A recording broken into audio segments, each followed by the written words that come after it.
What is up, interweb viewer? Looks like everything's working fine today. We're live. Let me get the chats up here. Pop out the chat. We are back in Age of Wonders 4. We're going to finish up our playthrough. Somebody already tuned in on Twitch. Hello. Last time, we ran our little Chaos Dragon Ratkin build, and it went pretty well. We're not quite done with the scenario, the story realm, as it were, but I was pretty well pleased with everything. We did learn a lot, and we went one tome off track, which led to a lot of branching decisions, which is really interesting for a strategy puzzle game like this, that everything is so nuanced that you can't just go in with a blind build every time, and you're going to have to change and make decisions. Stacking up searing blade, lightning blades, blood fury weapons for damage with flame blessed champions, blades of decay, all seem to go really well. And I felt like we never even really missed out on the alchemist lab. I mean, we did get the enchantments earlier because we had so much knowledge, but I ended up spending a lot of Imperium just recruiting population in my main city so that I could draft the Pyre Templars, which seems to me like maybe I undervalue some food. It seems like people generally say food is bad because of the exponential increase in food required to level your city up. However, 15 population is that magic number to get your town hall to tier 3. And that tier 3 town hall lets you build your Pyre Templars. Now, if your main unit isn't somebody that you draft, but rather summon, then you need to upgrade your Wizard's Tower instead. And I don't believe there are any boosts in the building boost system for your Wizard's Tower. It just takes gold and mana. So that would change things.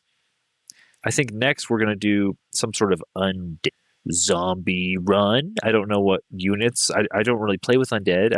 I've never tried undead in this game, and I avoid the warlock heroes and the death knight heroes because they seem to be so undead focused, and I would really like to try an undead build next. So that being said, I don't want to get into the Theorycraft right at the beginning of the video for the next build before we finish this one. I really like this scenario. It pit the defending natural bird people against the gunpowder aggressors, the Commonwealth against the Krazuran bird people, and we had the progenitor golem, which would attack your city, and it was immortal, and it would just keep respawning every few rounds.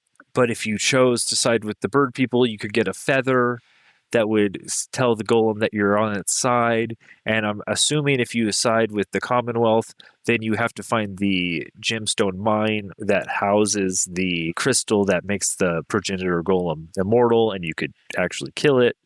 However, I don't know about the Commonwealth wanted to put me in a cage. Their leader wanted to take away my magical powers as our dragon leader, and I wasn't down for that scenario. I felt like he was going to double cross me, and then I'd be at war with both of them and maybe down my ruler. So we didn't do that. But if you feel free to try in your playthrough, if you want to try that. Right now, I feel like we have less elementals in our army than I thought we would because the Pyre Templars have Flame Blessed Champion. Let me open up a tome page here. They can ignite enemies on their own, honestly. Where is... Oh, it must be under dual tomes. Here we go. Flame Blessed Champions gives them a 60% chance of inflicting burning on their own. A lot of enemies actually resist burning, so getting lots of instances of your elemental status effect that's going to trigger your 10% extra damage. Seems to be fine. Like, you're not having too much of it, doesn't seem to be a problem, because every hit they have a really high status resist chance. So I don't feel like it's a problem, but they can all inflict burning on their own. So we actually don't have too many of our magma spirits left in our army, but we don't have too many sources of electrocute. So if I were to pump out more spirits, it would be the free tome we got, Evocation, and we could pump out some storm spirits. I also switched the dragon breath to lightning, so the our ruler's dragon breath can electrocute, because we got lightning blades here from this free tome, which was part of this scenario. A cool thing we lucked out on was that turning our dragon into a plant and all of our race into plants through the major race transformation from the Tome of Paradise, Gaia's Chosen. Plant type gives you +4 lightning resist, which was really good versus the Progenitor Golem while we were still fighting it. He does lots of lightning damage, like not just a little bit, a lot. So that was a nice happenstance. And the -4 fire resistance might be bad versus this last army we're fighting, but we're not really having trouble. Like, the whole idea was that the Pyro Templars have natural fire resistance, so turning them into plants counteracts that, and now they're just lightning resistant units with no drawback. Pretty cool. And then, they get 20 extra hit points and 3 status resistance, so they are hard to take down, to say the least. If we were to get attacked, I mean, we have Fortress of Vines and Enchanted Bloom on all of our cities. So Enchanted Bloom is a bit more of a nomic spell, but we do move faster through forests. But Fortress of Vine this makes it so they have just a reduced. If they have more than 32 move points here, it reduces it to 32. So maybe it takes them 1 turn or 2 turns more to get to your city if you see them.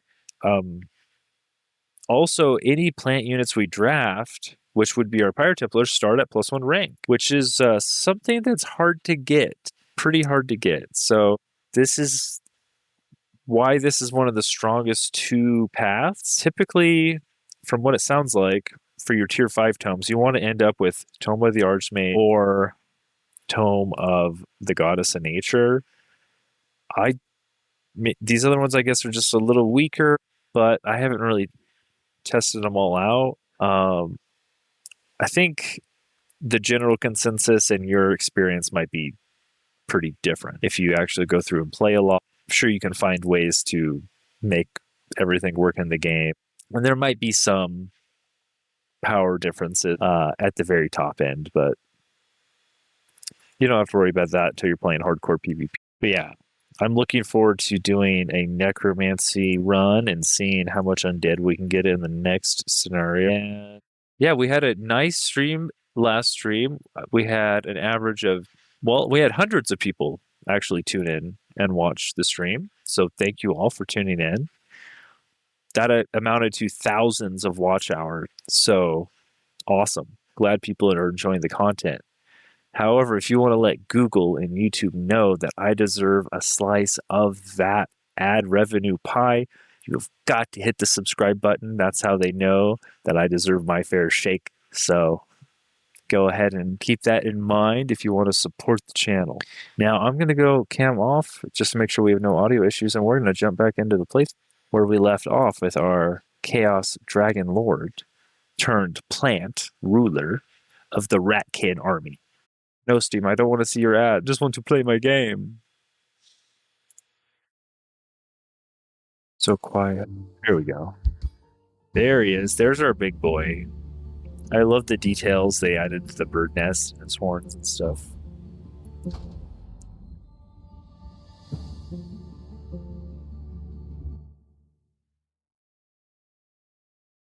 Okay, we are on turn 1. We left off with Mog the Blind at level 11. Warga, her defender, level 9. We just taken over the city of Veshek from the Commonwealth remnants. We also have Uralu the Tiger at level 8, and Gita the Learned at level 8. Now, Geta was the leader, but we didn't actually put any points into the leadership things for her, so that's fine, because Urlau, the tiger, he does have all of the leadership stuff, so that's great. Perfect. Our brutal vermin. And then we have Brimfang here at level 12. Warrior, we haven't crafted his weapon yet, but he does have Dana the Blessed as his personal healer, because your dragon takes a boatload of damage. Let's see if we can't craft our dragon weapon here. I would like a War Claw. Now, we don't have access to a ton of stuff. 8% critical hit chance. Frenzy. Retaliator. Inflict Distract seems good. 20% damage on retaliation attacks. So this would take 100 binding fragment. And we could only get 25. You need to dismantle a tier 3 or higher weapon to get fragments. So if we took off the retaliator, it still takes 50. Yeah, I mean, I'd rather not make a tier 3 item just to get a charge attack.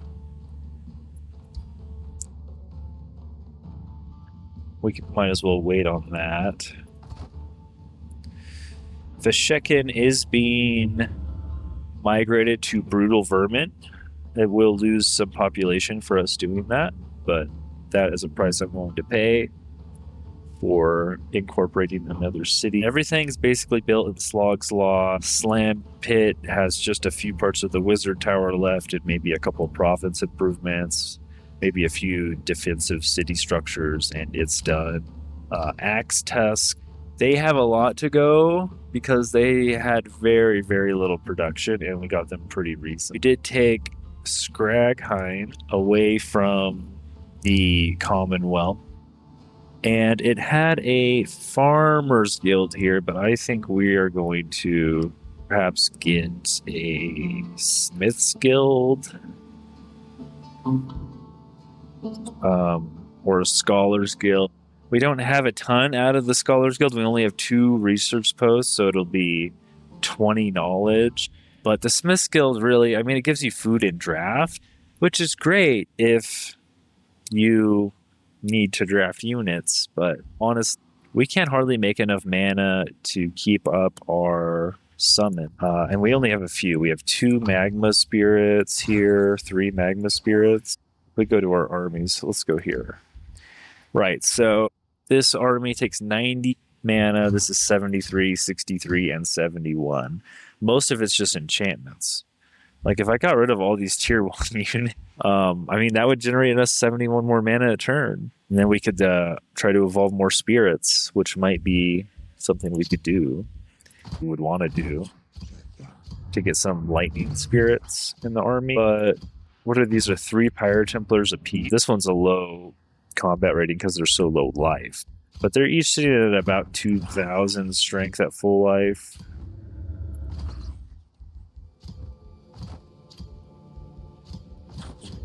Oh, this one also has a legendary Magma Spirit, so it's got plus 10 damage, plus 1 defense, plus 1 resistant. So he's sitting on 4/4 and 145 life. This guy's pretty hard to kill. Not bad. You can see all of the stuff we have on the Spirit: Pure Flame Staves, Lightning Focus, Blooming Projectiles, Brutal Mark. Pretty good amount of buffs for this guy. He's not our main focus.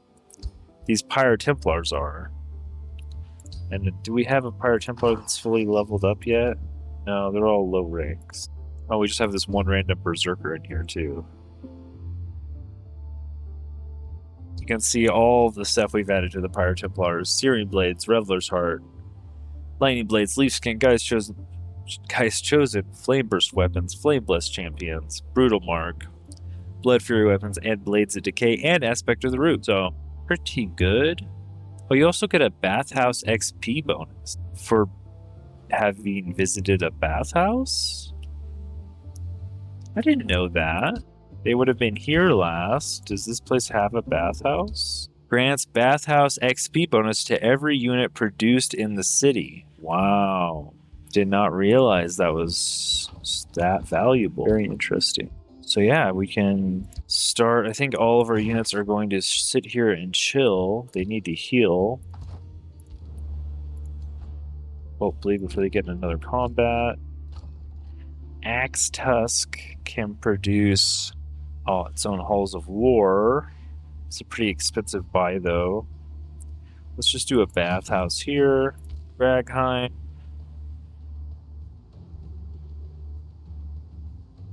None of these other guilds are boost. 2 quarries and 2 foresters boost this. Very interesting. I guess if I start going up here, I can get more stuff for the guild. There's at least a mana node and a magic material. Which is something.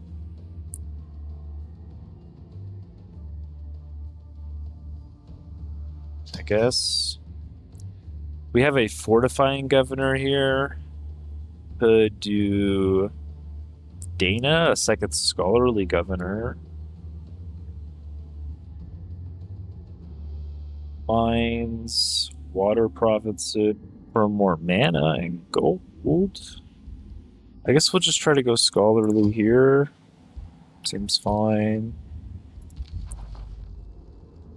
Dana gets some renown, huh? So we have Rite of Restoration now. Your capstone ability. And we can go back and grab Enhanced Restoration. Plus 20%, or plus 20 temporary hit points is great because we actually have plus 50% more. So just clicking this right now is plus 30, actually, on his healing ability. Which I feel is fine to synergize.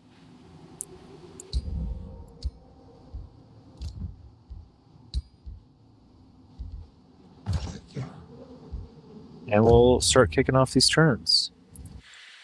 Oops. Tony completed. We get mana and 200 mana, 200 gold for capturing the city. That had a bounty on it. Sec here.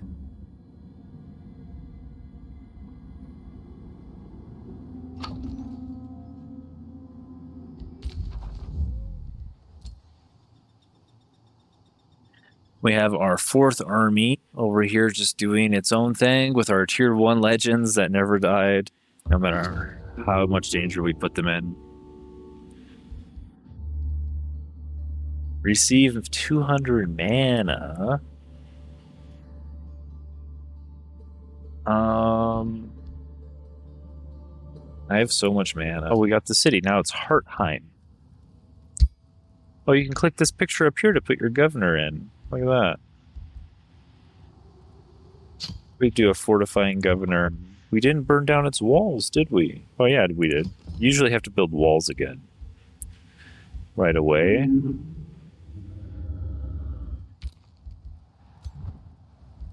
Also, since one of our units is extremely hurt, we can move him on here and we can do the Ritual of Alacrity, right? Boom. Now we're pretty much full healed. Now we can move towards Kelton, which is his throne city. Let's just stay in our zone at the very edge of our zone so we can keep where we launch our attack. And everyone wait, Patient Circle, Sacred Meadow, Spelljammer. I guess Stone Walls is fine. Axe Tusk gets another province, and we've just been doing farms.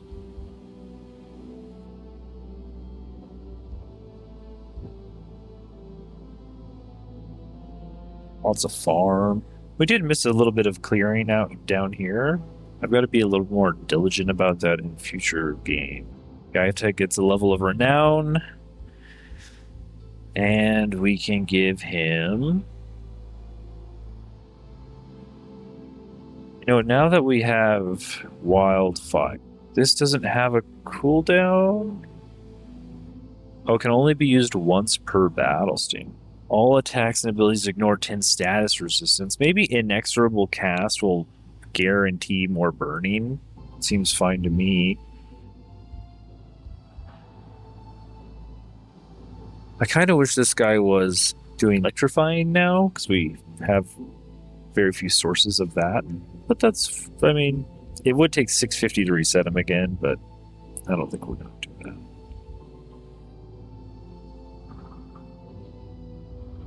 +1 range on... Yeah, I also like +1 range, because these spells take all your ability points, so if you can be in range, that would be awesome. Our ranger is a conqueror, clear infestations, slay a ruler or a hero.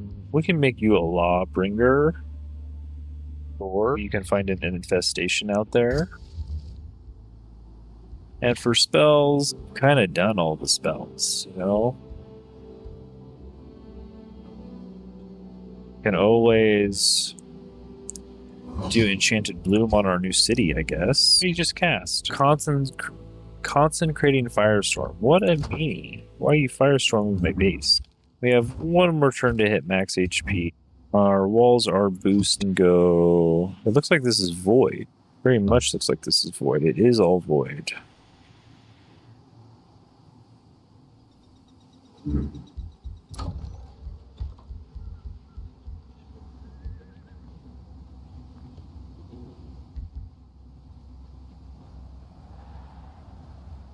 Teleportation circles, sure.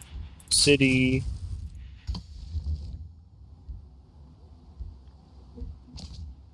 Could also Fortress of Vines it, I suppose. Slogslot just has caltrops left. And so we've built all the buildings here with only 192 production. So that's good to note. That's our second city, 93 production. This one has 100. This one has 152. So somewhere between 100 and 200 production is really all you need. Seems like. We could add some Warbreed if we really wanted to. They're a little more likely to die. Polearm units seem so strong.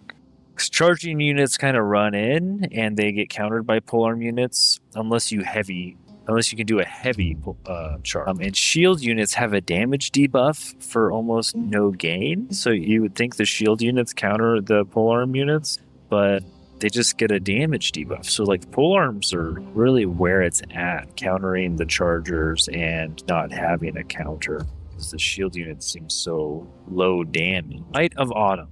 From the tangled depths of the wilds near your city's Slogslot, the cackling song of an autumn fairy entices you. Come, bless the land with apples, let the harvest rest. The spoils for all to grapple, feed bear, bird, fay, and nest. It is asking for this year's harvest to nurture the creatures of the wild. Will you make that sacrifice? Block growth for a fairy, block growth for stability, or ignore and lose stability. Yeah, we can block growth for stability.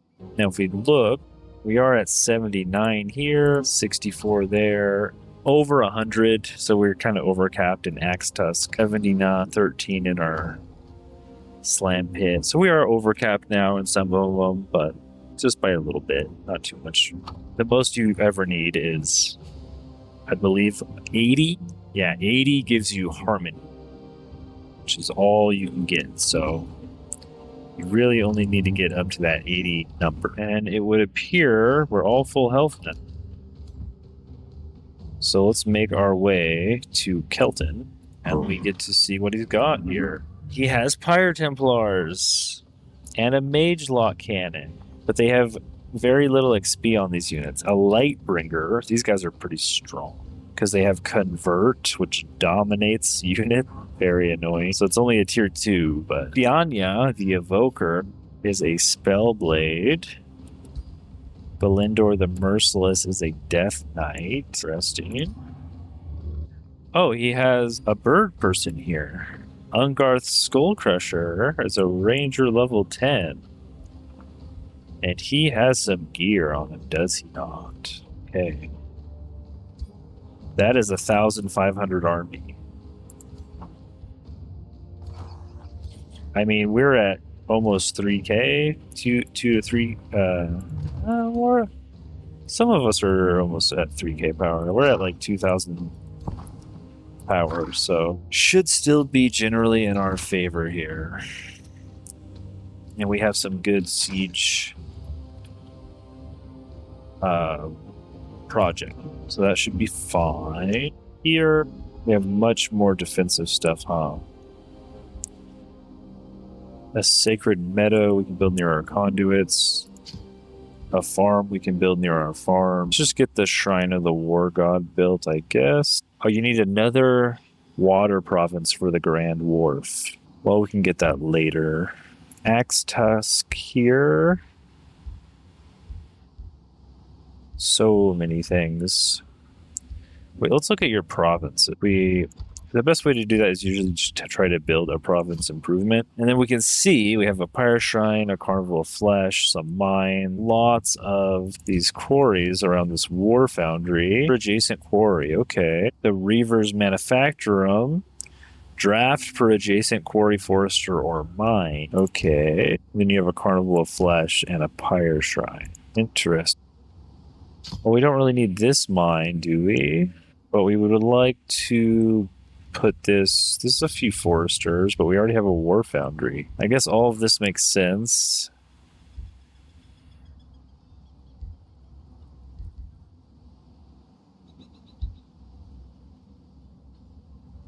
Just lacking a lot of boosts.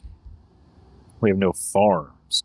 Lots of farms. So I guess we could try to turn this into a farm, or this one up here into a farm.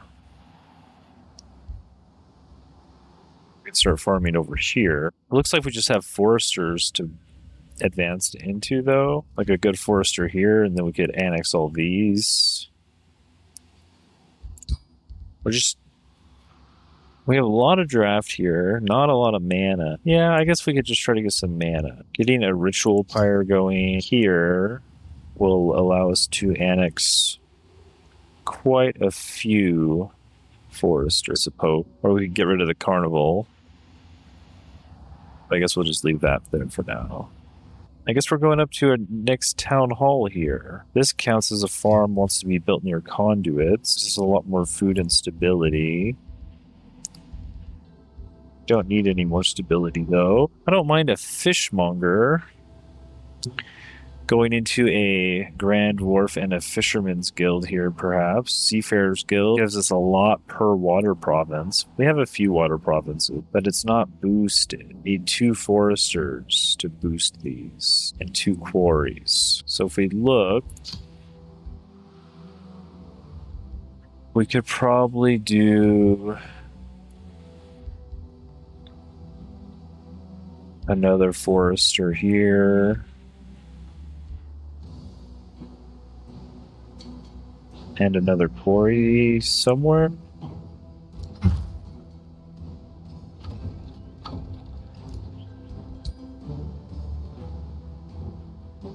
Guess here could be a quarry.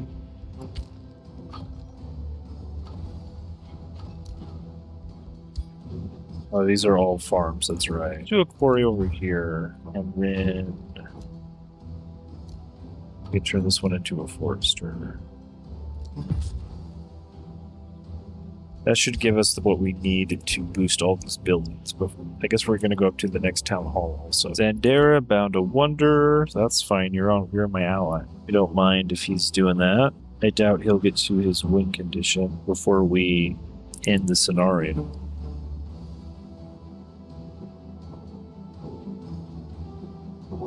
Welcome, viewers, to the stream. Feel free to join the chat if you have any questions. We're just going to keep going along here. Go ahead and start the Siege of Kelton, and this might be the last siege of the game. We'll see if it ends the scenario or not. Start. It's a 4-turn siege because he has stone walls, I believe. Or maybe it's the level of the city. 30 population. So we do have some good siege projects. We have Construct Devastator Spheres. Detonate into the obstacles with these bad boys. It costs 100 gold and 100 mana.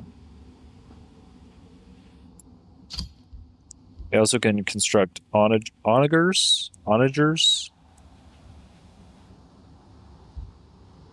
They're trebuchets. I'm just going to call them trebuchets. We could also burn his battlements, which is fine because I want them to start on fire. And he's got arcane battlements. Does he have mage units to use them? Not really. You know, that I'm not seeing a lot of mage units. He has a Spellblade champion. He can't even really use the battlements very well. Maybe since we have so many melee units, we could undermine the walls, or we can bombard the tower for a bunch of damage. The towers do a lot of damage, so maybe we just bombard the tower. I don't think we'll have trouble getting up. We have a lot of teleporting people. Let's just bombard the towers, maybe? That combined with the Devastator Sphere should be fine. We do have Force of Nature. Great. Now we just want to recycle this until we find Blessing of Paradise. That's a good spell, though. Oh, we're broke. Dang. We want the revive spell. Don't have any mana. I guess we'll take this. Broke on mana. I think teleporters should count as a conduit. What do you guys think? I guess we'll just build our beacon. I don't know. Got nothing. Produce merchandise. You can actually click on this. And it's the basic one anyways. It just defaults to it. So I don't know why you could even click on it. Scragheim can annex, and we could try to surround this forest of stakes with more forestry. But we needed one more water tile. I guess a dredger quarry is fine. Do we need another farm? We just need a water province. Fortress of Vines. I guess we could honestly stop concentrating on these spells if we wanted more mana. Like this Fortress of Vines it's literally 20 apiece, and we're not really getting attacked. We don't really need these. We could keep it in Hartheim. We'll keep one in Hartheim, but the rest of them... Oh, these are enchanted blooms. Yeah, that's fine. Just take away the fortresses. We need the mana. There we go. That's some more mana. The enchanted blooms help us with production and food and draft, though. So we probably want to keep those going.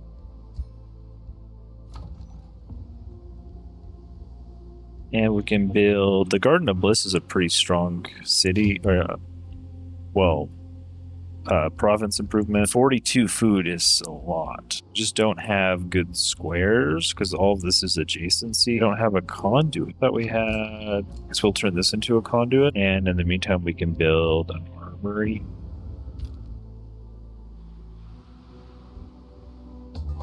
This guy can keep trying to clear. Slam Pit gets another province. Look at all these options for Slam Pit. This is a good forester. Conversely, we can't quite reach the Father Oak, I guess. Too bad. If you zoom out, you can kind of see where these deposits are. Like there's a gold vein here. On...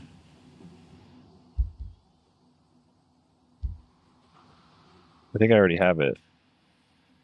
I think it's on tile here. Yeah, okay, we already have it. It's on the very corner of that tile. So we have gotten all of our... Well, there's some pastures here. So we could get these pastures. Or we could get some adjacency going for the Forest of Stakes and the Pyre Shrine. Let's just do that. Now, even though these are in another city, if you look for the adjacency bonus, it is counting 5 per forester. So we're at 20, so 1, 2, 3, 4 foresters, right? So all of these are counting, even the one in the other city. So if you have 2 cities where you want to... You have like forester improvements that want to be built next to other forester improvements, like these Forest of Stakes and Pyre Shrines. Instead of having this over here, you could eventually replace them all to be next to each other in one giant forest together and consolidate the adjacency as much as possible. Oh, you want to end the war? Valerie of House of Vernos. Yeah, no, brother. Yeah, no, that's not happening. Good try. What, because I'm sieging your city with Devastator spheres?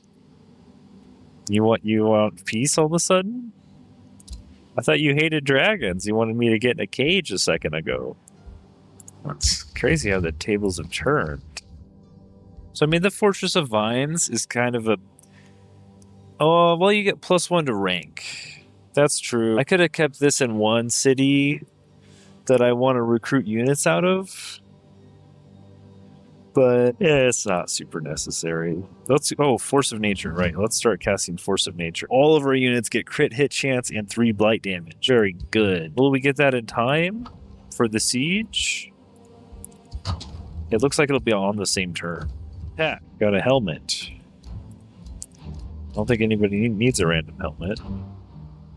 We can build the Grand Wharf. Halls of War is done. Oh, okay, cool. Everything's boosted now. The granary is pretty strong. Oh, we can do the academy, though. Yeah, let's get the academy going. Slog's Lot can annex. Oh, let's get this so maybe we can get to the Father Oak. Another forester someday. Cast Burden of Guilt on me. Well, I don't feel very guilty about this. So that did a little bit of damage to some of the units in this army. Oh, spell's ready. Let's enchant Force of Nature. Nice, they got like green shields and stuff. Cool. We can go to this and then over to this guy. Blessing of Paradise. Sure. And we search for Mass Rejuvenation. This is our in-game healing spell, plus 40 hit points to all friendly units and revive all plants. Which is everybody, except I guess our elementals.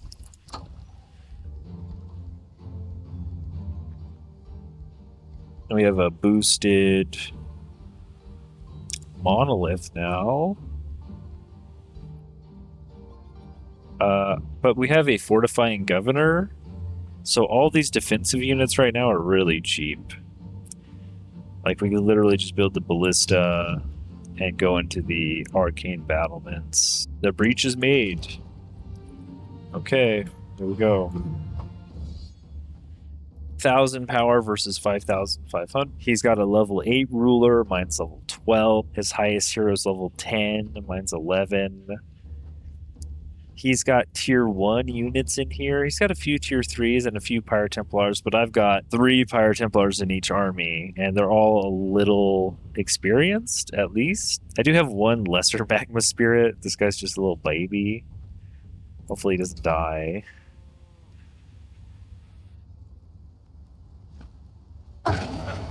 He didn't die! Oh, and he got a bunch of experience from that. Oh, one thing I didn't do, which I probably should have done, was cast Revels of Carnage to get more experience. I didn't cast that spell once this game, but I was also down mana. So let's see if we can actually watch this replay. It's been bugged last session to where it desyncs. Can I play it back at a slower speed, maybe, where it doesn't desync? Okay, everybody's fortified.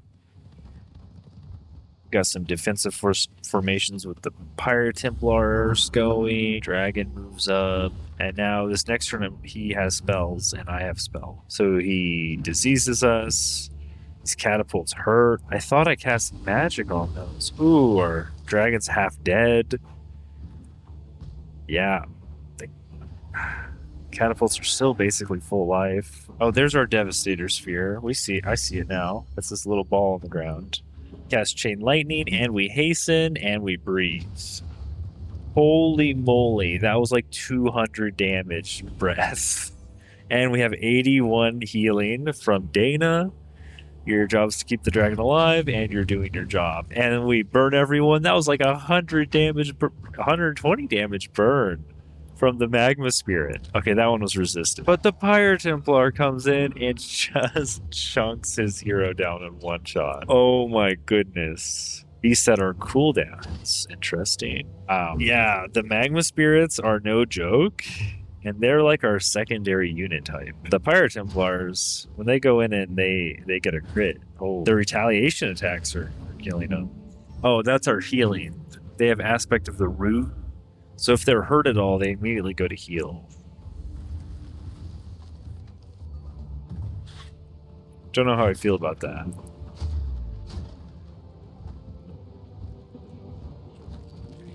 They removed some hastened with that slow from the web of the spider. Yeah, they're getting killed on retaliation.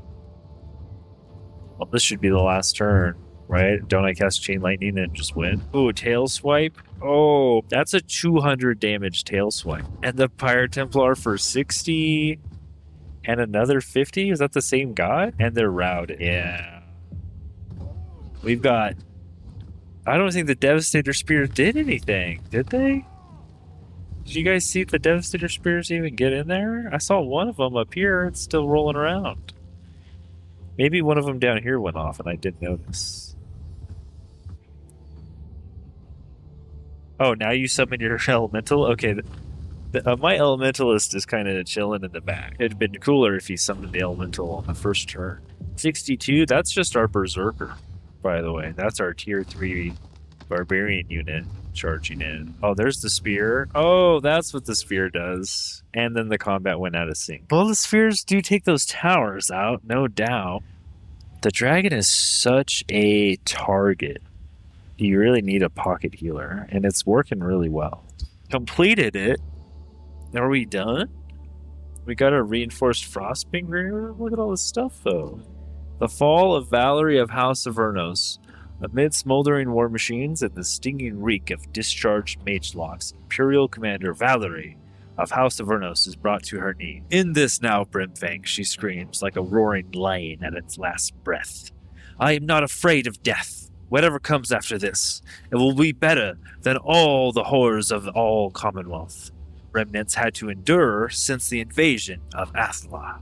You cast her into the astral void as a testament to what becomes of your foes. Their aggression was their downfall. Manuhari besieged aftermath. Through cunning and leadership, you have brought the fighting on Manuhari to an end. Not long ago, you were a foreigner to this realm. Today, the dense jungle and meandering streams of Manuhari invoke a sense of familiarity and echo the tale of your actions. Both Valerie of House of Vernos and Sandera the Phoenix had to acknowledge the grandeur of your deeds. With your goals achieved, your legend spreads further to Magehaven. Complete this chapter of your journey. Wow, we were so close to ending last time, but we hit the 12-hour mark. We were just like a few turns away. But I had to call it because we can only do 12 hours at a time on YouTube. So I had to sign off.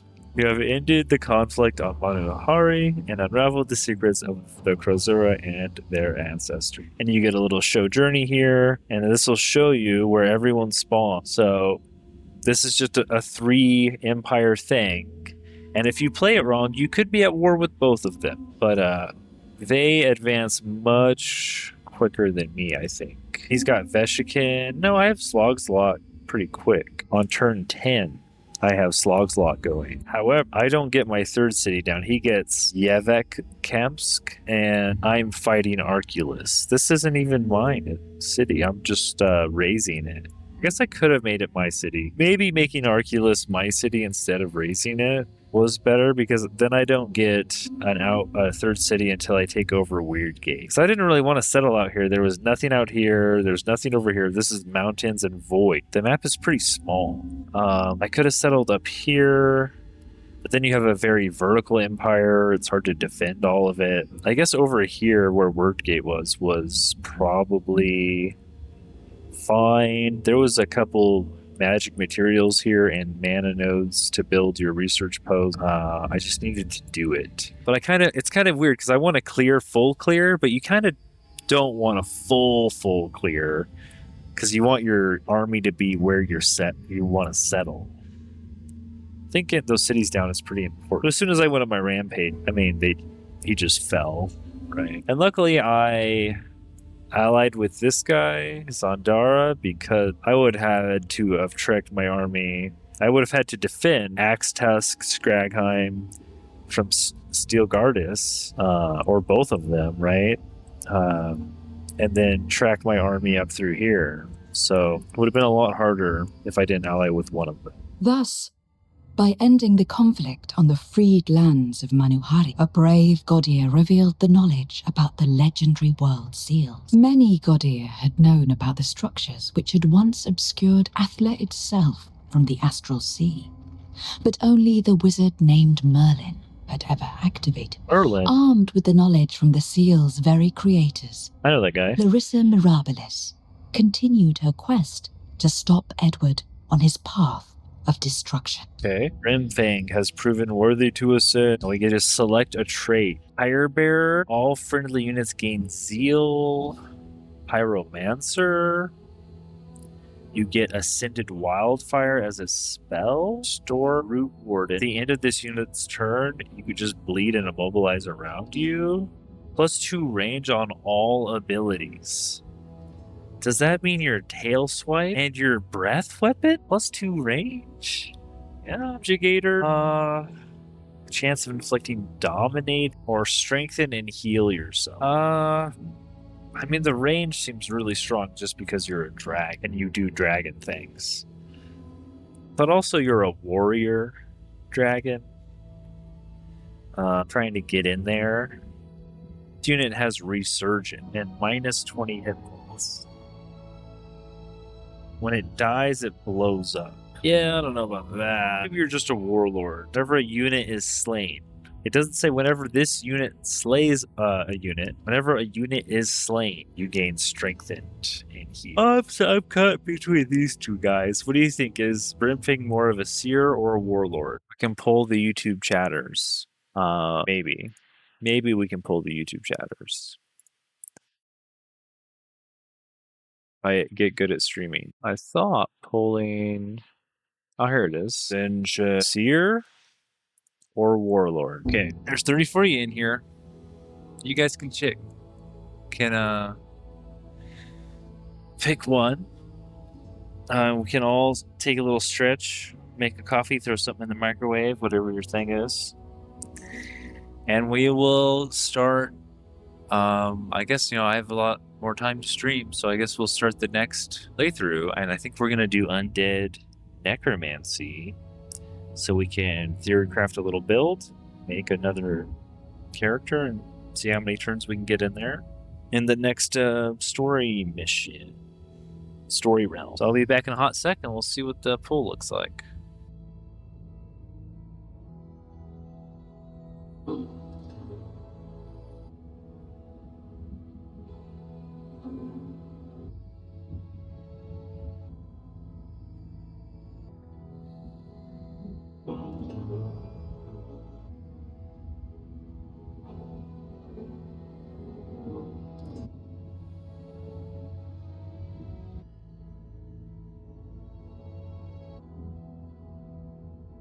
Hey, we're back. And it looks like the poll is pretty conclusive. Everyone says Warlord. Brimfang the Warlord, huh? I suppose. Got only 4 points for that. We gained 45 hero levels, defeated 19 heroes, unlocked 7 tomes, and conquered 6 cities. I feel like that was a much more efficient game out of us than our 200 round one before. So I think that was about 100 rounds. 117 or so. So we can unlock some stuff for the Pantheon. I think I've gotten most of the cool stuff. Well, other than the cosmetic. You can create a halberd, a lance, a root lance, staff of the Necromancer. Well, that is what we're gonna go do. It's just a spirit damage staff, but I guess it's the look that we're picking here. Yeah, these are all umbral bow. Oh, you can start with a bow that slays demons. Veteran's pike gives you an extra retaliation. What? Seems pretty good. I guess we kind of want to buy that. Captain's axe, leading axe with a Morale gain shield. Here we go. This is actually a staff that has Raise Undead on it. Yeah, let's grab that. Titan's Great Bow. The third strike in a turn pushes the target back by 1 hex. The third strike in a turn has a 60% chance of inflicting Gilded for 1 turn. So a lot of these are, if you're already standing in melee, you can use all of your action points to attack. The third combo does something cool. Giant Slayer Spear. Yeah, they have a lot of stuff against giant targets in this game, I've noticed. You kind of don't want to be a giant target. Like, that's kind of the downside of playing a dragon, is that there's a lot of pikemen out there with giant slaying spears of some sort. This is some cool stuff. We'll take the Overcharge cast active. Sure. All right. Choose your destination. Now, the next realm is also from Empires and Ashes Story Realm 2, the Sehiran Oasis. Settle in the Sehiran Oasis and become part of a trial between wizard kings and champions. Bring a cord to Mage Haven and prepare for the arrival of an uninvited guest. So this realm is the Oasis, where desert provinces are common, Arctic, Highlands, and temperate provinces are absent. Forest province features and wetland province features are rare. Seals are present on this realm. Capturing them will lead to a Seals victory, which is a victory condition. You gain 1 point each turn, but Seal defenders will spawn every few turns at one of your claimed seals and attempt to take it back, the seal, from your control. If you control more seals, they will spawn more often. Okay.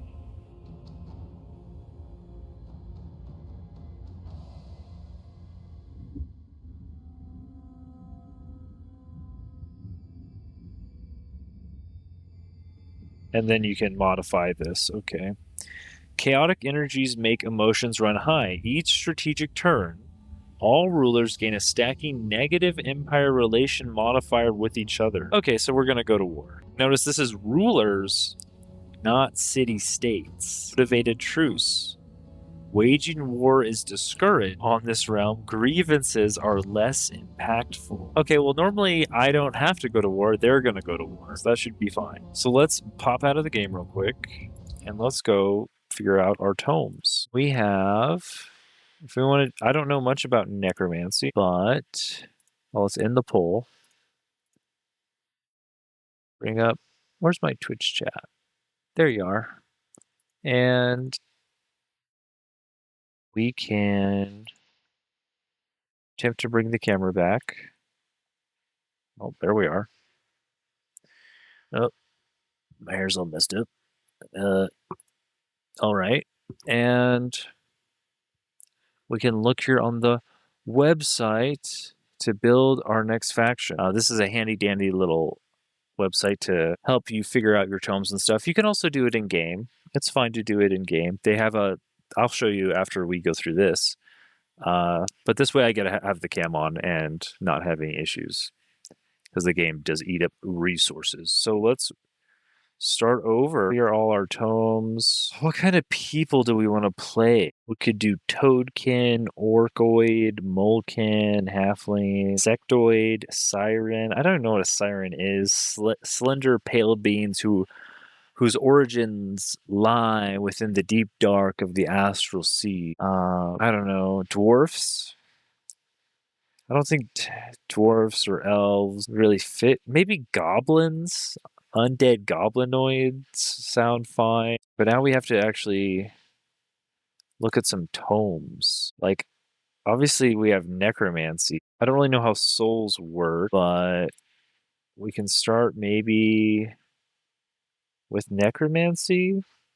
We do get a soul well, which is counts as a research post. So we should get research out of it. And we get +5 souls and mana per adjacent research post or conduit. I do have access to the Eldritch Sovereign, which also has thralls, so that we'll have 2 extra resources. We'll have souls and thralls. Access to powerful control hero. I think that means abilities. They have control abilities, unique hero signature skills. Ooh, maybe we could play a warlock.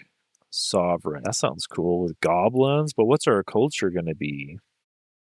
We can't do Mystic with Fabled Hunter. We powerful cavalry units. The High Culture has a whole Awakened thing about them. The Industrious Culture, Master Builders. Structures with production income. Scouts Prospect. Oh yeah, that's right. You have to build scouts and go around and prospect all of the mountains. I don't know if we'll have a lot of mountains in the desert. Reavers. Structures have production and mana income. Units are specialized in focusing down marked targets. These guys are the Mage Lock guys. These guys have Ancestral Wardens. I could do Primal Dune Serpent that's pretty meta to be in the desert with Primal Doom Serpent. But these guys also want to do like animals, not necromancy.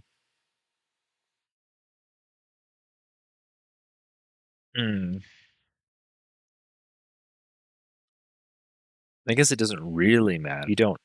You get Dune Serpent's Boom. Can I look at that real quick? Dune Serpent's Boom. Culture Primal. Dune Serpent's Boom. Unit is blessed by the Dune Serpent.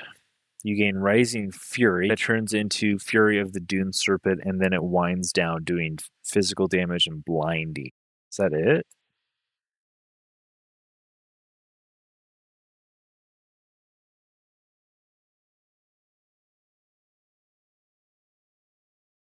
Looks like that's it. Oh, sorry. I'm not quite in frame here. Huh. I think you also start in the desert. I mean, we could take Desert Adaptation. Gain Desolate Walk, increasing world map movement speed on Ashland. Able to build farms on Ashland terrain. Start in Desolate terrain. Unlock the Earth-Shape Ashland spell. Interesting. Oh, wait. Well, that's Desolate. I think we were going to be in Desert. Gain Sand Walk. Able to build farms on sand. Start in the desert. Unlock Earth-Shape Sand spell.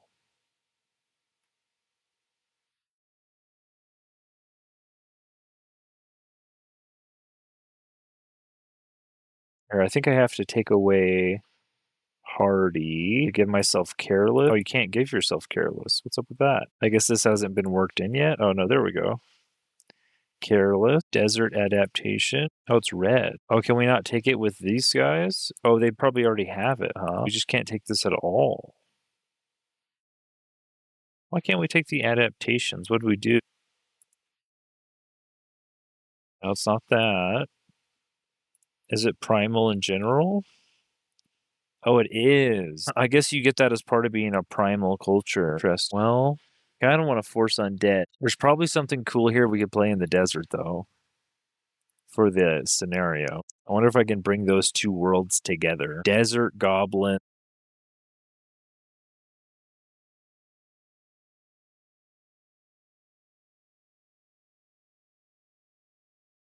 I think I took Strong because they do more damage. These guys don't have a spellcaster. They have a charging unit. They have a spearman. Spearmen are strong. They have an archer, a shield, and then a support. Not a lot of spell casting. Strong. Do they have mounts though? Oh, I think okay, so the animus can be mounted. The protector can be mounted. The warden and the primal charger can't. So some of them can be mounted. If I wanted to get mount, I think I just usually take resistant and tough. We call it a day.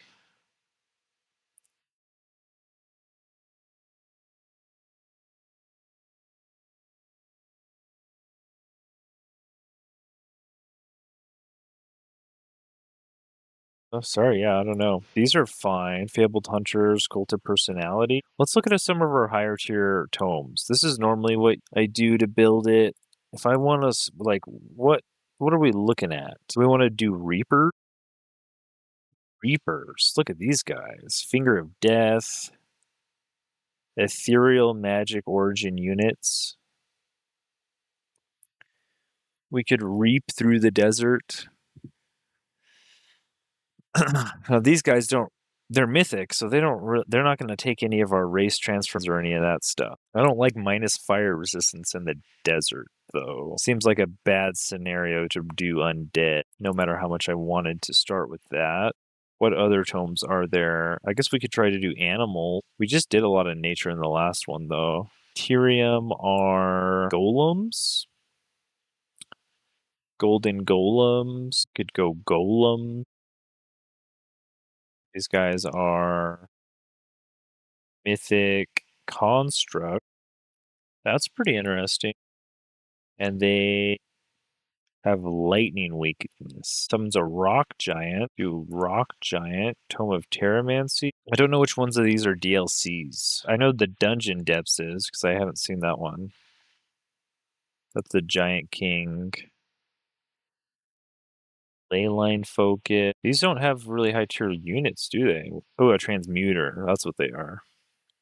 Muters with lightning weakness. I did an astral one not long ago. Yeah, I guess there's not a ton of units to choose from. We only have so many. Guess I should buy some more of the DLCs, huh? You get a few more. We could do like dragon, prosperity dragons and stuff. These bad boys, which look really good.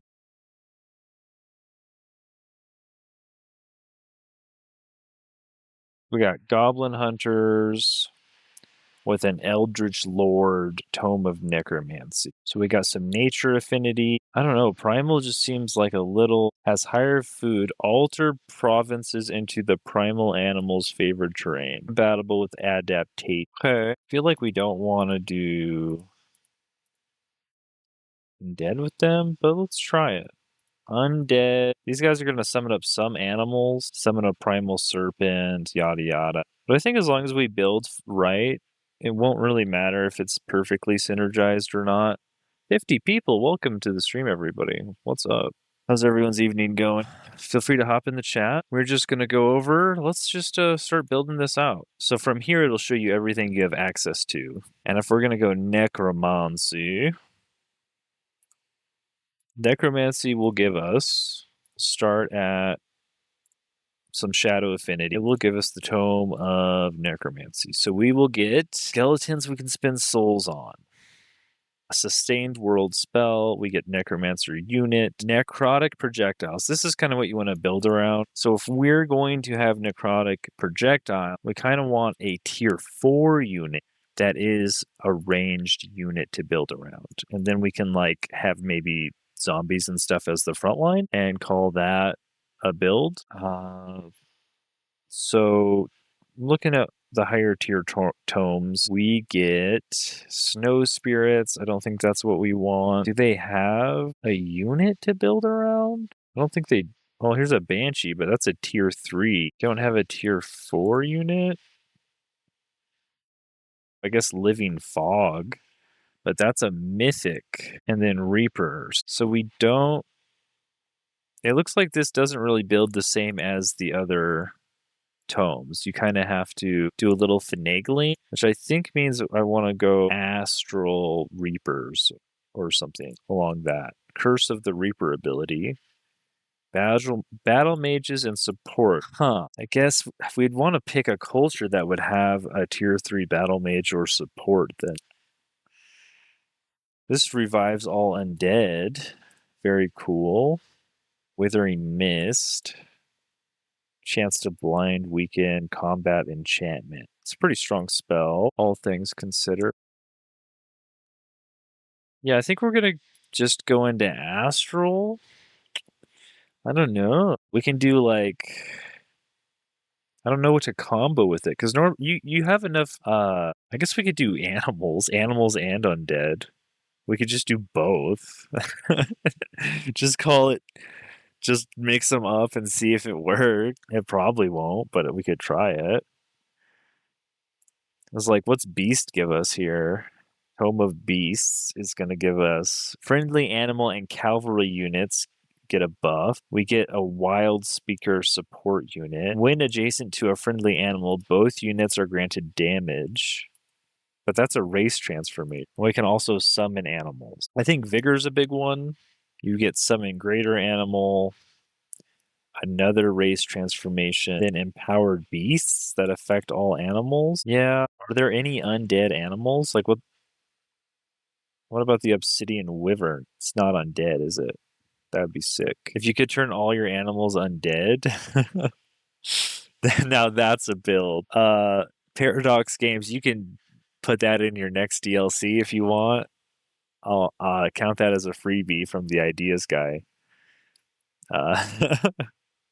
If we could get undead animal hordes in the game, that sounds like a sick build, but I just don't see it. But I do see astral reapers if we wanted to do that. But it's really telling me that this is not the units to do it with. So if you look at astral, you're looking at like wards here, summon phantasm.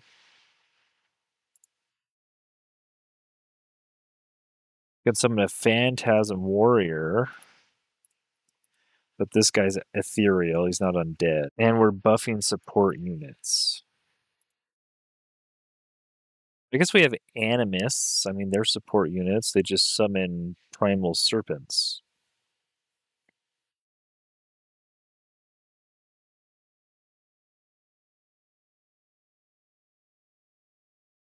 You guys following along out there? Is this tracking? I guess technically these guys don't. He's the only one that summons an animal. Nobody else really summons animal. They're just mostly melee units with a tier 3 spearman. But we could not focus on that. Let's just do like the Tome of Warding here. We can get static shield. No. Where's our buff spell? It's just for support units, huh? And then this is for ranged units. So we do have a support and a ranged unit, but there are tier 1 and tier 2 units. I guess they'll be super cheap if that's who we're buffing. Alternatively, we could just focus a lot more on like income and stuff, but this gives us a good amount. Then we'll go into tier 2. We can get summoning or Doom Herald souls. I think we want souls. Souls is the Doom Herald gets us a corrupt soul, which is a magic origin unit. We can summon cruel weaponry. Now this works for our polearm units. Plus 30% damage against units with morale of low or worse. And you can also be a joy siphoner and siphon their morale. So this goes along really well with, I think it's like the Warlock and the Death Knight heroes. But the souls... okay, so we're getting more stuff for support units and battle mage units here. And we could summon a Banshee, which is another magic unit. Yeah. Okay. So I guess we're going to have mostly animists. It looks like everything we're getting is kind of for our animist. We get magical wards. Where's our buff spells or our unit enchantments? We have soul binders for battle mages and support units. So it's mostly backline units and decaying. So we'll have decaying. I guess necrotic projectiles kind of goes well with the Tome of Cycle. So there is some overlap there with nature. Let's go ahead and get... Let's look at the rest of these tomes here. We got Tome of Amplification. No, we're on Summoning and Scrying. This has a unit. This has no unit upgrades. You just can summon Astral Keepers, which is a support unit. I guess that would be fine. Oh, this kills itself to heal people? Interesting. Or it could just heal people. Huh. I mean, that's something. Tome of Scrying. Does this give us a unit enchantment? It does. Guided projectiles. So more stuff for the back line. Okay. I mean, we do have necromancers we could research. What are these guys all about? Death Blast, Strengthen Undead, Raise Undead. I mean, I guess we're building necromancers, potentially. And we'll take Tome of Scry. I guess we're focusing on summoning, right? Because we're going to summon up Reapers at the end. So, I mean, this is a very different build. We're not going to get very many unit enchantments, I don't think.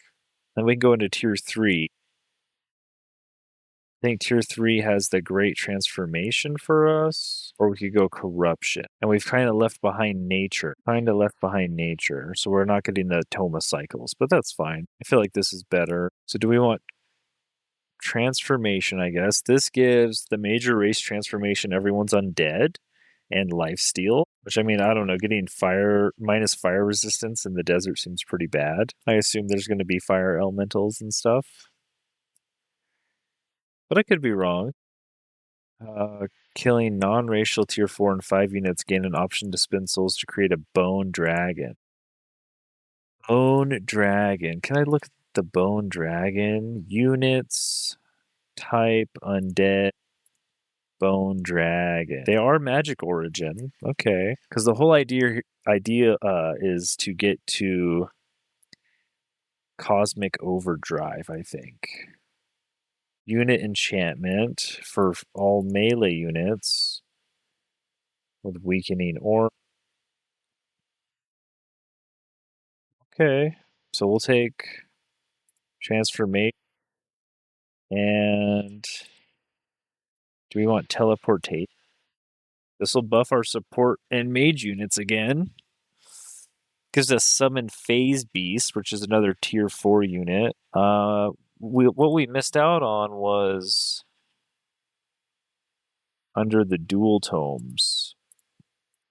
Corruption. Yeah, we missed out on Umbral Mistresses. Do we want those? Magic, Umbral Demon. So these aren't undead technically, they're demons.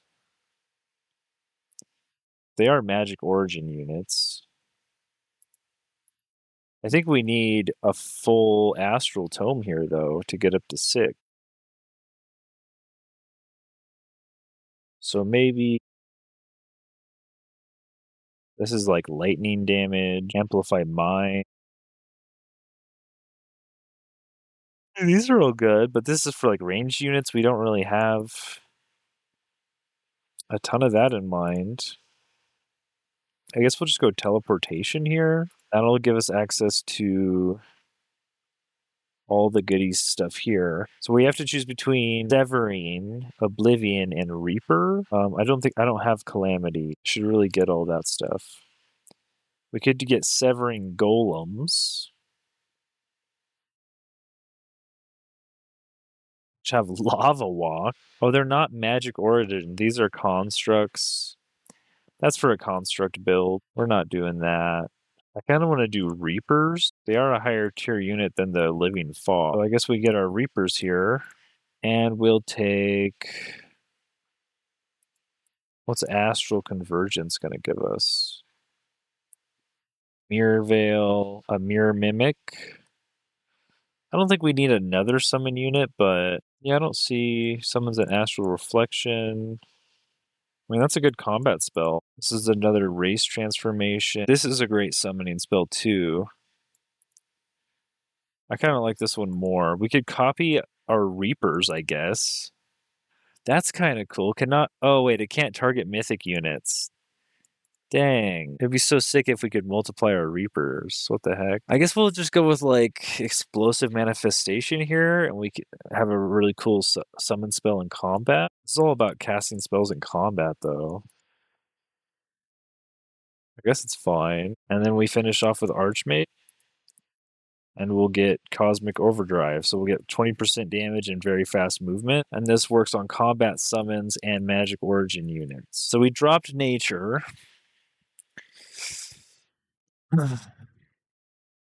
It'd be really cool if we could get animal summons in here also, but I don't really see that happening. And for all of our unit enchantments, it's all range stuff, like basically support and battle mage. Fetid Legion would work on our melee units, so I mean, we'll probably get it. Looks like mostly we're going to be. Let's look here. We can summon phase beasts and reapers, banshees, phantasm warriors. In combat, we can summon astral keepers, greater reanimation, resurrects target non-hero as a corrupt soul if not undead, or with 100% hit points if undead. Okay. So we could probably just turn everyone into undead and revive people. Arcane Restoration heals all friendly magic origin units 25 temp HP, which will be all of our Reapers, Phase Beast, Astral Serpents, basically all of these. Debuffs, we have Dominate Magic Origin unit. Has a decaying zombie spawn adjacent to them, deal damage, lose morale. We get Time Stop. I mean, that's pretty massive. We get a choice between Astral Attunement or Whiteborn. I guess we're going to go Whiteborn. We're going to go as much undead as we can. Seems fine. Where's our built units? We've got a bunch of passives. Killing ration units, you can spend souls to create skeleton. Gain souls when enemies die. When killing non-racial tiered 1 to 3 units, you can use souls to create Bone Horde. Oh, this is from the Tome of Souls. Okay. So a lot of this stuff is through a system I'm not really used to. Like souls. I'm not really used to like spending souls to build my army. And then these are going to be Bone Horrors. Like what is a Bone Horror even? Is that an undead tier 2? Tier 1? 3? Bone Wyvern. Bone Horror. So it is a shock unit. Okay, so that's our tier 3 undead unit until we can turn our ancestral wardens undead eventually with Whiteborn. And then Fetid Legion will give all of these frontliners temp H or plus 10 hit points and weakening aura. But really we don't want a ton. They're kind of like gonna die a lot, honestly. We do have some cool animists. These guys will be really strong. We just don't have a tier 3 support unit in any of these tomes. We only have Necromancer. So it's going to be Bone Horrors, really. And then it's like, hey, I mean, we'll just skip over. We'll be kind of weak. I mean, we're not going to focus a ton on buffing these smaller units. We'll just have to like survive until we get Reapers online with Cosmic Overdrive, and that should be like our in-game army. That'll be a little bit different of a playthrough. I haven't played through on something like this yet, but we'll give it a shot. One sec, everyone. I'll be right back, and then I think we'll just start it up with I think I wanted to go an Eldritch Sovereign Warlock. We're going to rule over some goblins, and I guess the goblins can be strong. The Necromancers are going to be goblins, though, right? They're going to be goblins. So if we want to build a bunch of Necromancers, I guess we don't really need to be strong. Rather, it would help us early, but we might want something else here. One sec, folks. I'll be right back.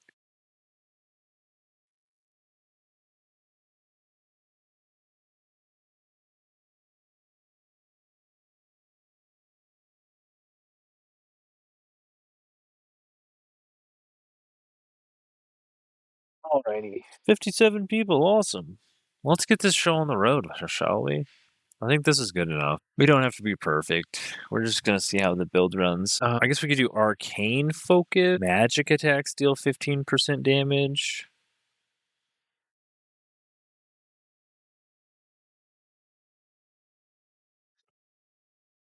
We're not going to build any Ancestral Wardens. The Bone Horrors aren't going to... They're not form units. They're undead.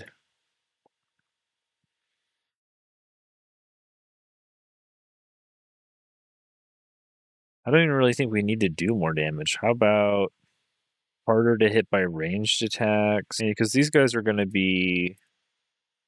What are they? These are Necromancer. They're going to be strengthening undead. Oh, this leaves one skill point.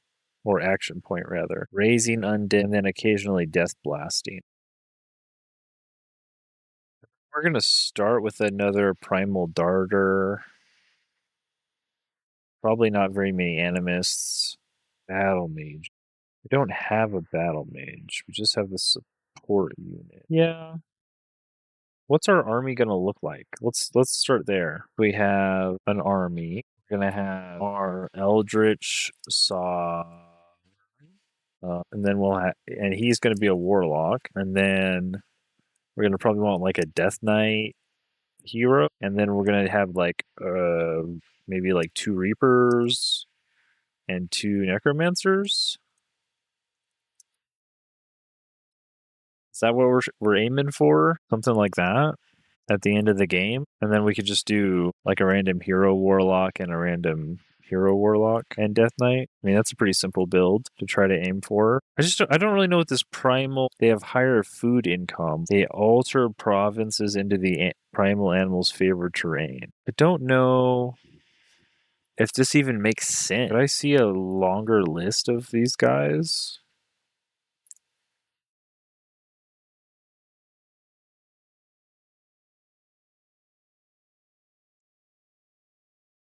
Lots of inflict diseased, inflict frozen. Is that really all it is? What about their building? They don't have that on here, huh? City tree. Has the whole city tree on here, but oh, here we go. This will show you. This is high. Here we go. We get Woodcarver's Workshop, which gives you draft. The normal one gives you production and draft, and this one gives you food. Okay, so when it says you get more food, they weren't lying. You get less production for food. Gotcha. And then you get food income per farm.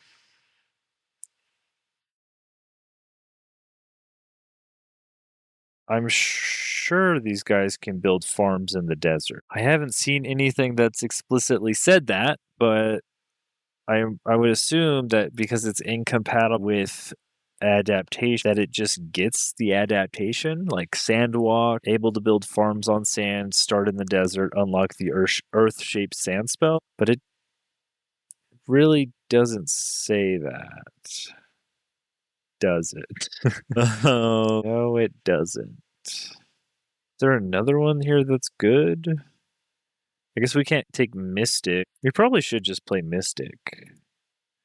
We should probably take away the Hunter and take like Hermit Kingdom, and we should probably just play Mystic, School of Summoning, and then just take Desert Adaptation. Isn't this just better? The Mystics get a bunch more mana income.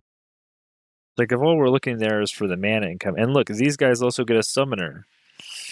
We can also build Tier 3 Summoners, which have Astral Connection, whatever that is. I guess we can look for it.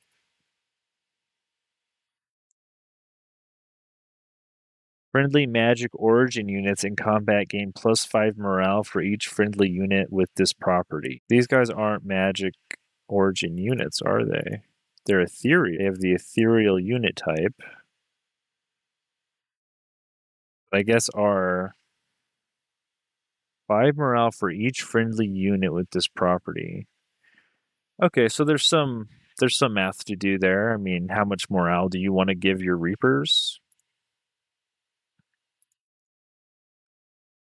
Well, actually, all these guys are going to have Astral Connection, huh? This looks like a lot better. These units look more like what we want. We have a level 2 Soother, target friendly unit, and another unit within 2 hexes and heal 20 temp HP. Yeah, this ability transforms into a spirit summon based on the affinity of the last spell cast by their side. Oh, so you can do a snow spirit or a storm spirit or what? Okay, so this summons a lesser spirit. What? This is their tier 3? I only played Attunement, which gave me the spell breakers. The School of Potential. What do these guys do? Combat casting points? Well, that's good unless you have death magic, then you probably don't need that. And we're probably going to have death magic. So, I mean, this looks way better, honestly. We could even... No, I think this is fine.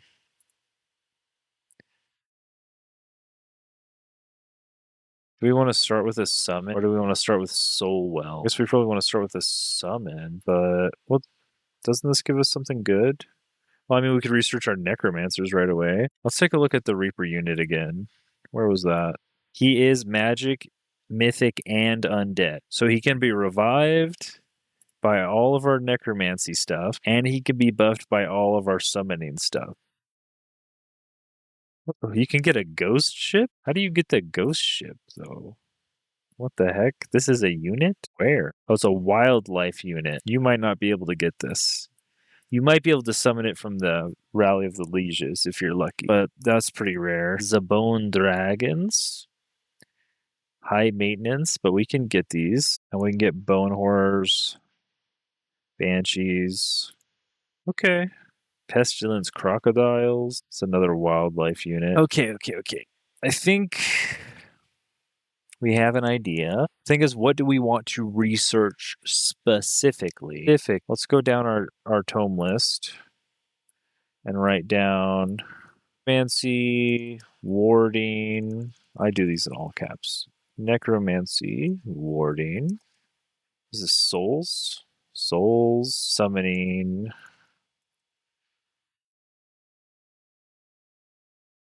This is Great Transformation. Teleportation. This is Reaper, Convergence, and Archmage. Okay. Now, I like to pick like 2 things out of each of these that we want to try to get first.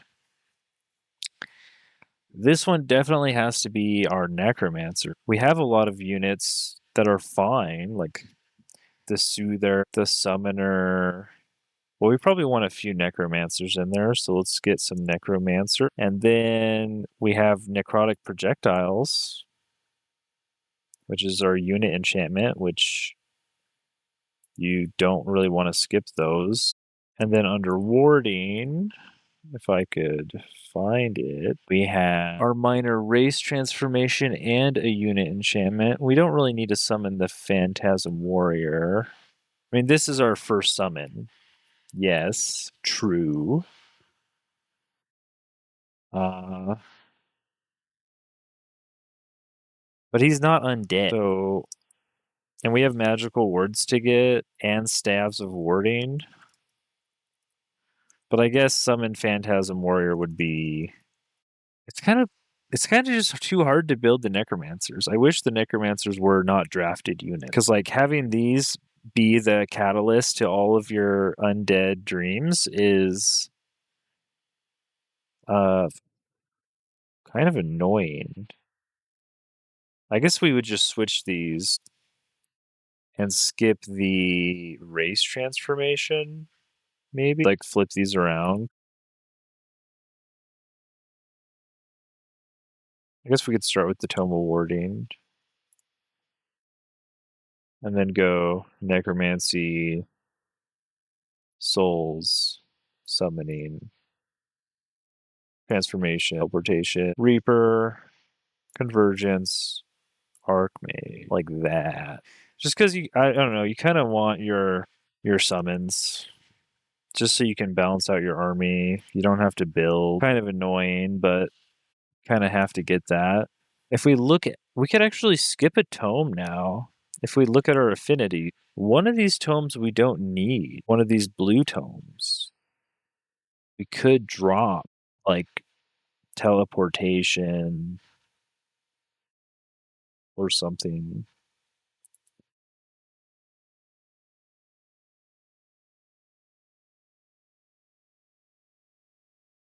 What other affinity would we want? It's like Materium or something would be nice to have a little bit of a Materium. There's some good stuff up Materium.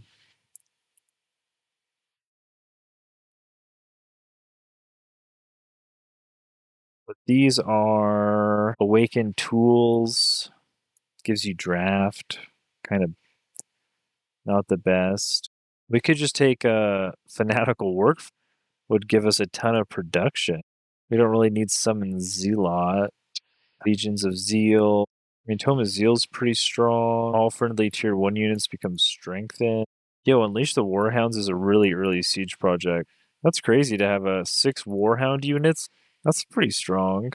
It kind of has to be a tier 1 tome. I guess we would want to buff our Necromancers more. I don't know if we can do that. Any of these.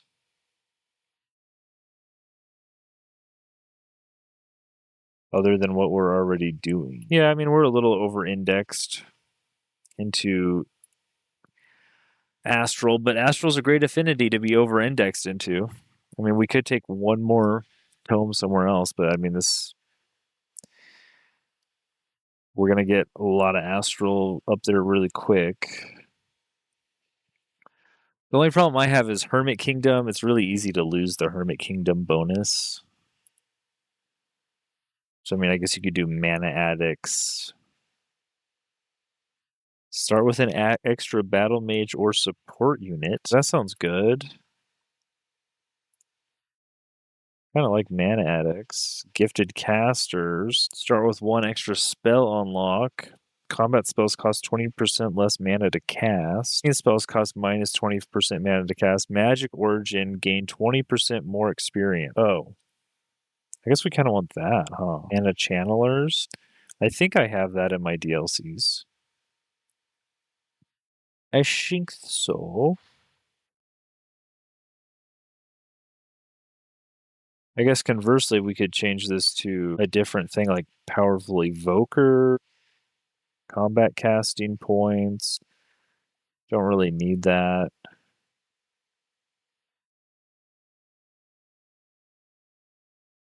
Yeah, we'll keep Hermit Kingdom on there. Plus 15% knowledge, food, and production. 20 city stability. That seems fine. Mana Chandlers is good too. 20% more experience on our Reapers.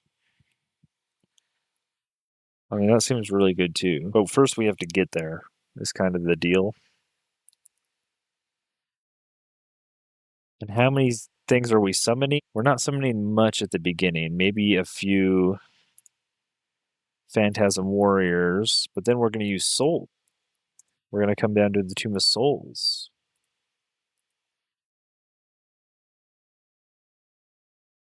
I have both of these on Astral. Let's see, what's our Mystic instead of the Workshop giving Drat? Okay, so we lose production for mana. That's okay. I can get some more mana. Do they have anything over here? Summoner's Cistern. Plus 30 mana income at Town Hall 3. That's pretty strong. That's a lot of mana. I got some good buildings. Necrotic Spires. Friendly undead units in the domain heal 12 hit points. So you can put this on your stone wall. If you have 2 conduits, it's boosted. And this is a Tome of Souls, I think? No. Great Transformation. Okay, so the souls, though, we're going to want Soul Binders. And do we want to summon Banshees? I think we do. These are magic undead. So these work. These get the job done. Magic undead is what we're looking for. We're not really looking for just magic because we're trying to combine the two ideas. So, but we could summon some Banshees. These guys teleport in and wail. So basically they're like ranged units. They threw cruel bolts, which deal more damage against low morale enemies. But then they can like phase in and wail. And then that reduces a bunch of morale and weakens everybody. It also does frost damage to everybody in the area. I've played with these before. They're interesting. They're kind of suicidal. And bone horrors. Bone horrors are not going to be magic, are they? Year 3 bone horrors are... Oh, they are magic origin. And undead. These guys are cool too. And they're a charge unit, so they're going to do tons of damage. And they're low maintenance. Wow. These guys are impressive. Bone horrors, huh? Okay. So we want all of this stuff.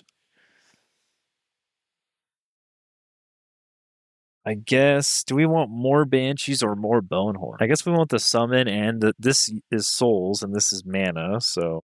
Did we have a good soul use yet? Skeletons? Skeletons, are they magic origin? We're learning here. It doesn't say what type of skeleton. They are all magic origin. Dang. Do I even want to research my Phantasmal Warrior? I don't know if I do. He's not undead. I mean, I'm gonna try to start with the Tome of Necromancy. Try it. Because we get Soulwell right away. Instead of getting our summon, we can start getting Soul, which hopefully axes a summon. You get the Empire upgrade right here.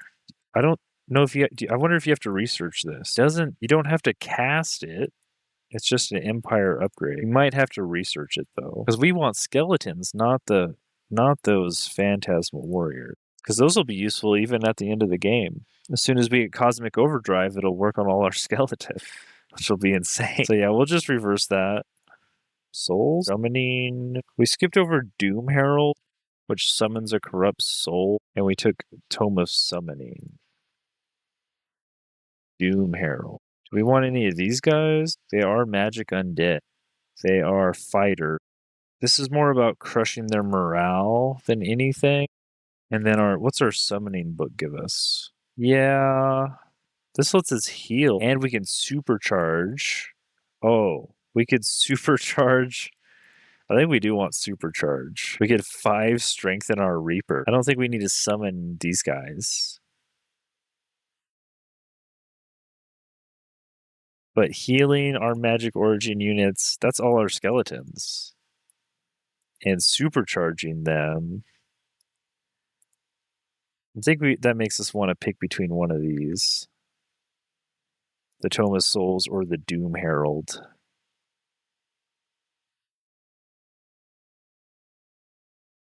And I'm thinking this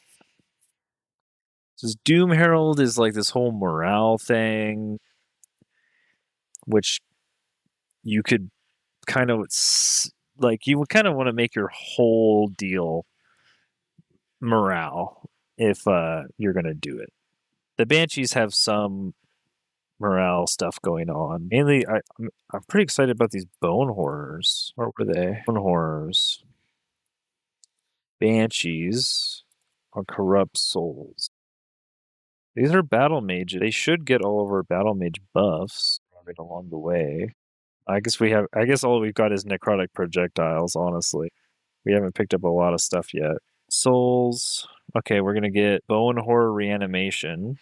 If we have to research Empire upgrades, which I'm not sure if we do. And Soul Binders, I guess, to get more soul.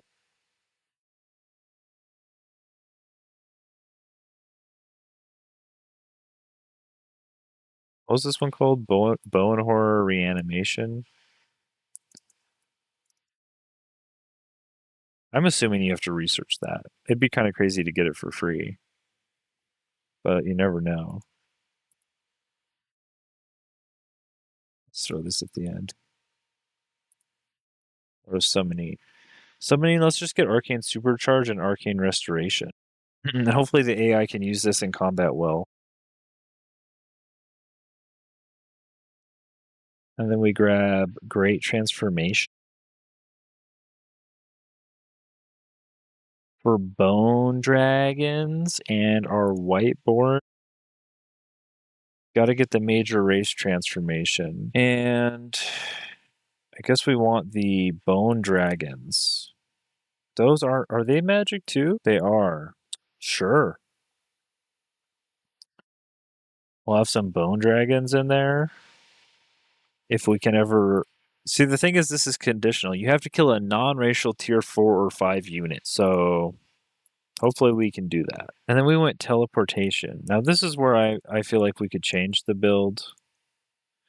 Because we have enough affinities. We could literally take anything here instead of teleportation. So we don't really need Summoned Phased Beast. Summoned Phased Beast is not undead. These bad boys. They are magic, but they're ethereal animals. Oh, they're animals. Interesting. Interesting. We could instead go like a dual tome or a different tome entirely. Because there's like the Tome of Corruption, which will give us Umbral Mistresses if we needed yet another summon. This is a tier 4 summon. We have a tier 4 reanimation. We have a tier 3 reanimation. We don't actually have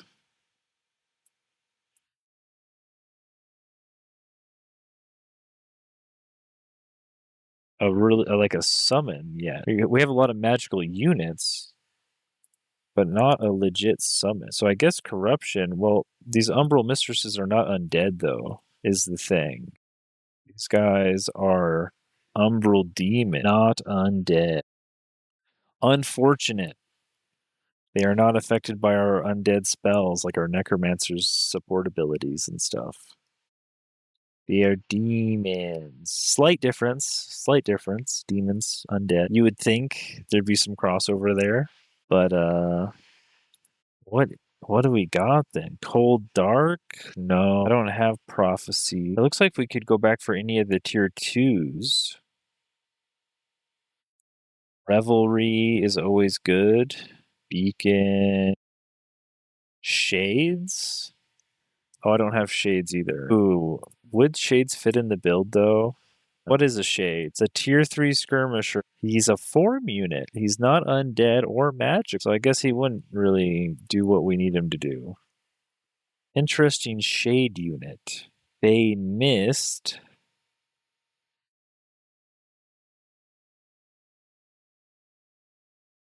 Look at the Fey Mist here real quick. I don't think we need to summon a Mistling, but we could give Fey Blessing and Fey Touched.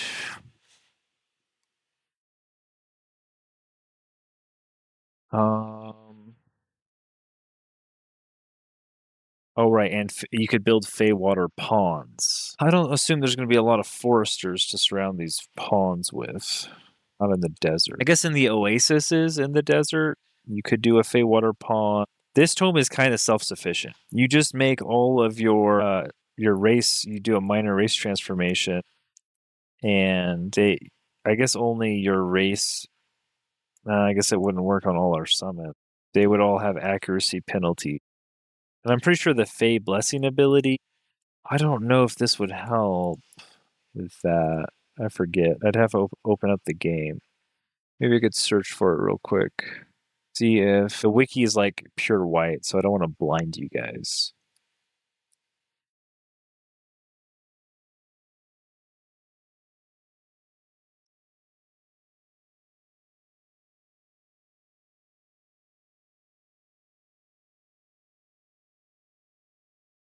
Oh, it doesn't tell you here either, not even on the wiki. I think it was just a healing spell. I think Fey Blessing is just a healing spell. I forget though. What's Tentacle get? Summon a Constrictor. Well, this would be a form unit. Yeah.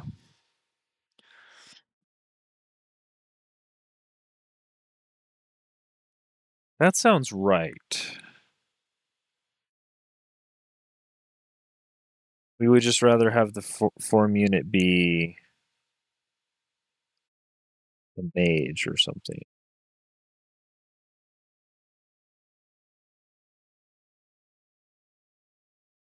Because what unit enchantments have we got? I guess Necrotic Projectiles works on skirmishers.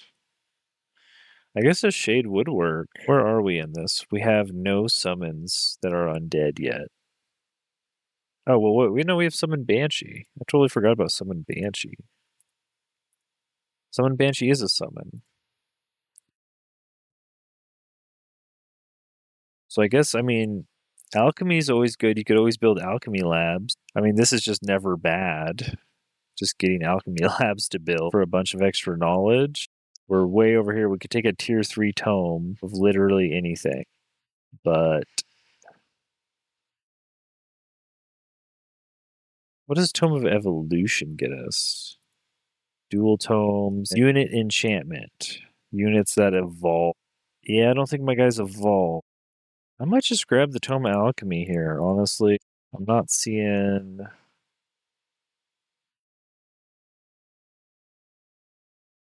Of the things we can grab in the DLCs I have, what's Amplification get us? This is the more spellcasty version.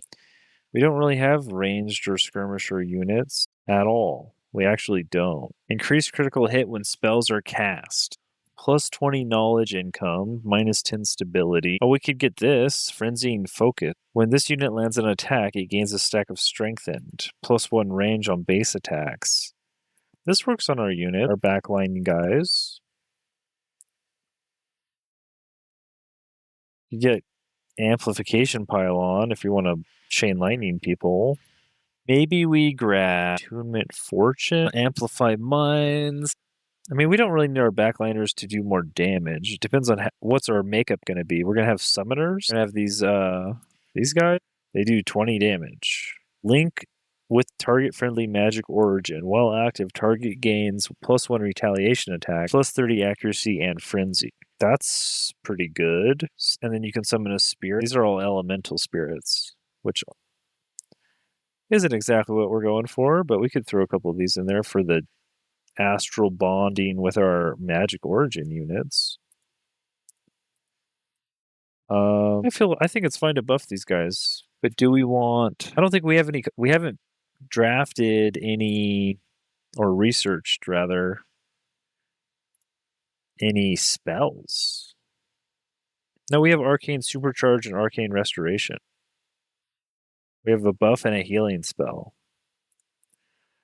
I guess that'll work. We can take Astral Blood, Frenzy, and Focus. Let's just go Amplify. That'll give us Frenzy and Focus and Astral Blood. This will keep our backliners further in the back and doing more damage. Also, like Amplified Minds is not going to be bad. Like if we have more time to research another thing, that's all fine. The thing is, we do have a summon. We have Soul. I didn't put that on here, did I? Did not. Oops. We have to make a choice. We need to get the Banshee. So we want Soul Binders, Bone Horror Reanimation, and summon Banshee. That's a lot, but hopefully the Empire upgrade's free. You might not have to upgrade that, in which case you could get like Soul Collection. We'll see when we play through what we end up with. Let's go Amp, and then we're into actually getting our final summon here, the Reapers. And then we'll research Summon Reaper, and Greater Reanimation looks really strong. Because we're already... Yeah. We've already transformed everyone into undead. So we can just take Summon Reaper and Greater Reanimation. This is another combat spell. So that'll work with our Astral Blood that we just got. Something like that. And then Convergent. We're picking up Convert. I don't really know about getting Explosive Manifestation. We don't really need the major race transformation either. We have enough. We could really pick anything up here also. What's in the Living Fog? What is this? Living Fog, Mythic, Magic, Floating, Ethereal. So he's not undead either, unfortunately.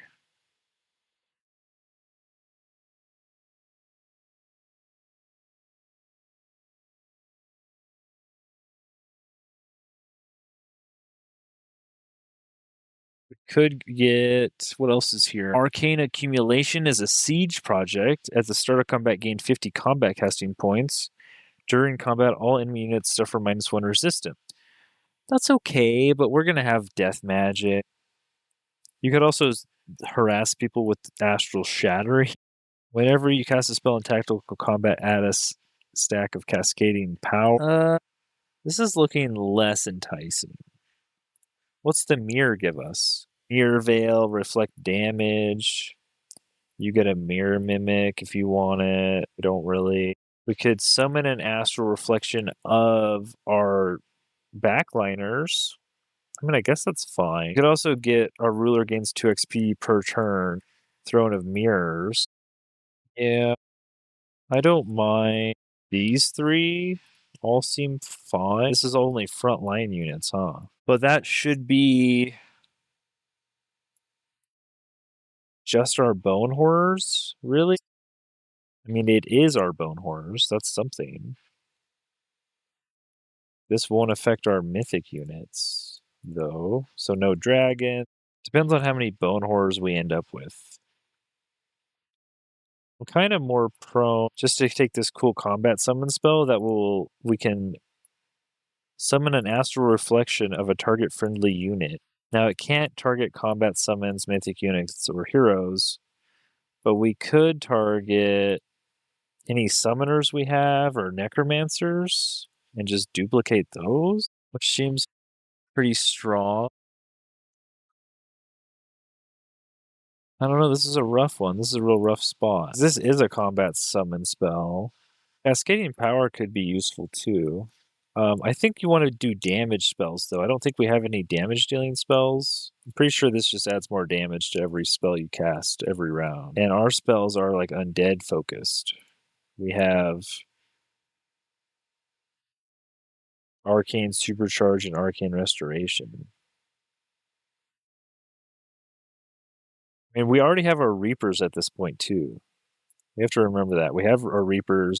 What are we doing for our Reapers? I guess we just go back for this. Give our support units a phase ability.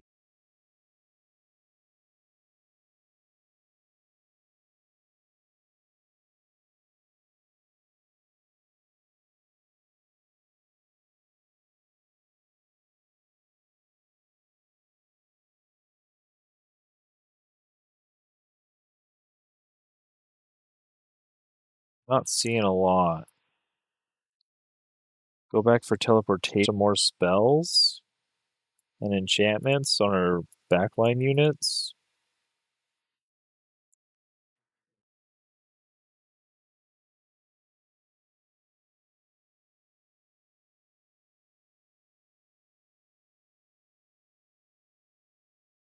I'm just not seeing it. If we had a bunch of bone horrors, this would be fine.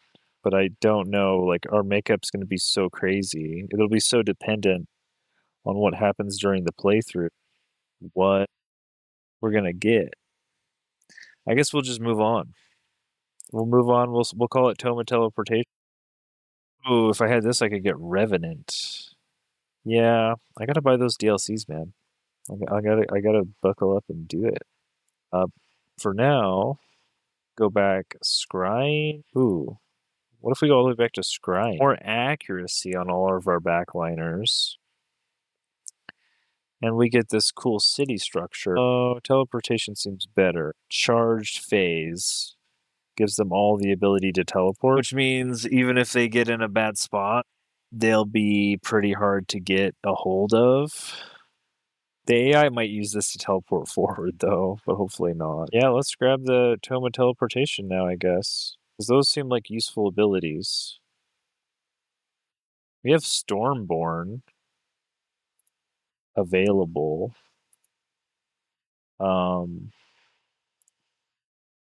Stormborn.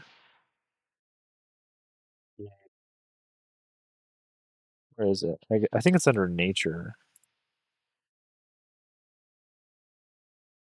There it is. Stormport. There's not going to be a lot of sea. Combat enchantment. Yeah. I don't think we're making Stormbringer. Let's just go ahead and grab teleportation and we'll call that. And add a teleportation. We'll take phasing enchantment. We probably don't need emergency teleport. We could take it. Or we could just take the astral trade relay. Phasing enchantment. Astral trade relay. We can generate some extra gold income. I don't think our economy would hate that. And then we're done. We're on Archmage, and we get our capstone Cosmic Overdrive. And we can also take Time Stop is pretty broken. Astral Travel is so dumb. It just teleports your leader, but not his army. So this is a tier 5 tome. Teleport your leader, but not his army for 200 mana and 200 world casting points. Or you go all the way back to teleportation. Makes target friendly army teleport back to the nearest own city. But that's the whole army and the leader of the army. This I don't know. Maybe you want to save your makes your leader teleport. I don't know. This should say ruler too. I'm pretty sure this is ruler. Because there's a difference between an army leader and a ruler. But I think we're going to take Time Stop. You could also take Disruption Wave. That's not bad. It depends on how many unit enchantments they have. Disrupted removes all their unit enchantments. So you could totally take Disruption Wave. It also buffs you. Dispels 2 negative status effects from allies and dispels 2 positive from enemies. Or you could stun them for a turn and and distract them. This is a little bit stronger, considering what stage of the game you're in. They're going to have a few things that just disrupts them, because this is its own thing, and then this is additional down here. Just being disrupted. If you go to the Tome of Material, I'm pretty sure there's a Tome of something or other. Transmutation, Crucible, Alchemy, Severing. And this just gives you a 60% chance of inflicting disrupt, which all of the unit enchantments that people try to stack, I mean, this just disrupts it. So it's a 60% chance. So it's not every time. But if you have all of these types of units, like a bunch of skirmishers, for instance, trying to disrupt every round with the ranged attacks and then running into melee and making multiple attacks, you're gonna disrupt some enemies. That's the strong thing. It's just this disrupted thing. This website's not perfect. It doesn't have links to everything. You have to go in the game for some stuff.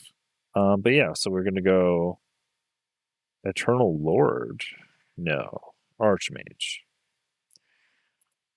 So like the other thing, you could go into the Shadow tier 5 tome, Eternal Lord, but this has a combat enchantment that's kind of mid. This does have battlefield reanimation. All friendly undead units come back to life.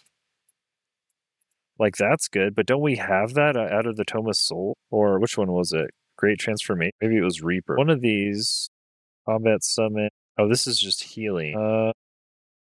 I guess we don't get we just have the Arcane Healing spell. Just have the one from Summoning.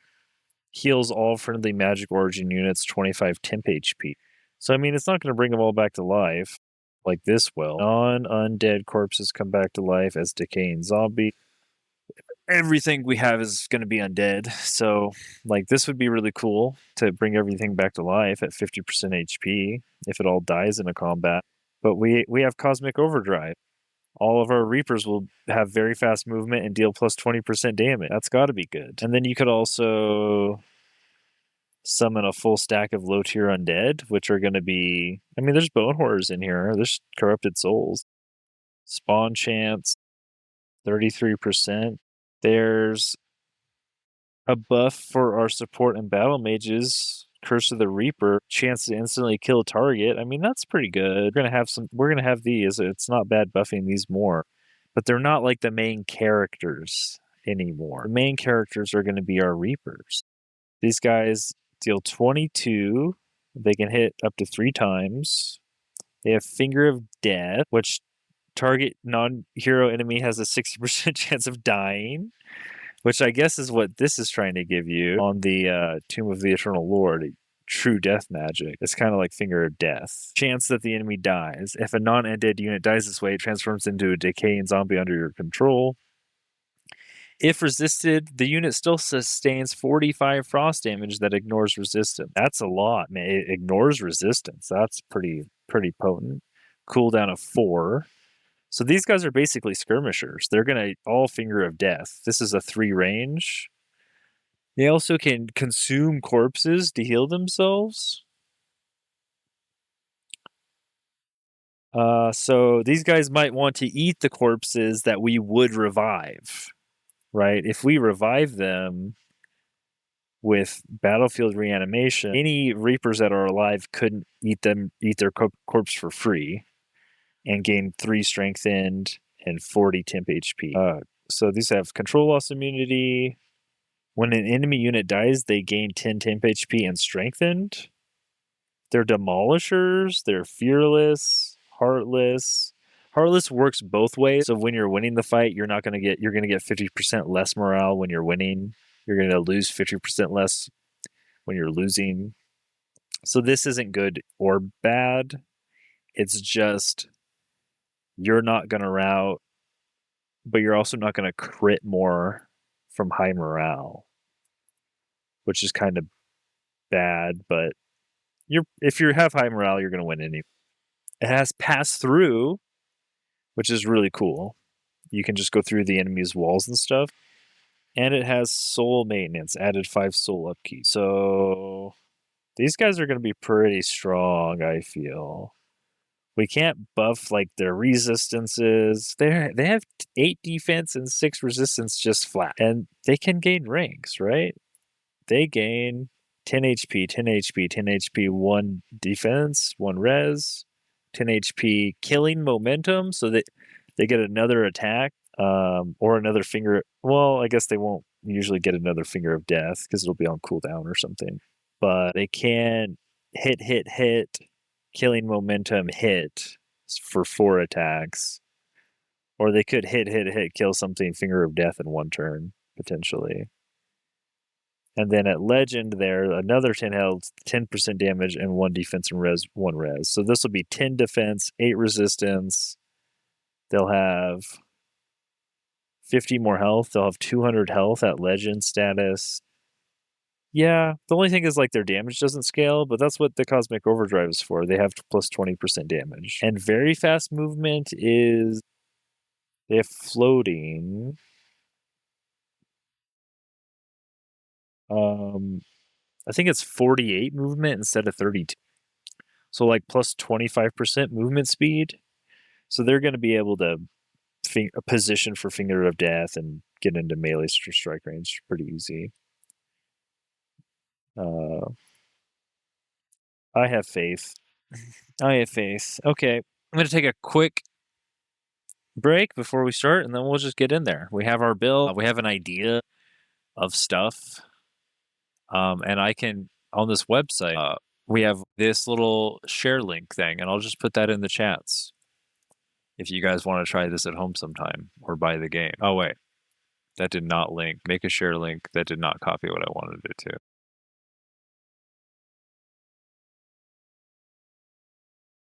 There we go. Hopefully that works. Okay, it works on YouTube, but on Twitch you have to copy and paste the whole thing.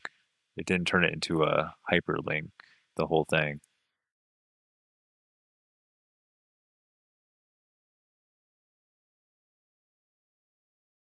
Should be fun. Yeah, I'm gonna take a hot break.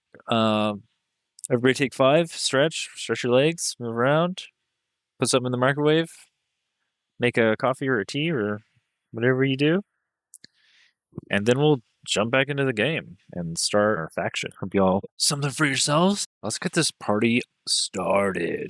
Go ahead and launch the game back up, and we'll see how well this does. Now, we could change this up a little bit to account for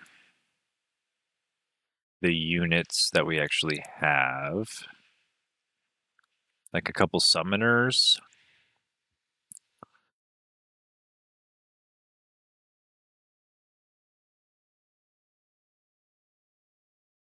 These guys have spell channeling. Oh.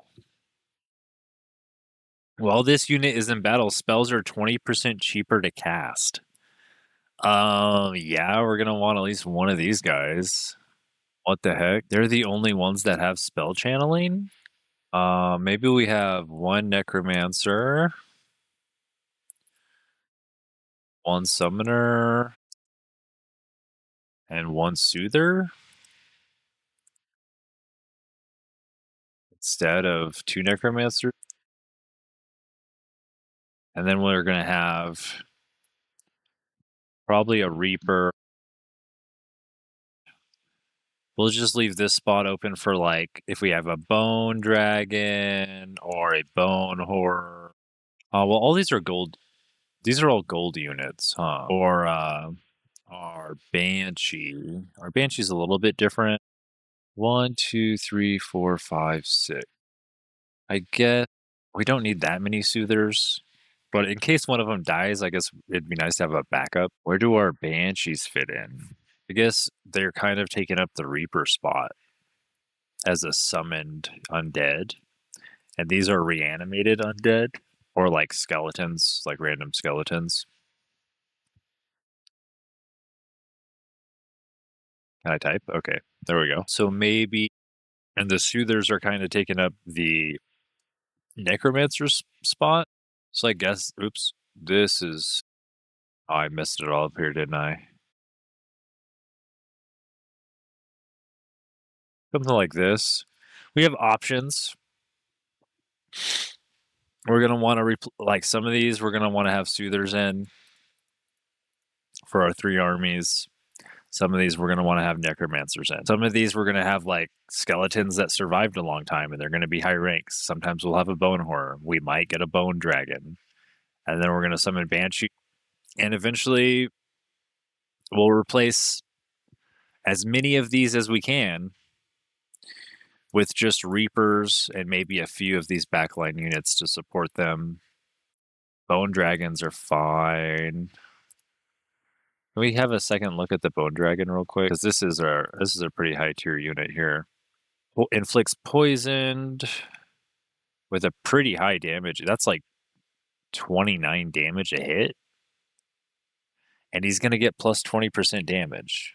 Tail Swipe, pretty big 33 hit. Putrid Breath, inflicts decay. Control Loss, Demolisher, Draconic Rage, plus 30% damage when it's 60% health or lower. Heartless, high maintenance. Juggernaut, Siege Breaker, Immune to Bleeding, Terrifying Aura. So this is helping with the morale a little bit, but we're not like full in on morale. What was our morale unit? These Corrupt Souls, right? I mean, they're Undead Magic Origin, but it was like a choice between these or the Banshees. Oh, the Banshees cost soul, and then they have a mana upkeep. The Corrupt Souls cost mana or souls.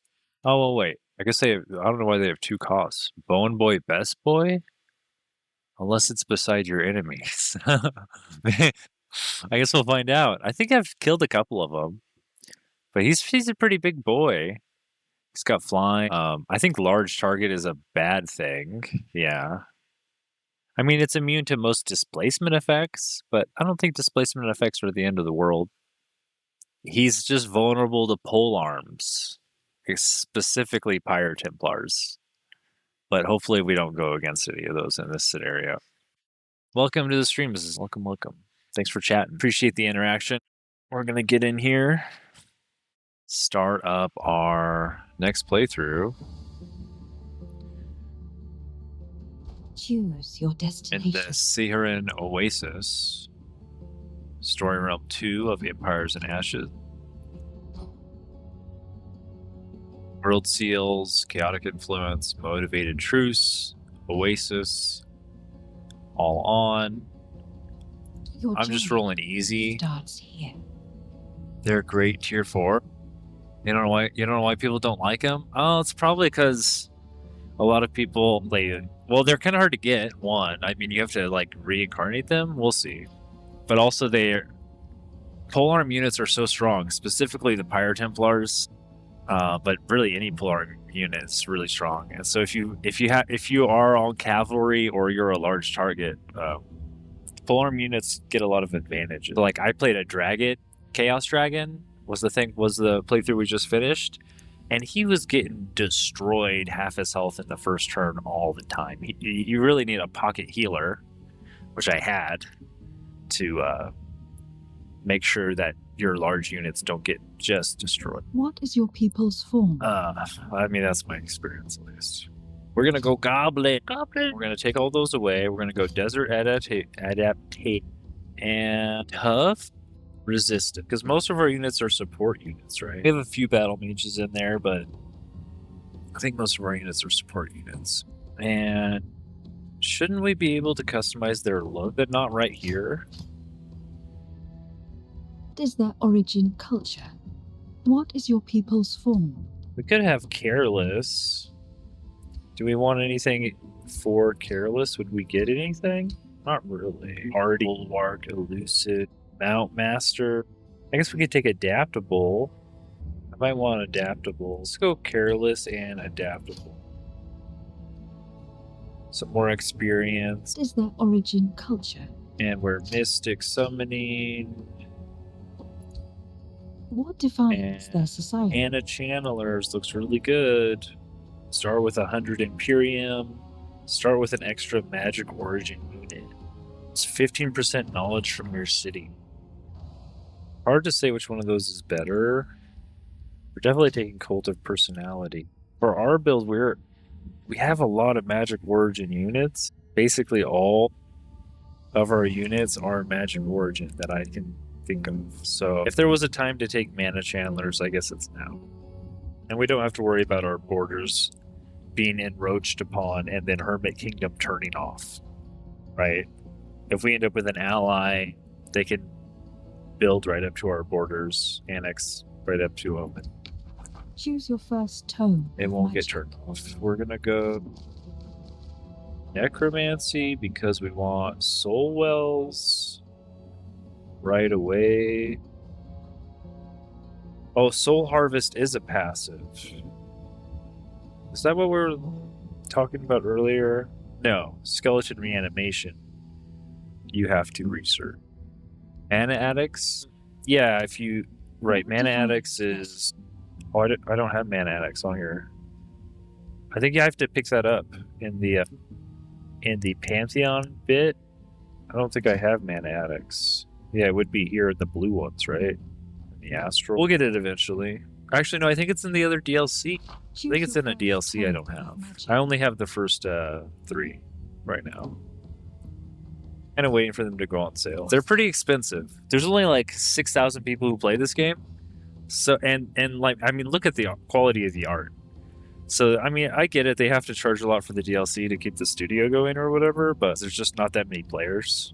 But that means that the DLC is really freaking expensive for being what it is. Like in a normal game, it'd be like $15, but in this game, it's like 50. Anyways, they gotta keep the studio's lights on, you know? What do we do here? Is there any little undead? Ooh, Reaper Scythe. Yeah, Reaper Scythe.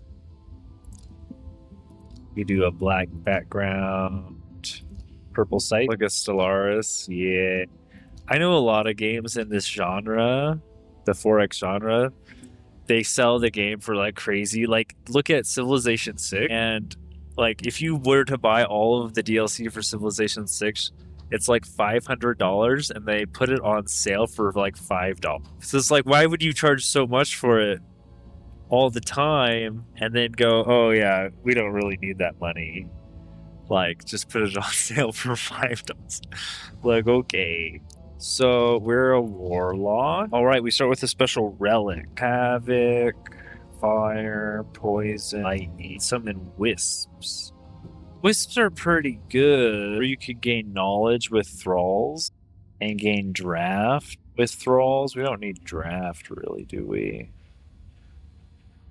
This gives you a teleport, fire damage. Delirium gives you chance to cause insane, sundered defense and sundered resistance. Total war fantasy. Oof. Ouch. Yeah. I kind of like turning thralls into knowledge. Summoning the astral wisps is cool early on. Clearing. I think we just want maybe the flesh one. We got all these cool body types here. Maybe we go with eyeballs. Ooh, what's this? Spike? What do you guys think about eyeballs? Ooh, more eyeballs. Is there any shoulder eyeballs? There is. Look, we even get shoulder eyeballs. That's a lot of eyeballs. Ooh, we'd be a chunky boy. Come give daddy a leg length. Oh, we can't change our tentacle length. Well, our leg length, we don't have legs, so I guess that makes sense. The wing size, though, there we go. Big old wings. Obviously, we have to go with the eyeball head. This one's cool, too. Or should we be an eyeball inside of a gaping maw? That one's kind of cool. Nah, maybe we can do something better than eyeball. This one's sick. It's not just weird for the sake of being weird. It's kind of cool. I like where this is going. The dark wings, though. Eye color? Oh, our eyes are over here. What are you looking at? My eyes are up here. I guess, purple? Base skin color.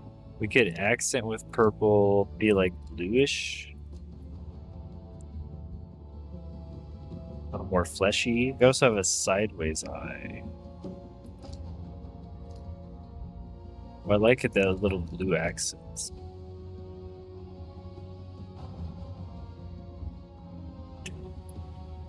Let's just go average head.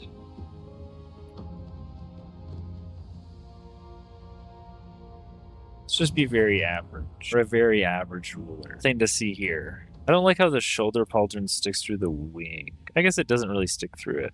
We're just barely not clipping. Oh, now we're clipping. Dang shoulder pauldrons.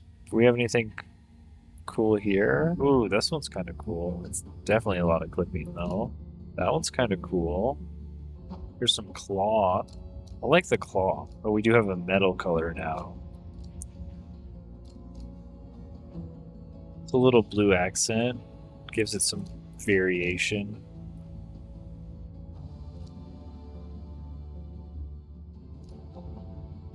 It's a little too saturated. I think they could have a saturation slider on these.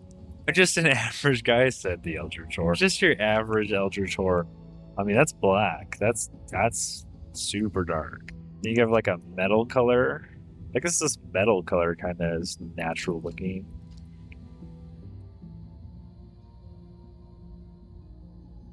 So,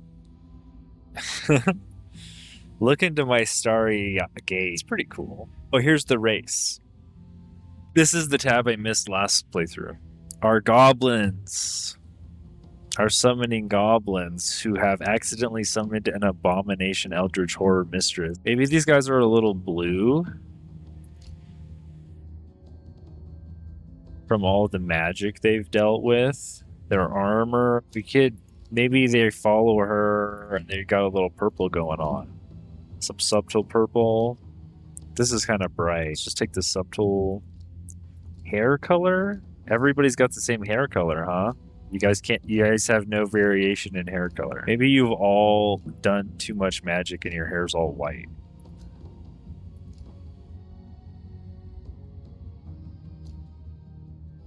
And then we got like marking, blue marking, little bits of blue marking. That one looks pretty summoning-esque. I wish I could see more of them with that screen up. It's like I can't see what this guy looks like. My spearman. Maybe just some subtle... I don't want anything too crazy. I feel like you can really overdo it here. Give him some crazy stuff going on, like all this gold. It's a bit much. How about just some blue... And the army mount type. Oh, if we get a mounted unit, what do my goblins ride? What do you guys think, chat? Polar bears? Crocodiles? Are they crocodile riders? That seems like a goblin-sized mount. There's low to the ground, you know, they don't have much to get on. They just gotta kind of squat, throw a leg over, and they're on. Like, look at this horse. I guess it's kind of a mini horse, huh? For these guys. Oh, the horse has different skin colors. This one actually has a slider on it. Not all of them have that. Just the horses, huh? I think crocodiles is cool.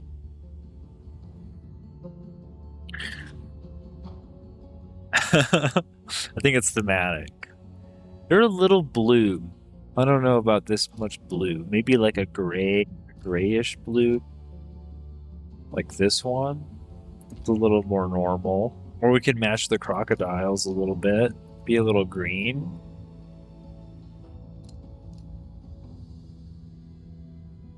This is like a greenish blue. That helps the tattoos stand out more. Or like a greenish color too. Otherwise these the blue tattoos don't really stand out very well. I still like the subtleness of them though. Rather than all over the place. The green gobos. Alright. I guess this should be more on theme.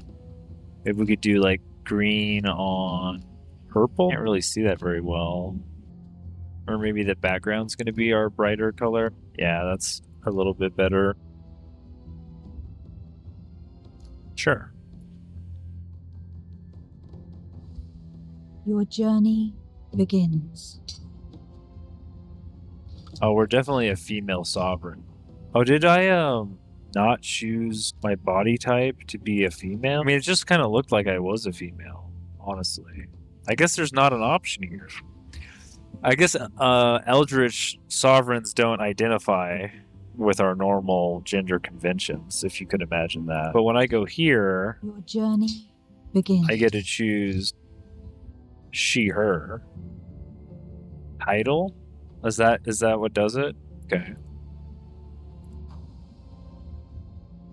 Oh, what's our name? Eknix. Oh, these are hard to pronounce.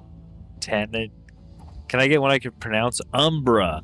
Umbra I can pronounce. Tyreth, Shadil, Stellix, Wispeth, Nebulyx. Nebulyx fits our face. Let's stick with Nebulyx. The Conduit. Nebulyx, the Conduit. Adderall? Adderall I can pronounce. The Prodigal. The Ruined. Spell. Stars Smith. Nebulyx, Starsmith. Penicillin. The Goblin Mystics, the Crooked Stargazers. Ooh, that's really good. The Crooked Stargazers. I think that's good. Our throne city could be Omen Hall, Crystallios, Sage Haven, Manahold, Oraculum, Hexpont, Altlandis, Astral Anchorage, Manafont, Obscurum, Dream Vault. Dream Vault, where your dreams go to be sealed away forever. Sounds good. What is our ambition? Obviously, we're a dominator. Do we even need to look at what it does? A bland. Oh, we live in Gobland. Grants a 90% chance of we get a domination ability once per battle. Recruit or raise units after combat. Is one of these like a instructor, duelist, delver? I think collector's like kind of the easy one. You just get renown for having an item equipped, and you're always going to have an item equipped. For undead, which one? The instructor. All army leader, all non-hero units in army gain plus 50% experience. Raider units gain health regen. You just have to pillage. I don't spend a lot of time pillaging. Win a combat with only animal, plants, and elementals. Shepherd. Well, that's pretty good, but we're not going to do any of this. What about win a combat with only undead in your army? Pragmatic leader. Well, this is cool. Clear infestations. We have minus 20% base unit upkeep. I like that, but I don't know how many infestations are going to be around compared to wonders, compared to domination. Recruit or raise a tier 4 unit after combat. So when it's talking about raising units after combat, that's our summoning skeletons with souls, right? And the tier 4 unit, that's our dragon.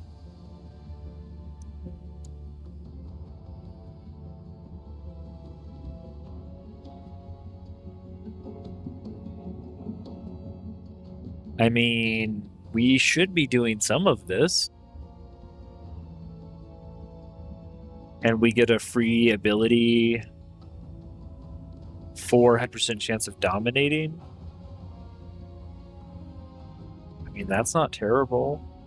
That could be good. Once per battle ability. And then when we dominate them, that's recruiting them into our army. So we'll get more renown after we get the domination ability. Does that mean that we want to change our weapon, though? Where was our weapon? Here? Because our weapon, we took Relic of Flesh, but if we took Relic of the Mind, we'll get Delirium. Oh no, this is Insanity. This is not Domination. I thought Relic of the Mind, Mind Rebuke, Mind Spike. Now, wait, no, I think we do get more options later. Let's take Relic of the Flesh. We can try Dominator. I have no qualms. I think Collector is like a free one because you're always going to have items equipped. But we'll go Dominator. This seems to fit what we're doing, and there's some mechanical stuff. Now in advanced setting, you can customize a hero. And our first hero, maybe we want a Death Knight, or do we want a Ritualist? Normally, I make one Ritualist. You can reset your skill. Oh.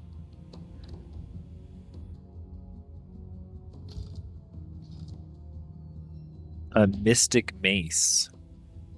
Sundered resistance. Okay. Or you can get mace and shield. Is this a two-handed weapon? It is. Yeah, I like the charge attack.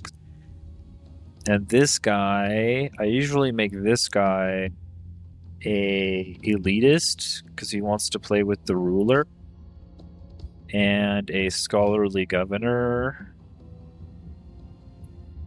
And this could be, yeah, the ritualist gets some of the leafy summons and stuff.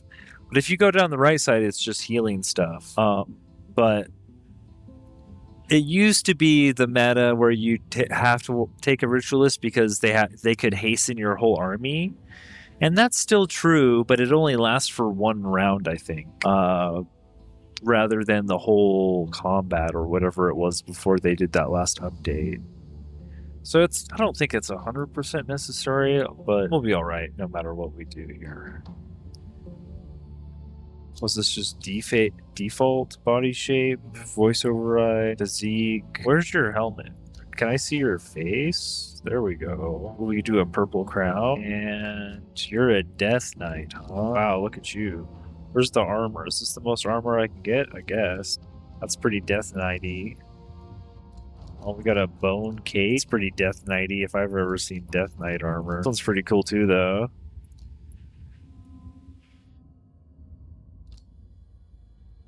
I mean, my whole point of playing this was to make sure that I could try out the Death Knight and the Warlock that I never pick. I always get those options, and I never pick them. Could do like a bit of a blue sheen. On the armor. Oh, here's armor. Oh, that was armor color. This is, I guess it would be lore. Oh, you can't randomize these. What's this guy's? No, yeah, it's right down here. Never mind. Eridani the Executor, Jata the Blade Master, Zenduka, Skriva the Dagger, Donna the Conqueror, Fortuna the Ox, Nebula the Brutal, Ursa. These are all girl names, though, right? Isn't this? Yeah, I think it's caught up on it being a female still, even though I changed the title.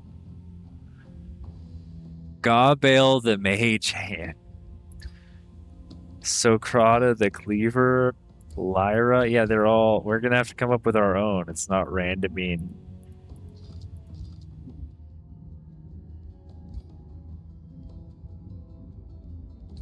Let me try it again. Yeah, you can't. You have to change this manually.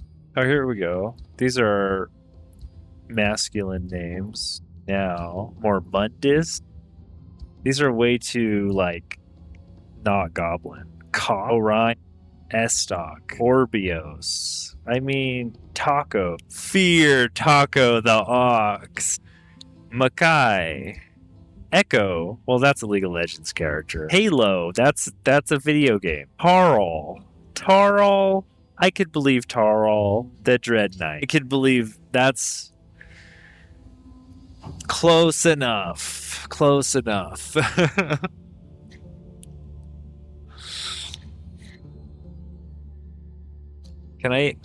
Is that a human face on a goblin? What is this? Oh, that's definitely Tarl if I've ever seen Tarl. Look at that maw. Maybe he's got a little eldritch power in him. Oh, his eyes glow purple. Let's give him the mohawk, dude. This guy, he gives no Fs. We're gonna go, yeah, that's Tarog, baby. Oh, maybe we just do the tips red. There we go. Now we got a two-tone hair color. Well, all of the goblins have white hair, but that looks way worse. We do the white tips, and he dyes it red. That looks okay. Dyes it red with the blood of his enemies. Nah, I still think the black base. That's pretty good. Wonder what looks better, this or this? More black. More black, probably. It's the most handsome goblin. Tarog is known for his luck with the lady goblins, I believe. So he's kind of what you call a ladies' man, you know? It's his way with words, honestly. I want to change this helmet, though, now. Oh, these are very good. I guess nothing. Oh, wait, we could give him a little helmet. That one's actually sick. What's cooler, Tarog's face or this helmet? What do you think, Sunworm? This little guy looks like a Death Knight. Hiding his middle-aged balding. That's pretty cool. But you don't get to see Tarog's beautiful face. I think maybe we just do a little purple magic crown. Or nothing. Have some floaty things. A hood? No. I wish there was... I need some more cosmetics. None of these really fit. I would want like a metal... How did he fit his head in there?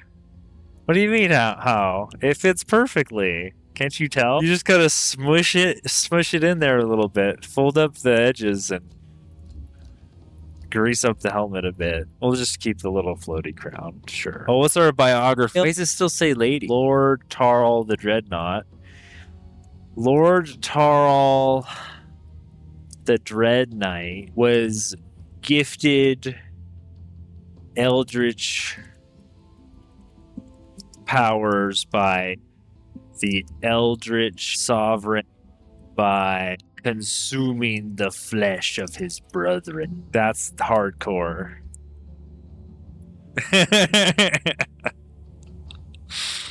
Now you can give the AI a personality if you ever fight them. I think what was our character's name? Nebulyx.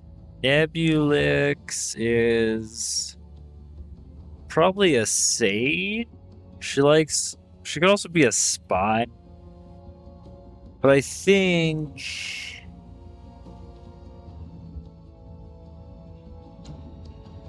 I don't know if she's necessarily a warlord or a diplomat or an isolationist. A fanatic sounds right. Fanatic, isolation, values purity of mind, dislike empires without relationships with free cities. Oh no, she likes empires without relationships with free cities. Dislikes empires that have many alliances. Yeah, maybe a fanatic isolationist. That explains the balding. The helmet explains his balding. Cunning ruler, a self-centered ruler who prefers to deal with the weak. I don't know. I feel like it makes more sense to be like fanatic. I feel like the goblins worship her. And then you get to pick her tome path. So this is essentially what we did on the website, but in the client. This is where I said you could do it in the client here. But you don't get to see absolutely everything quite at the tip of your fingers. So we went... Let me remember, chat. We went warding, and then we went soul summoning. Did we go summoning? We bring up the notes. We did go summoning. Oh, right, for the buffs. Chivalrous. I'm just a normal Eldritch. Why you gotta be like that? And then we wanted to go teleportation, but instead we went amplification because the teleportation stuff looked kind of silly. Now we're on tier 3, and we get Oh wait, no, we want transformation first, right? Yeah. Transformation, Reaper, and then we get, after Reaper, we're gonna get Convergent. We could get Severing here, but there wasn't anything for us, really. Null Shield, Disrupting Blades. Yeah, not a whole lot here. Convergence, Archmage. And that's really it. We didn't go past that. Normally there's one more tome past your tier 5 tome that I put in there because there's something obvious that you still want. I don't know if that's the case here, honestly. This should be very interesting. So we could add city names, but I don't feel the need to do that. I think we're good. Wait, why is this he, him? Okay. Yeah, onward.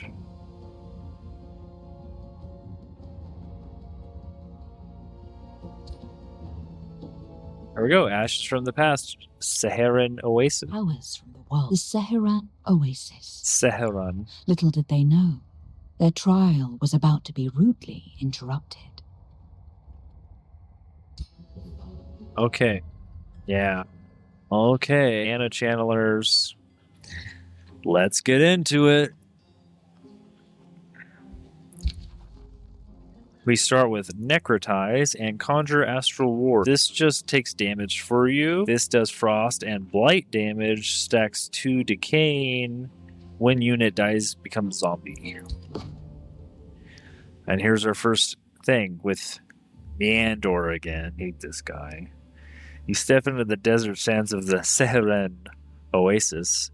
The air is hot and dry, whipping sand across your face. Still, the air is clearer here than on Mage Haven. The smallest spark seems to ignite arguments among all Gaudir residing there.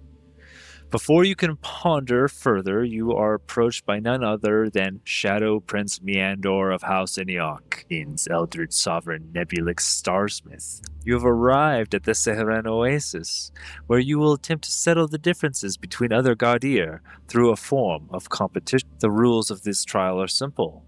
All participating Gaudir will either settle their differences or compete for the emerged seals on this realm. Waging wanton wars is discouraged. You can just skip all of this. Why are we doing this? Meandor of House Eniok's expression darkens. When I first found Mage Haven, it was a refuge for Gaudir who found themselves adrift in the astral sea. Now, since the world vault was opened by my ambitious niece and those Shadrai fools, anarchy has overtaken the Pantheon. Meandor shakes his head in disgust.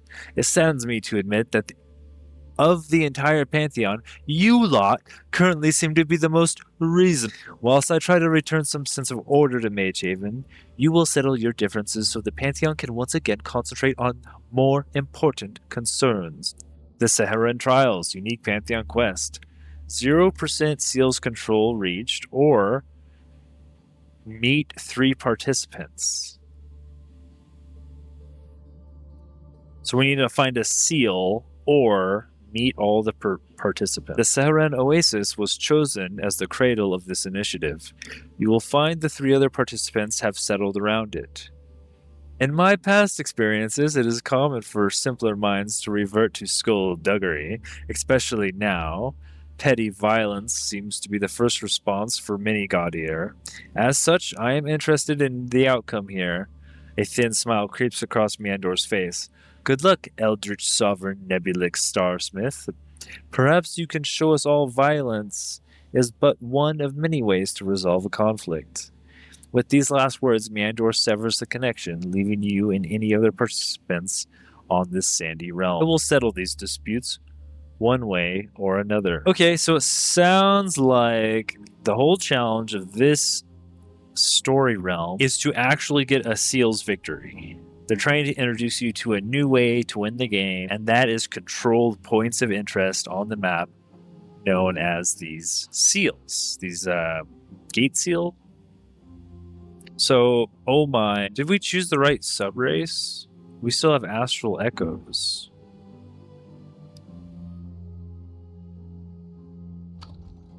I might have hooked myself here already.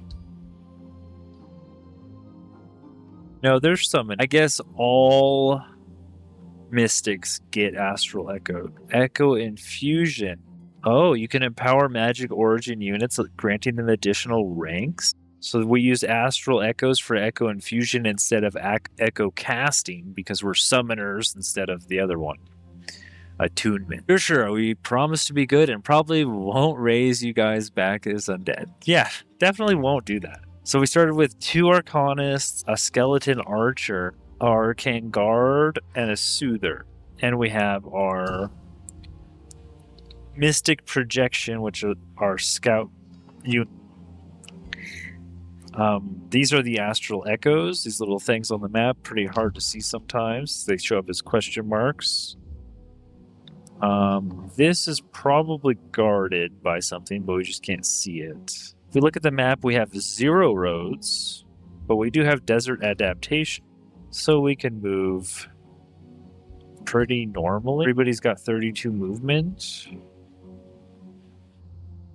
But you're floating. Sandwalk. Undead Archer, is that good? Is this like a rare drop? Set arcane research, and we get, yes, we do have to research skeleton reanimation. Soul collection is a sustained world spell that costs 30 gold upkeep. I think we start with skeleton reanimation so we can get more. It's a restart. Oh, I'm not restarting. We're gonna roll with the punches. We don't restart. Unless I make a fatal error. When killing racial units, gain the option to spend souls. So I could kill a free city and use this. I think I'm just going to take the necrotic projectiles right now, actually. We do want to summon units. Normally I go units and then enchantment, but I am wary that we won't kill any racial units for a little while, so let's just get the necrotic projectiles. Oh, and we get another hero, and we can take... Wait, Vangela? It changed his name again. Undead cost mana upkeep. Oh, so they're like the same as summon? This is our Dread Knight, but it changed his name to a girl's name? Oh well. Where do we want to explore? We have a Gold Wonder here. There's a quest. There's a quest. I guess we could just explore towards the quest. There's also a tower out here. And there's another Gold Wonder. So our second city should probably be... I don't know what this is per se. There's another Gold Wonder. Wow, we're kind of cooking. Maybe these aren't Gold Wonders. Usually these giant trees are Gold Wonders, but there's a lot of them. I thought there'd be more desert on this map, honestly. It looks like... I guess we'll just have to keep walking around. I guess we can go grab the Echo. Maybe with our main army. Let's scout out here. I could also... Oh, I can't float over there, even though I'm floating and I can't go in the water. That's interesting. Echo infusion allows the use of astral echoes to... Okay, so if we click on Magic Origin Unit, like this guy, we can promote him right here for 12 echoes.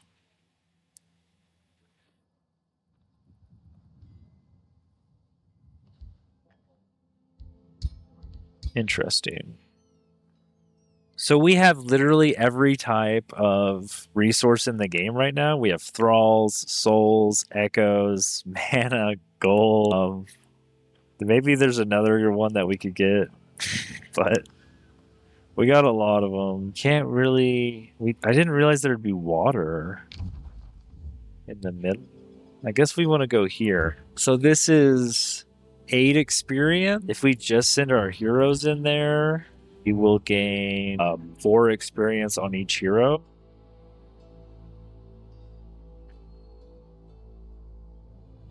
From the Reapers. Gotcha. Yeah, so it's going to be a little bit more complicated. But I don't want that. So we could, if we go in here with 3 units, we're only getting 3 XP on each of them. So I think we just send our heroes into this one, and we can leave everyone else nearby, but we don't need to send them into the fight. And we can set production. I think I undervalue food, honestly. Well, this gives mana, though. This does give mana income, but we don't really need the draft. But I mean, we will make some necromancers, right? Production. This gives 10 mana. Build 1 forester. We're probably not going to be able to boost that. We could build 1 farm, though. Correct? Yeah. Oh, here's a forester. So we do have options. We also have options to build on the water, which I normally don't have. I actually have mines here. We are an Eldritch Governor. Special province improvements cost 20% less gold and 20% less production. Each special province improvement grants 10 stability, and each population is 2 mana and 2 knowledge. It's pretty good. I probably should have looked at more special province improvements in our tome, but that's okay. Maybe all these are 7. We could start with a forester. We can definitely build one forester. I'm just going to start with food. Start with a storehouse. And then we'll build a forester here. Now these guys can take this fight, and we can turn off everybody else. And we can turn off spells. Product first. I want food first. Auto comp. So I have 85 mana. Let's see if it casts any spells. I don't think it. I think it doesn't take away your mana on easy if you auto combat spells for some reason. I'm not sure. Yeah, so we did cast a spell right there. That was our damaging necrotize spell. But we still have 75 mana because the AI did it. And not us. Maybe that's part of easy. Not sure. Let's run over to this tower, I guess. Ooh, there's another combat. This is another bit of XP, but we can't quite get there.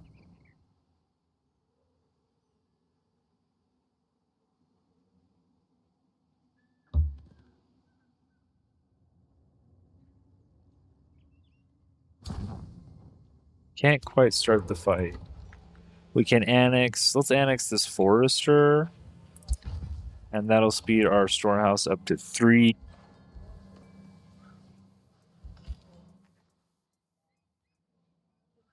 Oh, and we see this guy over here too. A copper golem and a wind rager. I think that's our turn. I guess we could hurry the production. That's right. We should get rid of our gold. So this is already boosted because of our forester. We can go in ahead and get the library. And then we need to build one farm. We can't do a granary till we get a second forester. And we don't even see a spot to do. Well, we could do it. It's just not boosted. Let's send this guy over to the tower. A seal. Oh, there's a seal. I can't kill this army. This is a 1,000 power army. Yeah. Nope. That is a progenitor golem with human spirit callers. A whole army of them. So we're just going to leave that there. Here's a ritual circle. I guess I could go over here. Look for my second city. This is for a 12 experience. So for 12 experience, we could split it 3 ways for 4 experience each. So I guess we'll take our Soother.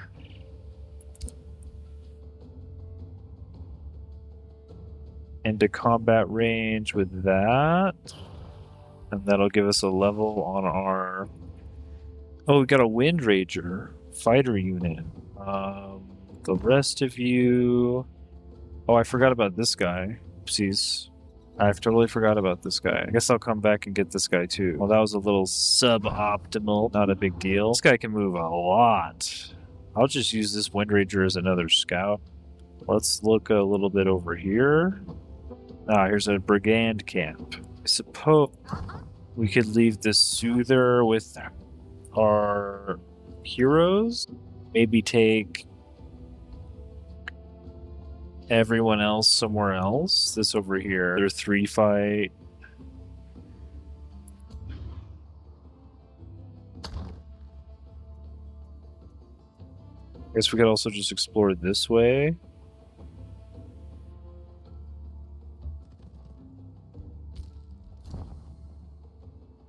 Oh, you could start this fight also. Well, we don't want you to start that fight though. We want that on our heroes. But our heroes are getting pretty hurt. Oh. And we're not barbarians. We would like to build an outpost soon. I think it's fine to take this now. We get a reinforced helmet. Who's taking all the damage? It's my Death Knight, right? Won't all your units just get XP evenly? Yes, it's distributed evenly, but the system also rounds up. So if you can divide the experience amount into a fraction, you get more experience overall. Does that make sense? So if there's like 2 tier 1 units, they're worth 8 experience. So you could go in there with both your heroes and you could get 4 experience on each of them. Or you could go in there with 3, and you could get 3 units, and you could get 2.6 rounded up to 3 experience on 3 on each of your heroes, and then 3 on your other unit. So overall, you get 9 experience, or you get 8 on your heroes. You be the judge on which is better. But also, you're trying to balance how much damage your heroes are taking, and if you're in range to like heal them, or what's going on with that. So our Death Knight, I haven't looked at this. It looks like we have our melee abilities over here, and you can go crit, execute, or reckless, just like the warrior. And then you can second wind Sundering Sweep, healing momentum, just like the warrior. So this is like more tanky, and this is more killy. And then we have curse, which is like debuff, inflict disease, weaken, decaying, disrupt. Well, that's pretty good. You can get disrupted right here. Oh, it's only on the debuff. Oh, well, it's a free debuff ability, and it does 10 damage for free.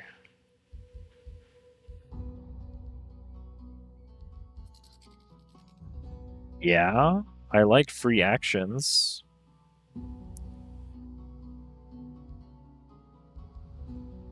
can also summon a zombie at the start of the battle, or summon a bone wyvern at the start of the battle, and this replaces Soulkeeper. So the zombie upgrades into the bone wyvern.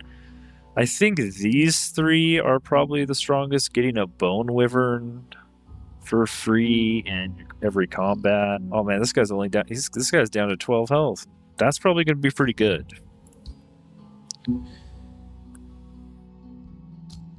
And our ruler. So we got Warlock stuff, and then here's our Eldritch Sovereign stuff. And this is also Warlock stuff. Transfer life. Target friendly unit gains 10 tame HP and strengthened. This ability cooldown refreshes when the unit summoned by the caster die. This unit kills an enemy. Units. So when we summon units and they die, can only be used once per battle. Okay. Blood Pact, link with target friendly. While active, target gains any damage dealt to the caster is dealt to the target as well. The caster gains plus 20% damage. What? Ignore 2 status resistance. What the heck? Oh, it's got a 2-turn cooldown. Hex Pact. Link to target enemy unit. Each turn the target suffers 1 misfortune, 1 sundered res, 1 sundered defense. I thought this guy could summon. Awaken Corrupted Soul. Summon a tier 3 Corrupted Soul next to a target enemy with low morale or worse. Infectious Affliction. Gain Afflicted. Target enemy and all connected units. Oh, you can get literally every type of condition if you're afflicted, based on what kind of damage you take. Okay. This is pretty cool. Oh, here's the Bone Wyvern. This guy can also summon a Bone Wyvern. It's only 3 levels away. Or you can summon 2 zombies. Raise Undead or Dark Ritual. Enemies in a 1 hex radius. Well, you can go either way from here. It's crossed over. But why wouldn't I just not want 1 Bone Wyvern? 70 health or 2 60 health zombies. I think the Bone Wyvern's going to be 1 tier 2 unit or 2 tier 1 units.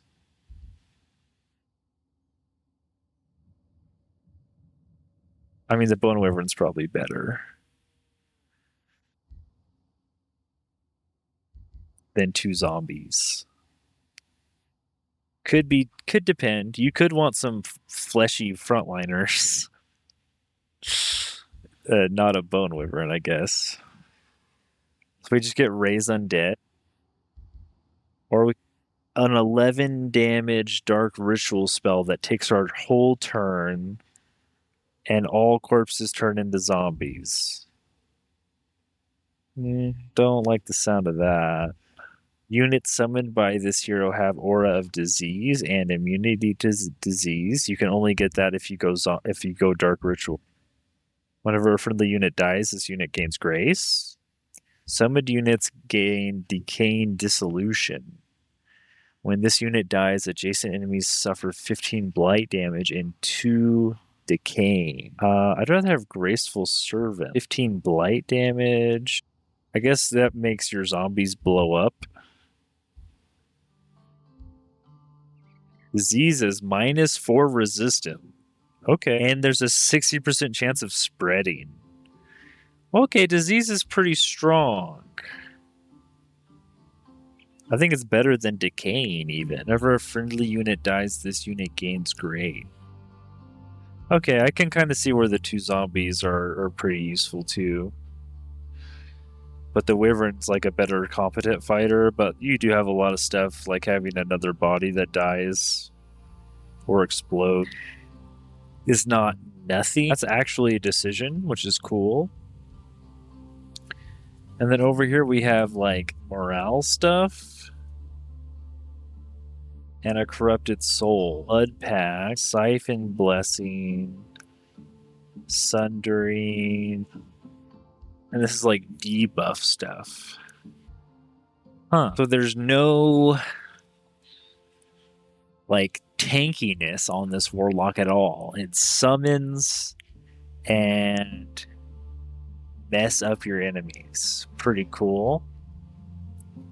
Eldritch Caster gives us world map casting points.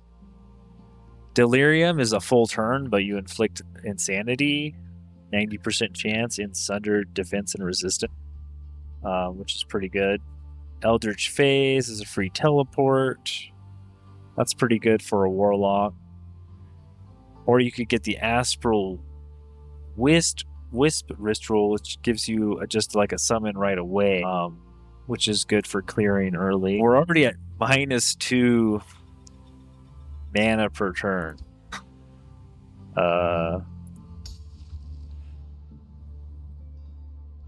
Earth-shaped sand. Target province gains sand. Create 3 thralls out of 30 souls. And we can Dark Knowledge Ritual with 6 thralls. Okay, sure. I kind of want to start Thrall Effigy right now. That would put me up to 5 thralls. I want to maybe spam this Dark Knowledge Ritual. What else do I have for souls? Nothing right now. Used for undead units and shadow spells. Yeah, I don't have anything to spend souls on yet. But I do have something to spend thralls on. I can't rush this. What I want to do is make sure I have positive mana. So we're going to want to build a quarry and get this shrine going. See a couple of camps up here. And we're going to want to get our second city down pretty quick. So we've used all our movement. We'll send this guy maybe out towards here. Well, we have a whole army going that way. Be out towards here. Hopefully these guys don't come off the seal and attack. Looks like they're just guarding. Oh, and we can also put our Whispering Stone in our main city, which we forgot to do. Got to make sure to do that. And now I think we're good. Actually, did we actually level up? I didn't actually choose a thing to level up.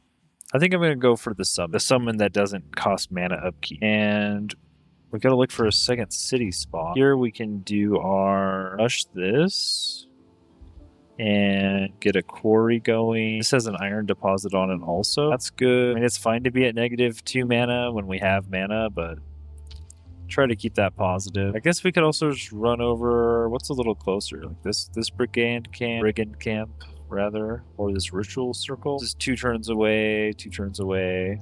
Let's go for this one. So we just have 10 XP here on these guys. So it's just a simple, do we want to split it? We could get on 3 units, we could get 4 XP on 3 units. It's probably what we'll do. Or if we split it into like 4 units, we get 3 XP on 4 units. Hey, oops. Here? Oh, there we go.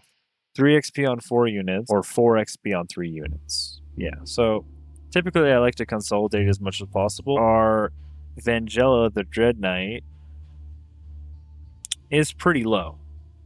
But we should be fine. We could actually start the fight if we could get in range, but we can't get in range. Let's move these guys up here.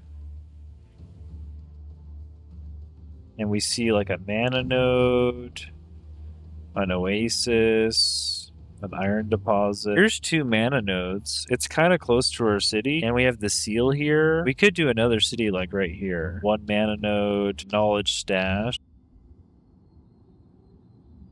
We got another mana node here. Kind of want to annex from my main city out to these 2, which leaves this one for maybe another city over here somewhere. Let's send this guy left. We can cast the Thrall Effigy. I have to cast it one more time. We don't have 30 soul. And then you could soul drain ritual to transfer it back. So you're not losing anything here if you transfer it back and forth or you make a mistake. It's just world casting points, I guess. So let's rush this. We can start off on the Arcane Institute. Now we got positive mana. Love to see that. Can I get this guy in multiple fight? Really?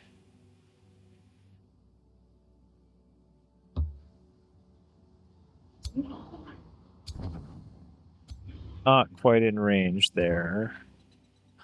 Oh, here's a couple fights. There's some knowledge or a mana stash on the ground. Nice. Bunch of Inferno puppies.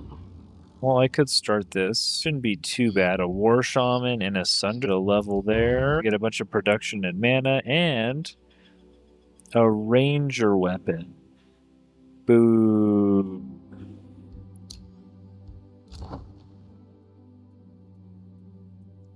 I guess these guys could take a fight on their own. I'd rather get my heroes in it, though, if I could. You could take another fight, but let's just move you up here.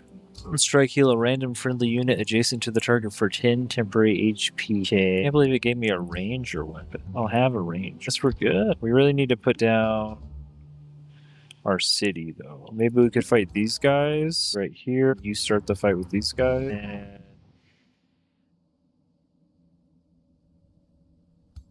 you guys could start the fight with these guys. Or another helmet. Sure. It is a gold wonder. Wow, there are so many gold wonders around. Gold wonder, gold wonder, gold wonder. So much for a seals victory. Why would I not go for a magic victory? Hey, look, there's another city here for sure. We found, what did we find here? Another mana node.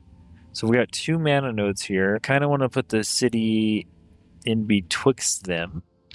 So we've got to get our hero. Oh, there's a city here we are at war with, apparently. Who would have thunk? Well, if I'm going to go settle over here, I guess I'll take all my army with me. Or I could take the Sand Spirit and go explore. He's not really, or this Wind Spirit he's magic origin, but he's not undead. He's elemental, so maybe he's not the most important unit in the world to get XP on, although he is very, very quick. I think I'm going to go this way. Oh, look, there's a monster den. A lot of monster dens nearby. I don't really want to go to war with you guys yet. Go ahead and put you guys, like, over here. Get necrotic projectile. I guess when we research our necromancer, that is one of our units we want. We have no boost. Even though I built food first, we have to attract population to get a boost. Need to build a farm, 2 quarries, 2 foresters, or a farm. Well, there is a research post out here, but I think I'm going to draft this as a forester and build a granary. And then we can switch it to a research post later after our granary's built. Then we get our zombie summon. Oh, and we get our bone wyvern summon.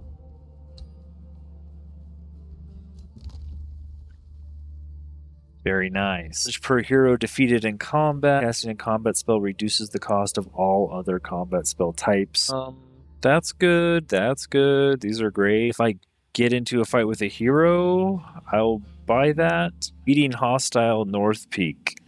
Chiefess Ibika Stagheart of the Free City of North Peak greets you with hostility. We melodious looters of North Peak will fight for our freedom and stand against anyone who threaten our free city, even when they are led by an Eldritch Sovereign like you. The brood of invaders, thieves, and spies will nourish the field. We could spend 6 thrall, and we could go neutral. I don't think I'm going to do that, but it's a possibility. Now, we can put necrotic projectiles up in here. I would like to not be so low in front of your city. Maybe we just start the siege. I kind of want to go put my city down. Maybe I just take their city, though. They have a mana node. And they have another mana node. That's good enough for a city. Rather than this mana node and that mana node, I could just take these two for research posts. I guess we're just going to go collaborate in front of your city with all of our units. Something like that. I'll just convert their city to my city. And annex out to this second mana node. Granted, we're not the healthiest. We have 1 unit upkeep, or 1 unit enchantment, when necrotic projectiles done, and we're level 3 heroes with our summon. We can do 200 knowledge right here with our thralls, which is like 2 turns of knowledge that we didn't have. We can hurry production of the granary, but then we won't have any gold left over to build anything else. I don't know. I don't like hurrying if I am going to just produce merchant. Convert 25% of production to gold. I mean, it's plus 20 food. It's basically, it's like plus 50% food. I think it took 1. I didn't see what it was before. I think it took 1 turn away, or maybe more. We need 160 food. It's all good. Yeah, everybody's moving over there. I mean, I'll take my scout to go siege them too, honestly. The Mistress of Fire, it's Carissa the Red. If he announces one of the participants of the Sehiran settlement. Greetings, Grand Eldritch Sovereign. Fire Queen Carissa the Red smiles, surprised to see me.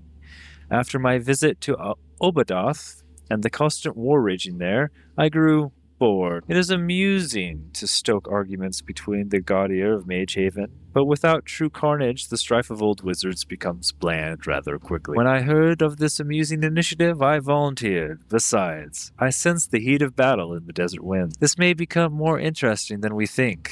Carissa winks at you. Let us exchange knowledge on war, Carissa, just in case. You and Carissa the Red will gain a wizard's bond. Draft in Dream Vault is blocked for 4 turns. I mean, I probably want an ally, and I'm not actually drafting anything. The draft is going to food right now, and I haven't built any draft. I won't be able to immediately draft necromancers, because I'll probably research those before this 4 turns is up. That won't be a huge deal. Let's take a wizard's ball. Oh, and there you are, an Emberfang. Look at that. Great. So now I just need to worry about whoever this is. Let's bring an undead into here. Let's bring our scout over here. Let's bring our spirit. So he's got some unit. We can produce not quite what we want yet. Let's go ahead and rush a little bit more population. We can get a farm. Our draft is blocked, so we don't really want to build more draft. If we get a farm, we could get the vendor. That seems fine. Our mana is only 9. Another quarry would be great, but let's start with a farm. Can we put a group of farms? Probably out here. We do want to make sure we're annexing towards our other mana node. So this looks good. We've taken up everything but this quarry, or this gold vein, which we'll probably want to grab pretty soon. And I guess we can just start. Ooh, he's got a 415 army. It's going to be a tough battle. Make sure as many units are stacked up in our main army as possible. We probably want another melee unit. Let's put the spearman in here. And then you can go up here and see. Oh, this is they don't have walls? They don't have walls? Yeah. He's got a level 4 hero and a bunch of warriors and a sunder. I've got a level 2 level 3 heroes. I'm pretty sure we wreck them. Ooh, we lost our Wind Rager. Let's see exactly what happened. Our battle mages are over there and they didn't get got. We heal up our Wind Rager with our Soother. We get stunned, and our battle mages get surrounded, but we mind control one of the melee units, and our Bone Wyvern we summoned flanks their hero. And the Wind Rager gets in there, and then they start. Yep, the hero target the Wind Rager instead. Pretty big damage. They take opportunity attacks. I should have left the battle mages with a melee unit. Putting them alone was a bad idea, but I mean, at the end of the day, they didn't die, and the Wind Rager did. Oh, and they get big healed. The hero gets shot in the back by our bone archers. Pretty good. 33 damage with the flanking charge of the Death Knight.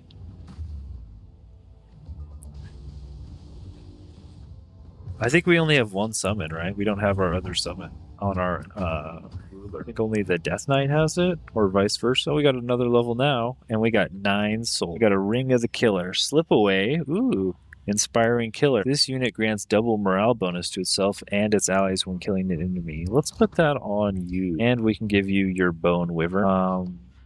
Because I would rather have the Wyvern, I think, right now. And we can take Fleshweaver, Mindbreaker, or Madcast. Inflicting Madness or Insanity, Power, Fleshweave, Conjure 2 Fleshling, 2 Fighter Unit, Unlocks. Oh yeah, we also get unlocks down here. Purging Strikes, Lightning Strikes, Ellis, Soul Draining Strikes, Active Vigor, Pack Leader. All animals in the army have these. Wait. You could be an animal leader? That's interesting. I think we're in Soul Draining Strikes category, right? We want Soulbound to get more soul. This is like lightning damage, but we're not really electrifying enemy. Purging Strikes, I mean, that's just good. And that'll always give us Eldritch True, which can inflict madness. If unsuccessful, it inflicts insanity. So madness just is insanity that does 5 damage each turn, but this is 100% insanity in break. So, I mean, that's pretty good. They're just minus 1 unit, and we can get soul draining strikes on our basic attack. Seems to be where we're at. This unit gains zeal. Okay. I like how they made the Eldritch Sovereign kind of work for any build. You have like an animal option, you have a zealous option, you have an electrifying option. You're not really SOL no matter what you pick. And now we should have 2 Bone Wyverns in every combat. Unless there's a spell that lets your zombies explode. That'll be cool. Right, so North Peak. Yeah, so we're just going to migrate this to us because it's within range of enough. Oh, there's another mana node right here. So this is like a triple mana city. Love to see that. You're now Crooked Stargazer, and we're slightly evil. But come on, guys, we're playing an Eldritch Sovereign. Of course we're slightly evil. What did you think of this one? Do you think this is a good person? Are we chivalrous, benevolent people? All right. We've been going for... How long have we been going for? Almost 6 hours. And we're on turn what? What turn is this? 9? We did finish our other game, and that was a few turns. And then we crafted a whole build. Oh, it wasn't all... It wasn't all in game. But I'm going to take a 5-minute little break here. If y'all are enjoying the stream, please, please, please let Google know that I deserve a piece of the ad revenue pie and click that subscribe button. If you're on Twitch, do the same with the follow. Let them know. Let them know the creators make the platform. Give us our cash. Enjoy. Take a break. Stretch your legs. Get something to drink. Get some snackies. We'll be back in a hot second.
We're back. We're back. Are we the bad guy?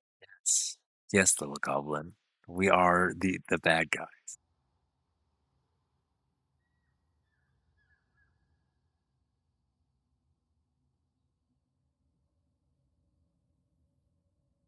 We are indeed the other guys.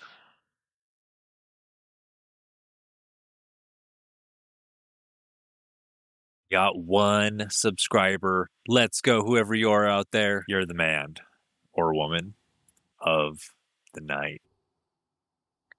I shout you out, but you subscribed privately, and I respect that. Ba-da-da-da-da.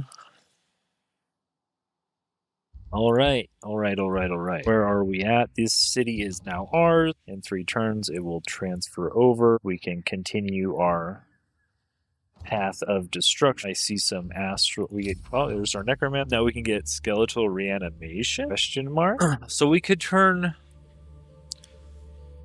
our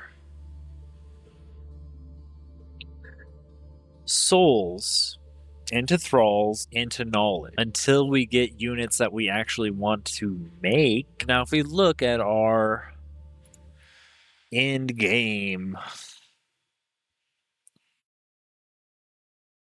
kind of armies, we only have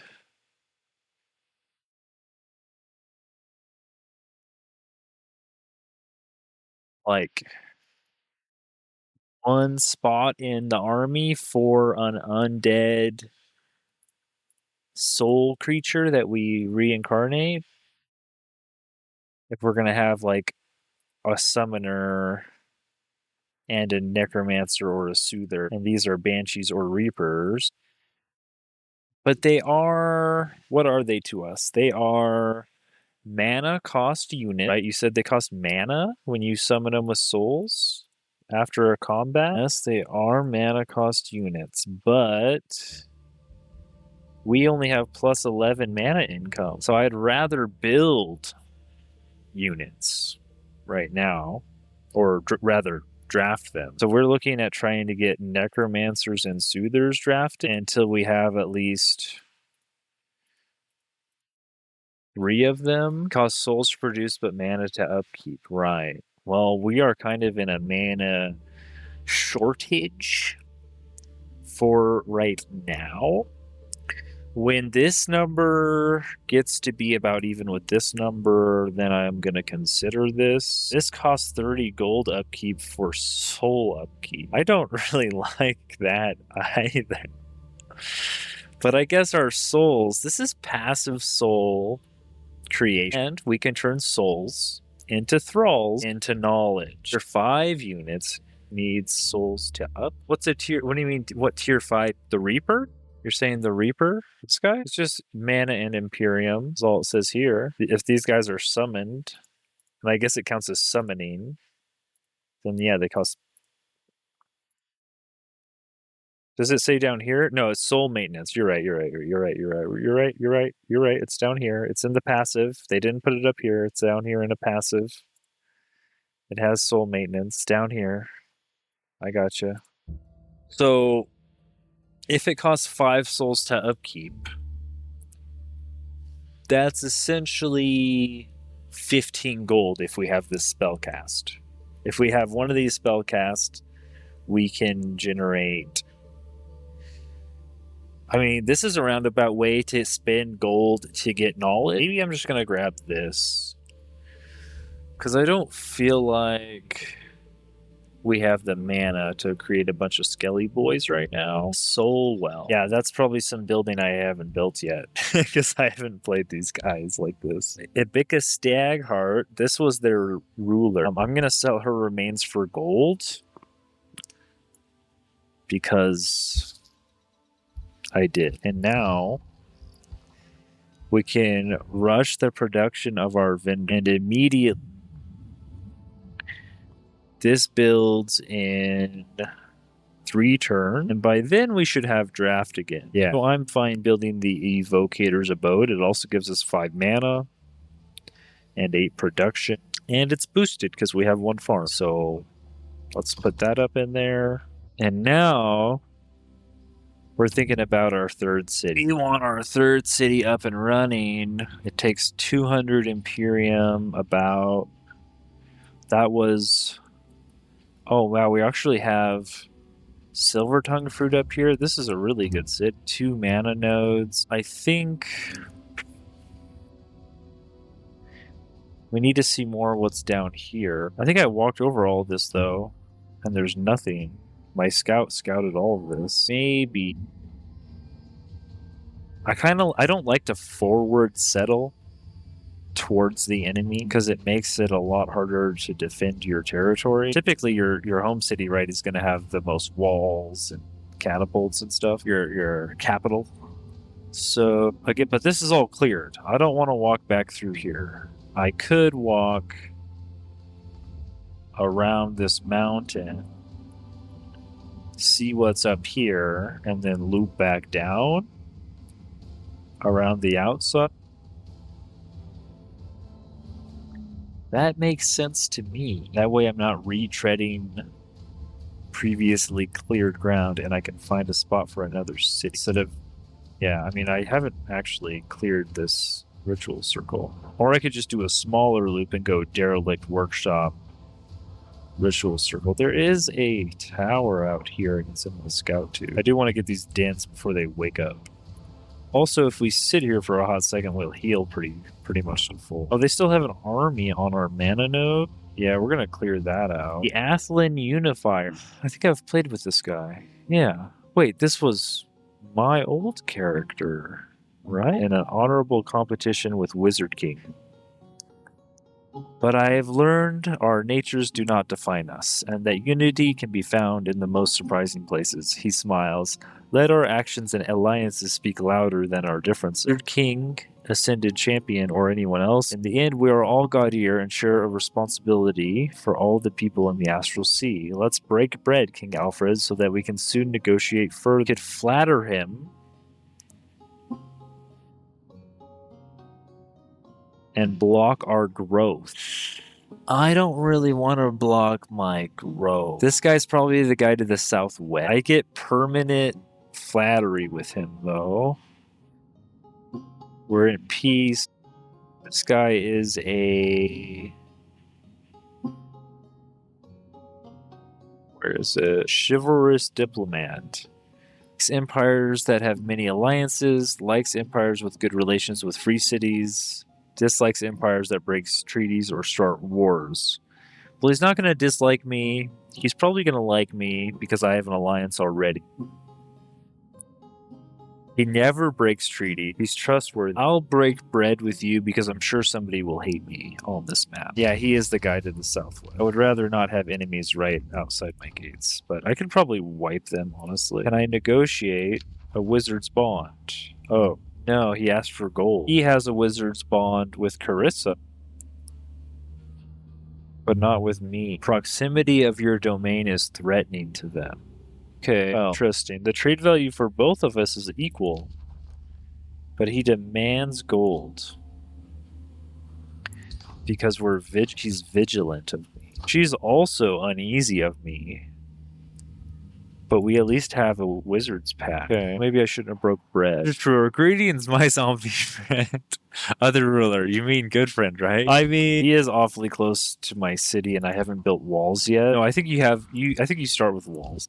Yeah, you start with palisade walls and ballista towers. Interestingly enough, this is a tier 1 and a tier 2 unit, so that is 10 experience. I think we take 3 into that.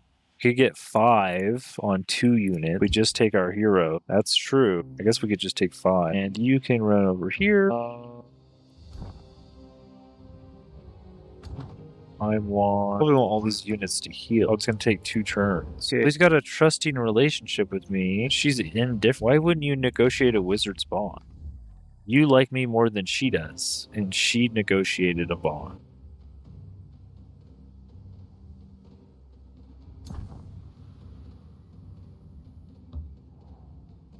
Oh, there's another fight right here.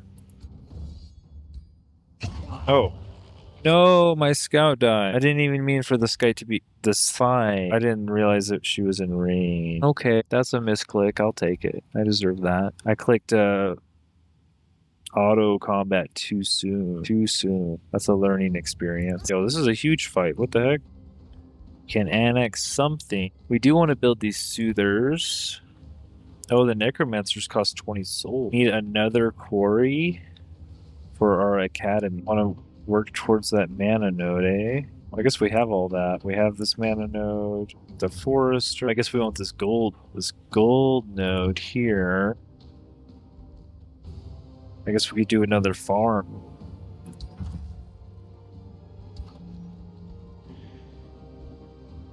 That will boost our market, but I think we're going to go for the Mage's Plaza so we can start getting out soothers, mana, and production. Really, our mana is really low. Really low. This gives you one more province annex range. That would get me to the mana. Whenever I get my next upgrade, I could grab the mana node instead of some random crappy node. Yeah, let's just do the Mage's Plaza. This is Aura of Disease on our summons. Ritual Melee Mage. Unyield. Yeah. And we got another signature skill. I think we go Soul Draining Strike. We could also get Warding Aura. But I think the Death Knight is kind of a hitty people kind of guy after he does his summon, right? He could raise undead. He could not be hitting people. He could be raising undead. No, this summons at the start of the battle. This just happened. But raise undead takes an action. Dark Ritual takes an action. I guess if you were over here, you'd be hitting more. Definitely want to go down to killing momentum. If you kill a unit, you get another point, right? But if he spends his action raising undead, then he's never going to be killing a unit on that turn. And if he does Dark Ritual, it does 10 damage, but it's not really about killing units either. I feel like I don't actually go down this path anymore. I have my Wyvern.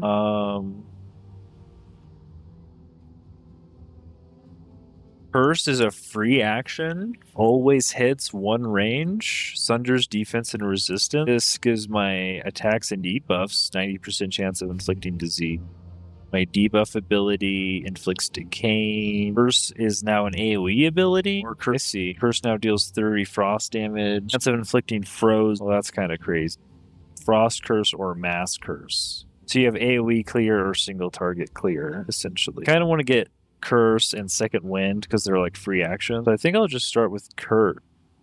Just get another free action. And then I think we are going to go with Soul Draining Strikes just to be a little greedy with it. Frost Strike, if we were slowing or freezing, like Frost Curse, it doesn't slow, it just has a good chance to freeze. I think I'm just going to take the Soul Green. 90% chance of inflicting remorse. Oh, this is also morale. This is also morale dampening. I didn't realize the Soul Draining Strikes was also morale dampening. That makes me more likely to want... Oh, I guess it was on the Warlock, not the Death Knight. It was the Warlock tree I was thinking of. There was another summon for a Corrupt Soul. We'll hit, execute, Reckless Raid. Yeah, I think I'm going to go down the tanky bit now. Get Second Wind and all this HP maybe. Or maybe I'll just get this Weakening Aura. Either way, everybody could heal pretty easily. 200 knowledge, soul collection, body explode.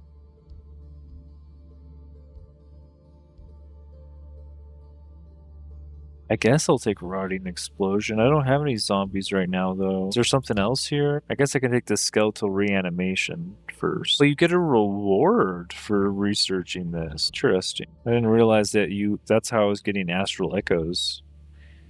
Was by researching. We can do another Thrall Effigy. And this is going down. Oh, here's our Astral Manalith. Mana income. Nice. Or a Soul Well. There we go. That's what you were talking about. Plus 5 souls per turn. The Eternal Archivist. You are greeted by the dusty smell of parchment, and oddly enough, the scent of dried bones. Another participant appears before you and nods. Allow me to properly introduce myself. I am Noctis, High Chancellor of the Erudite Orcs. I represent my people and the souls of our forefathers, who aid us even in death.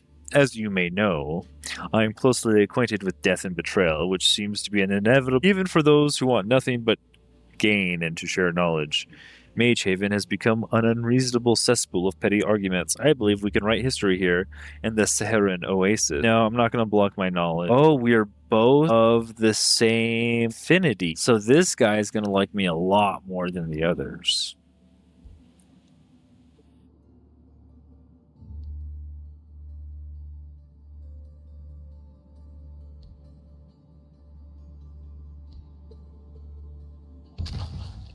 Oh, he's underground. I'm sorry, bro. You are the worst ally to have. Why are you underground, my friend? You want a wizard's bond? For 271 mana? No, in your dreams, brother. I do need to get these guys off this oasis and this mana node.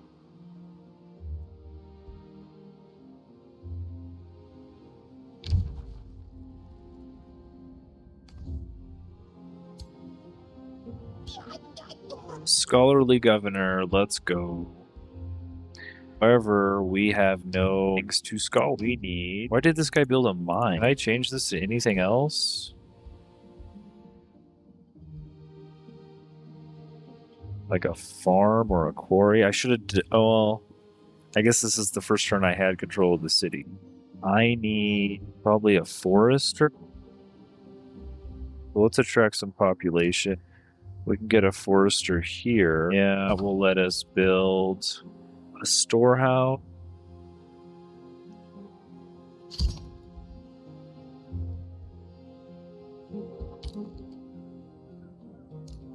Got some silver tongue fruit. Oh, she declared a friendship. Hi.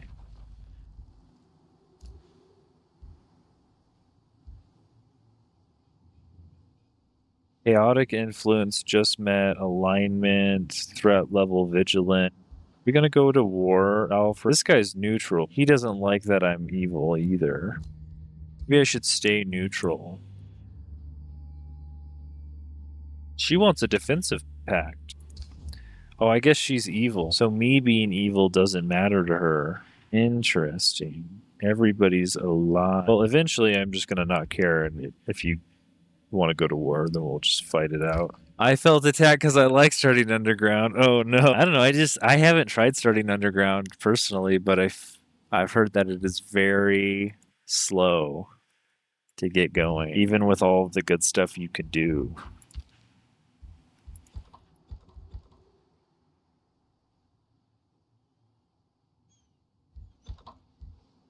Okay, this is for 16, huh? So we could take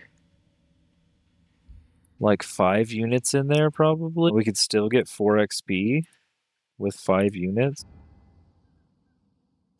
Do I care about getting XP on the skeleton or the battle mage? Probably the battle mage.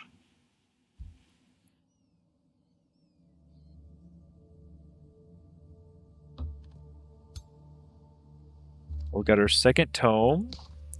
And if I remember, we said we were going tomes of warding for staves of warding and magical wards.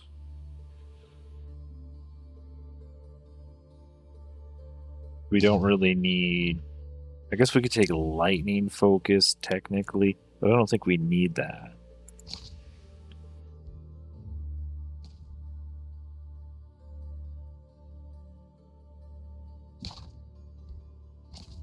And the tentacle gives us a polearm unit. Just not a lot going on here.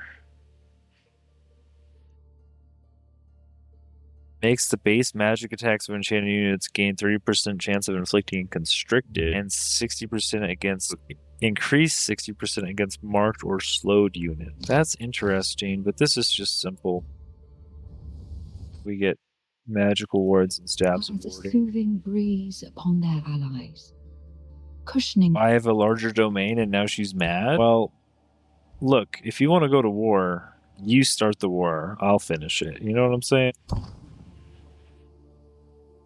Oh, we lost a battle mage. Dang it. Because they were alone.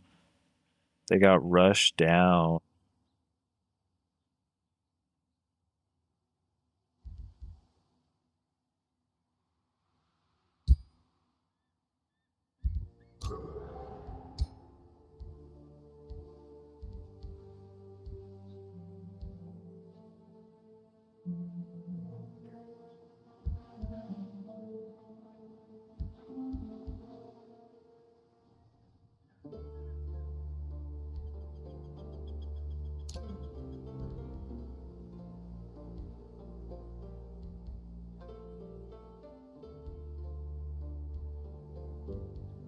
Got it. We need to get our armies on top of each other, I feel.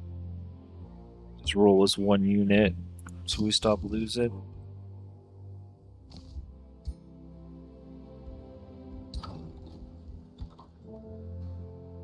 Can almost start producing necromancers. So we'll get one of those. Do I still have my soother? I do. A dark green. How dare you? You inspire cannibalism and raiding for the sake of violence. My experiments serve only to increase our collective knowledge. The angrier Noctis becomes, the more Carissa's smile grows. Do you interfere? I could pick one of them. Carissa, I believe I am more aligned with Noctis than Carissa.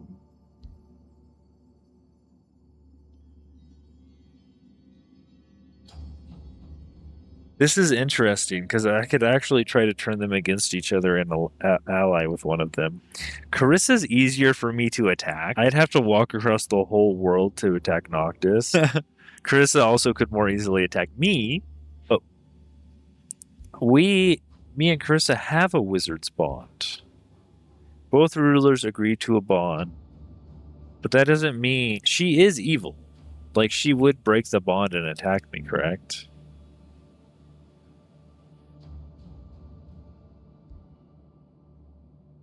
She's a revolutionary diplomat, likes empires with vassals and multiple races. That's not me. Dislikes empires with a larger domain and empires that trade grievance. She wants alliances. She never breaks treaty. Okay. She doesn't like me. She has a declaration of friendship.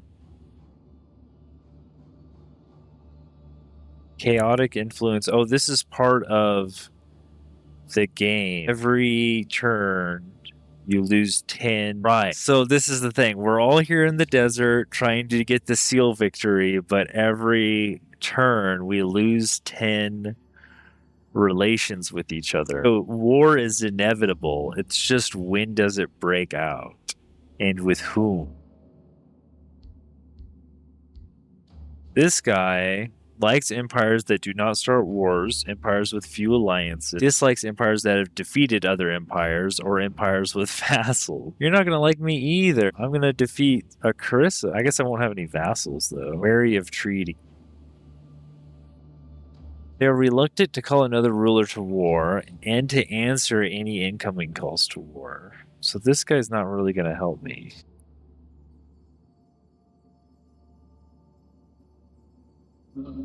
We do get a Flatterer for free. So our current relationship is 155. And with Carissa, it's only 110. I think me and Carissa get better. I think she's a better ally, honestly. And other than having a larger domain than her, she has no real other reason to hate us.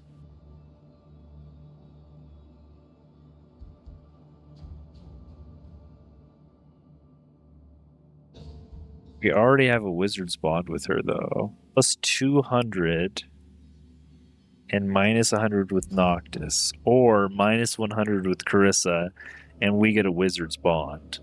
But the wizard's bond with this guy is worth jack all. I guess I will say Carissa's right. You have no right to lecture her on morality, Noctis. If this guy wants to go to war, Carissa is actually in between us, and she'll go to war with me against him, more than likely. I mean, she really wants to be my friend. She spent gold to declare a friendship. Do you want another treat? You can't do a defensive pact yet.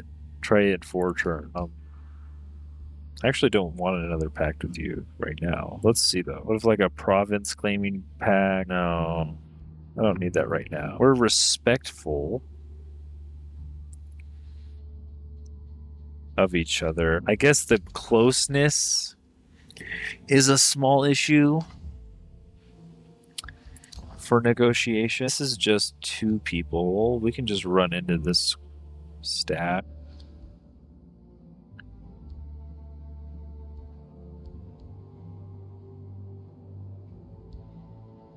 Oh, we could use 3 Thrall to dominate a Soother of the Arcane Moment. Or I could pay him. I could get some goody two-shoes points. I think we just attack him, though. This might be a thing where we want to be good, or at least neutral, but we don't need our other army. Skeleton Battle Mage. Okay, so this is the recruit. Oh, it's of the Arcane Moment. So whatever people I defeat, it gets all of their racial trait. Tenacious Bulwark, Underground Adaptation. Wait, that means this guy won't get Sandwalk.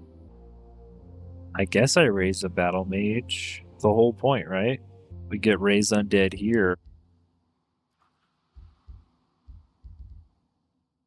Claim Soul. On target killed, heal the caster. Target non-hero unit is immediately revived as a Whiteborn. Okay, that's pretty cool. Or I could get a free ability. Both of these are free abilities, but you can only pick one. So you can get Hex Pact or Blood Pact. Well, I think because all of our soul draining strikes are inflicting morale damage, it's not terrible to go down and get the Corrupted Soul. You just have a low morale or worse. Not sure. Not sure if I should lean into that. Since I didn't go Doom Herald.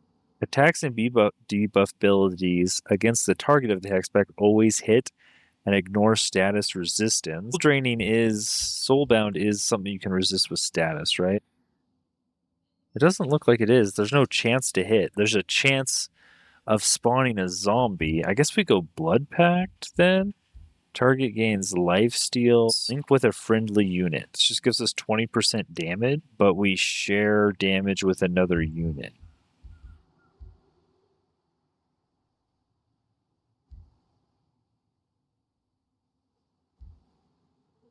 Such a weird tree. Life-ending blessing, steal all positive status effects. Okay, enemy units in a 1 hex radius suffer 10 blight damage. Remorse, soulbound, decay. I don't have blades of decay or blighted projectile. I guess I'm kind of down this siphoning all their blessings path. I would like this free teleport. That would be nice. Delirium. This is another full turn insanity. There's just no counter. It's just instantly happen. That's pretty strong. Didn't we have Eldritch Truth, which is 70% Manus, 100% Insanity. And that's a 3-turn cooldown, and this is a 4-turn cooldown. That's a lot of insanity. 20% damage. How do these spells really do damage, though? It's just like Curse does damage, and a Broken Will. Oh, this is dominating. Okay. I mean, we did choose to want to dominate units, did we not? As our thing, this is actually dominating. I guess it makes the most sense to go down this path then, just to try to get our renown up. We can go down to Bend Broken Will for a free chance to dominate, and we can get a Corrupted Soul Summon. If I wouldn't have taken that ambition, I probably would be looking at this other path. Oh, this gives 20% critical hit chance to whoever you empower, or Disrupted to your Hex Pact. Magic attacks to gain damage. Enemy army spell. It's a really strong enemy army spell for 3 Thrall.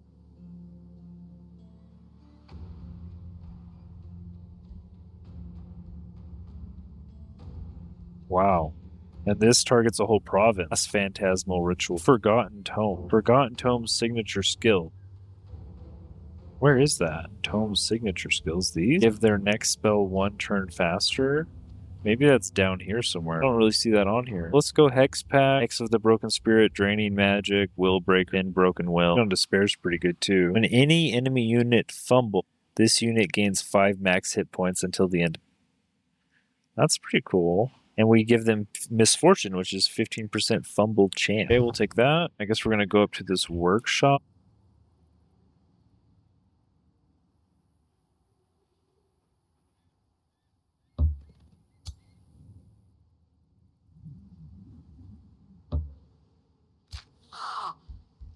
Mage's Plaza build. Now we can almost get this mana node. Almost. We can get this mine. We do need to work on our wizard's towers for sure, but only when we are going to get our summons. So like our Banshee requires a certain level of the wizard tower, Reaper, so on and so forth. We don't have very great stability.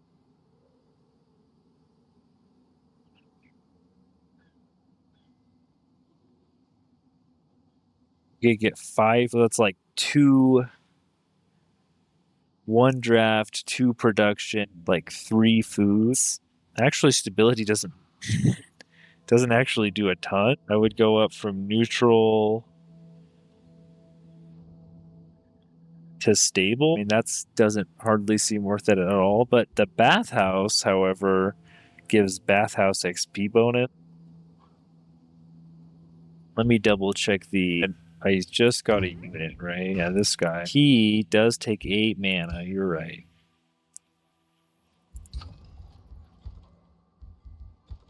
I can also craft a Necromancer. And I guess we'll grab a Stone Conjurer. This is production and mana. And it's boosted by 2 farms. The Estate Hall needs 3 Forester. The Mana Obelisk needs 2 Quarries. Alternatively, we could focus on these research posts. Don't I have a research post nearby? Let's see. It would have to be this one on this mana node, which is currently a Forester. So if I really wanted to, I could build a 3rd Forester and get my Estate Hall and then move off of Forester, at least that one in particular. Oh, I can't build it here though. I'd have to build it all the way up there. Yeah, I guess we're going to lose a little gold income though. I don't really think that's worth it. I kind of want this mine to be annexed, which would be another farm. I don't really need another farm. 2 farm and 1 quarry. Build 3 farms for a Masonic Hall. Yeah, I guess we could work towards that. We're going to have 3 farms, right? Yeah.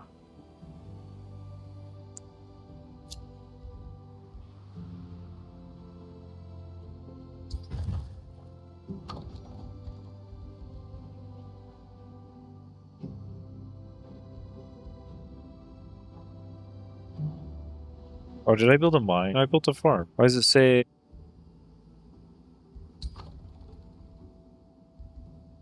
Why does it say I can build a mint? A market. Oh no, the mint requires a mine. The market. I didn't see that on here a second ago. Do you need to have a gold deposit to build a mine? I already had a gold vein. Well, anyways, we're going to get this Masonic Hall.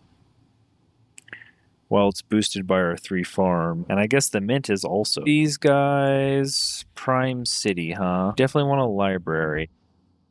Need a quarry to boost that, and 2 foresters for the granary. 2 farms, 2 forester. This is an iron deposit. I want to pick up the iron deposit probably right away. So what do we want there? Or our second farm? I guess we'll grab our second farm. There's a lot of spaces to build quarries and farm.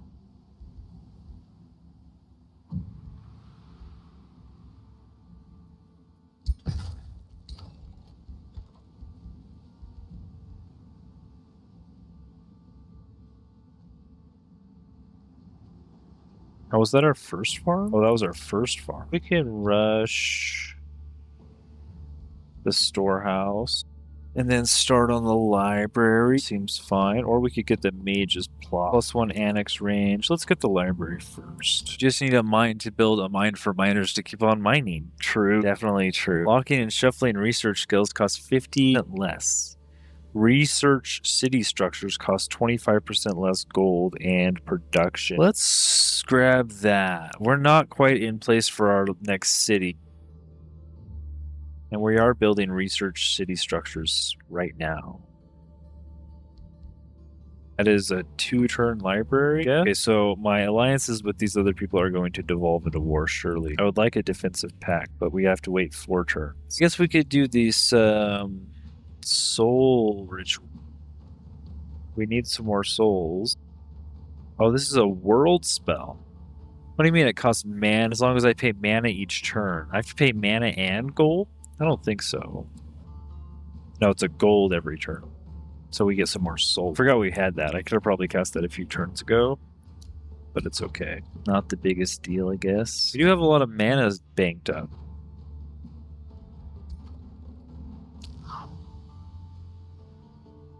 Let's get these guys in the army. This is 4 more doggos. What do we want to send into this? It's 16. I think we want 5 units. Let's leave out our spearmen and our archer.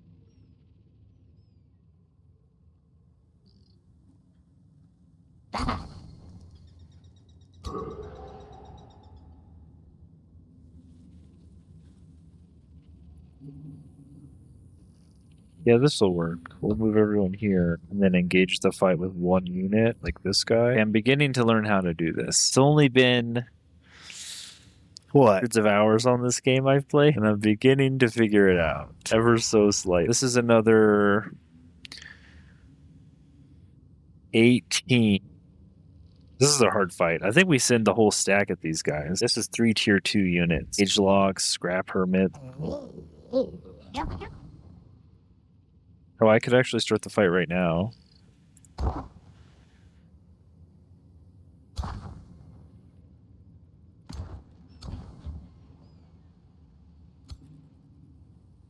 What?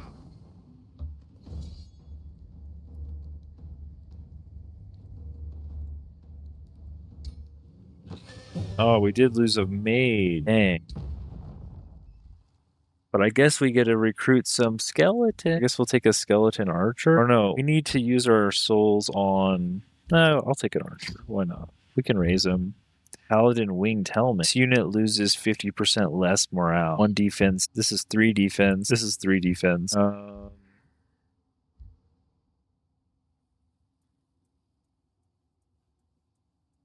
guess. Am I not cold-hearted? Is that just this guy? But there is diminishing returns on defense.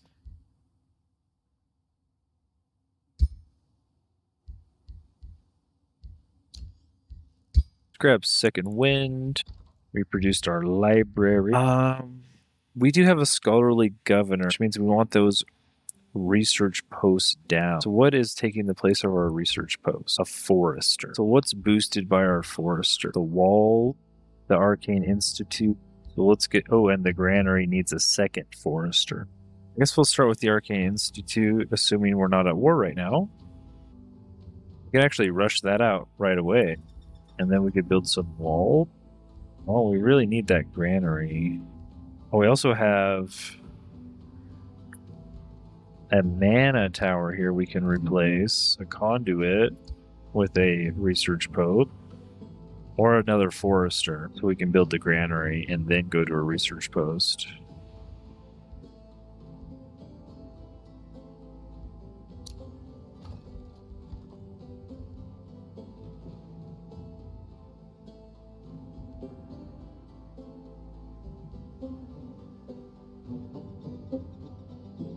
We're kind of stacked up on mana, even though we only have 33 a turn. I think it's because we're not using mana in combat. I would like to see what the different difficulties actually do.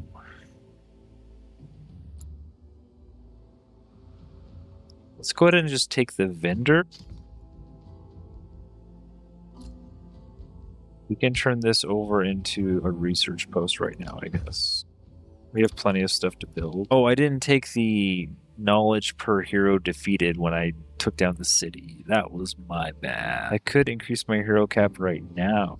Free cities with the Whispering Stone assigned instantly provide you with vision range. Free cities or vassals assigned grant you with the Whispering Stone assigned to grant you 15 knowledge. Don't have anything for that.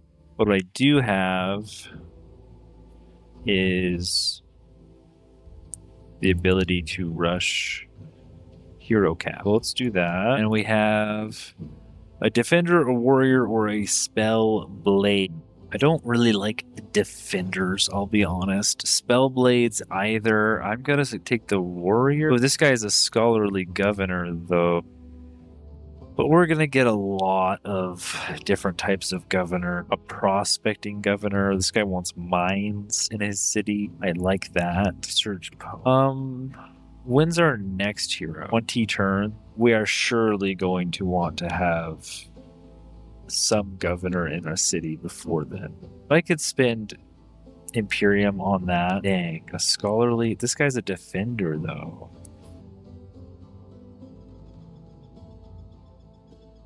What do you think, chat? Do you take the defender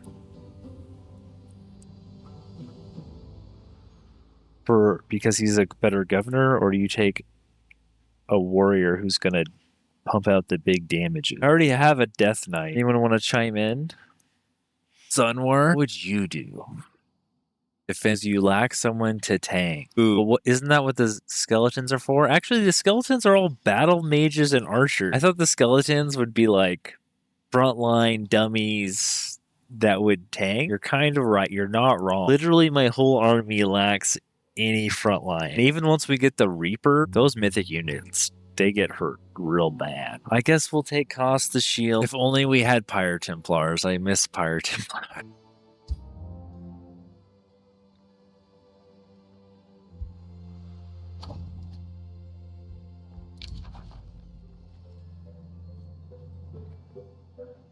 She likes us. I like you too, Carissa. Oh, he's only level 1. We're gonna have to go get in the army, bud. I'm broke. But I have a ton of mana. I think I need those banshees. I think I need to summon up those banshees. Now, we went banshees because we got bone horrors and soul binders. And then summoning for these. I mean, I'm still gonna try to get the morale and the domination because we went this. Where did we go here? Where is our... Oh, over here. Dominator. Just to get our renown up. I'm going to try to dominate. Go for the banshees. Don't have good DPS or tank. Yeah. That's what I'm going for.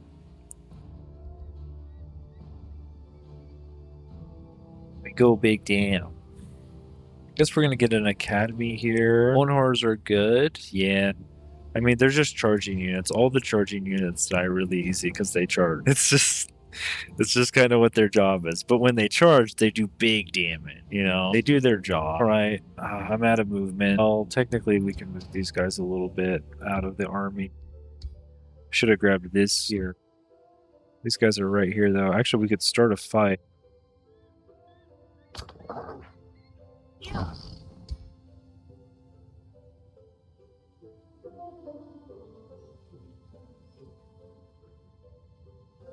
I don't mind waiting a turn. This is 16. I think we take 5 units into these. We just want to leave 1 out, and I'd have to leave 2 out right now, so we're just going to wait. We can walk up to it, I guess.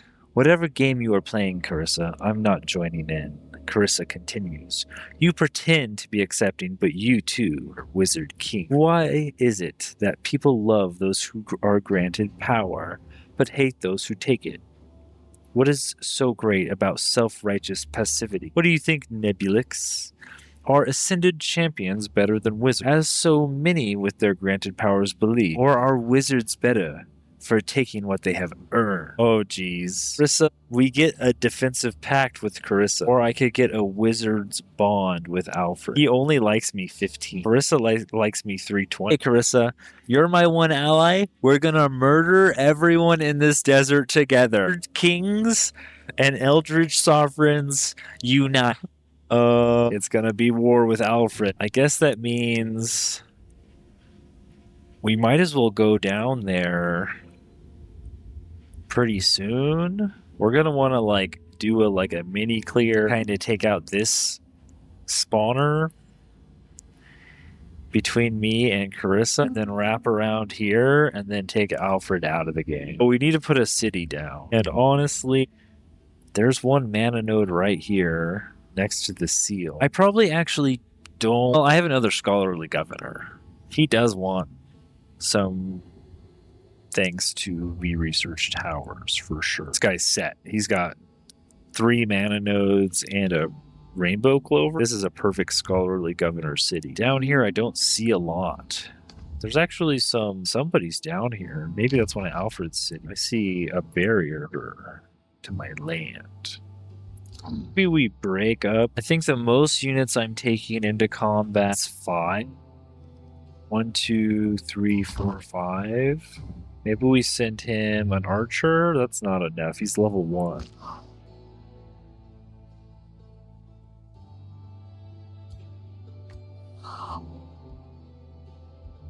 We have a skeleton mage and a skeleton archer. Let's consolidate you guys. Bring you up here. We can have 3 armies like this. Oh, that's one too many units.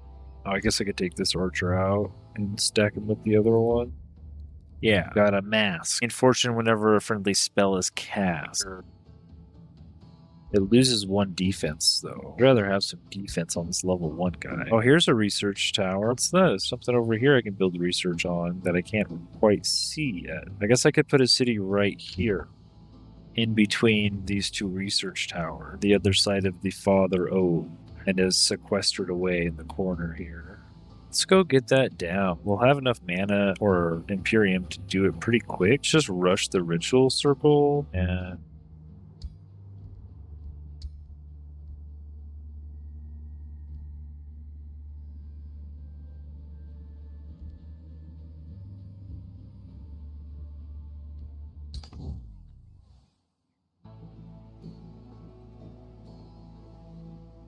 That's good enough.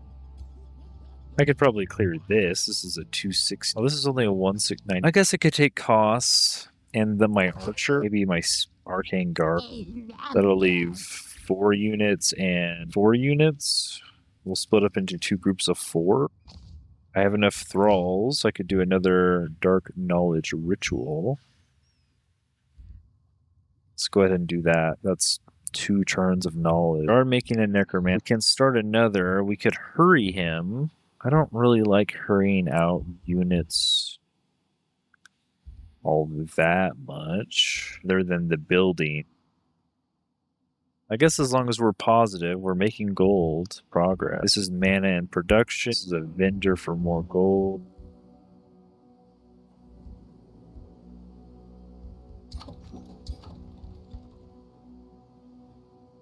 It's pretty expensive to hurry out either of these. I have a lot of stuff to build. 1 turn I gain a pop, and I can get another forester. Build a granary. Yeah, well, actually, if I rush it, do I have enough to build anything? I guess I have enough to build... Start work on the shrine. Don't really super... I guess I need to build the palisade wall. As soon as I'm in war, I'll build the palisade wall.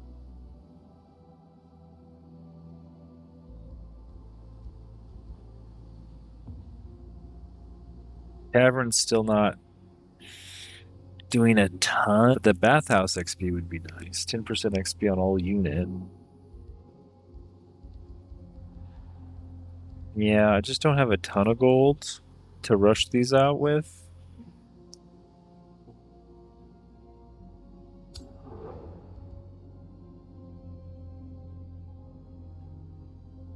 We're sitting on a fat stack of mana, though.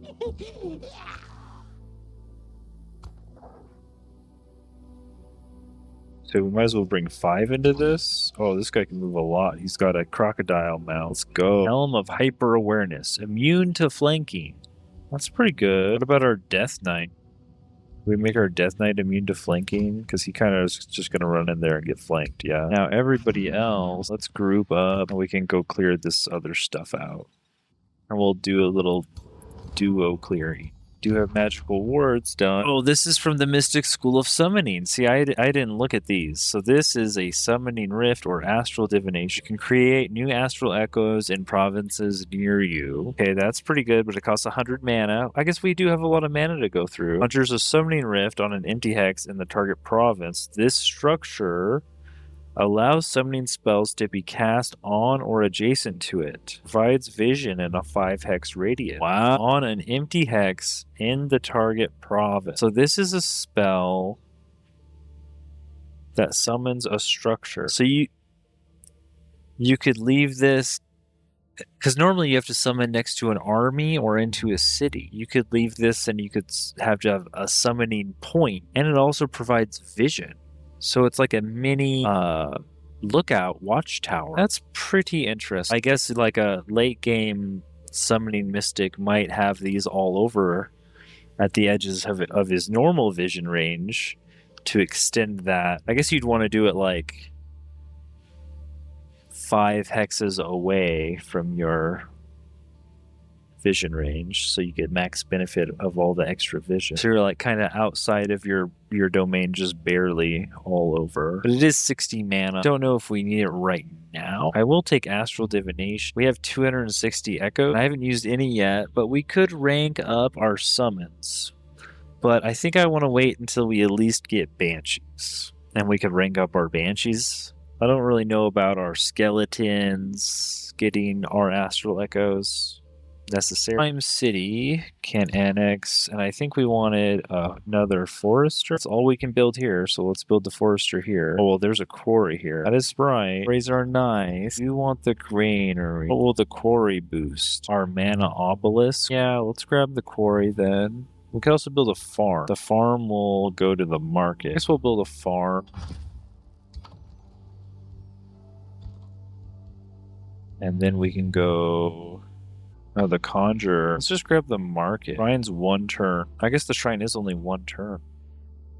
That's something I didn't look at. How much production it costs to actually build the thing. Because they are not all equal. Why is this so much less? I guess maybe it just is less. Looks like it's got some sort of... I mean, it's boosted, but so's everything else. Our ruler leveled up. Let's grab some of the Broken Spirit.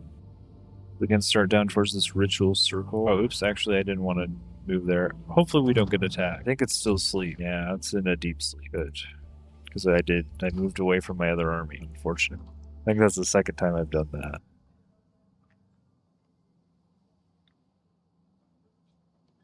We can spend a little gold, maybe. Rush this, and then quarries. We need a 3rd Forester.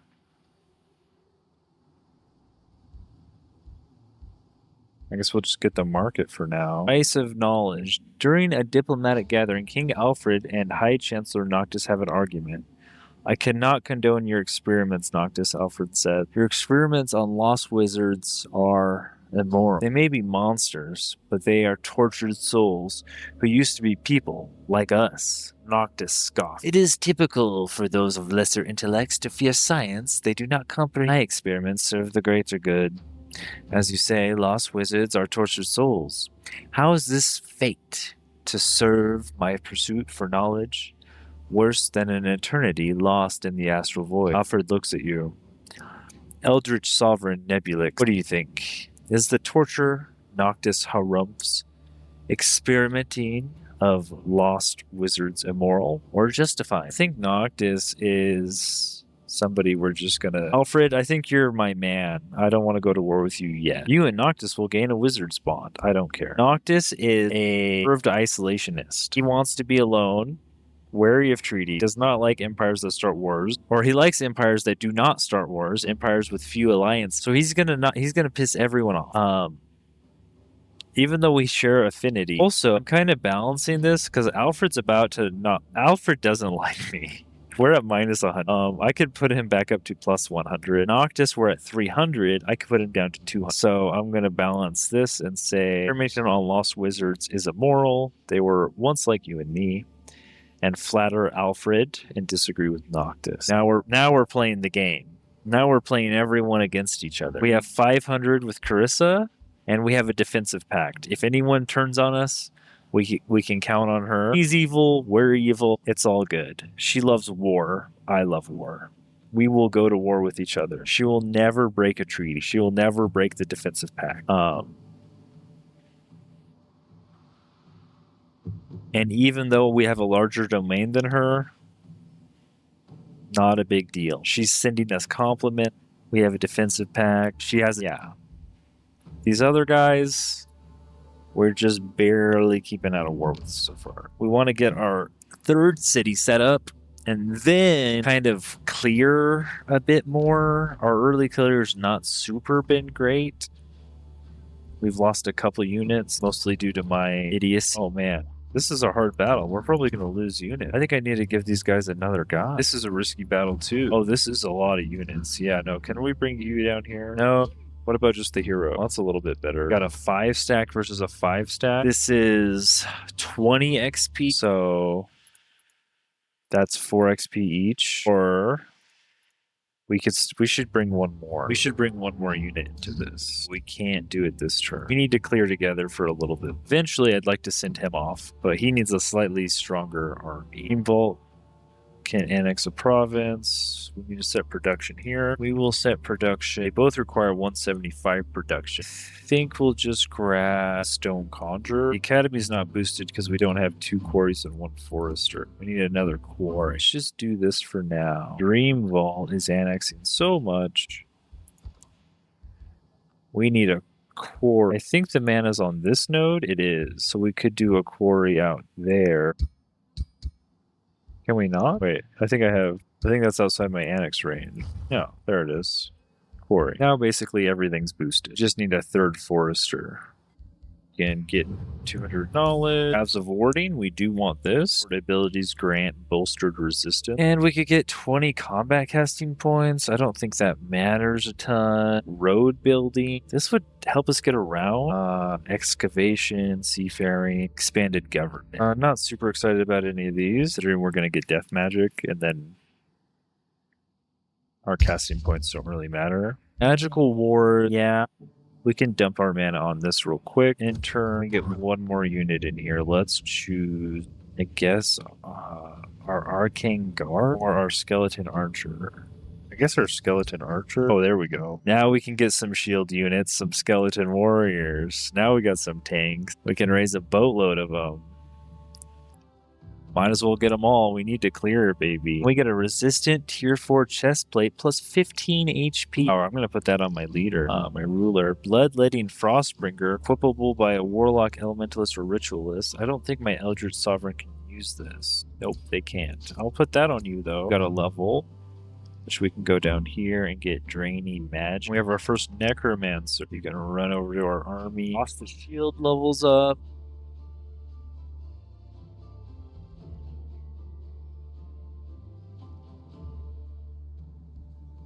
Let's grab Taunt.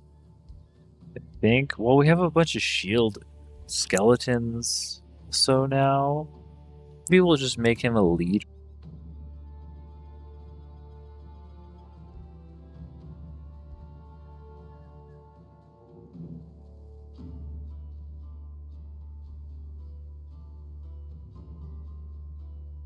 Yeah, I don't want him to have his own army.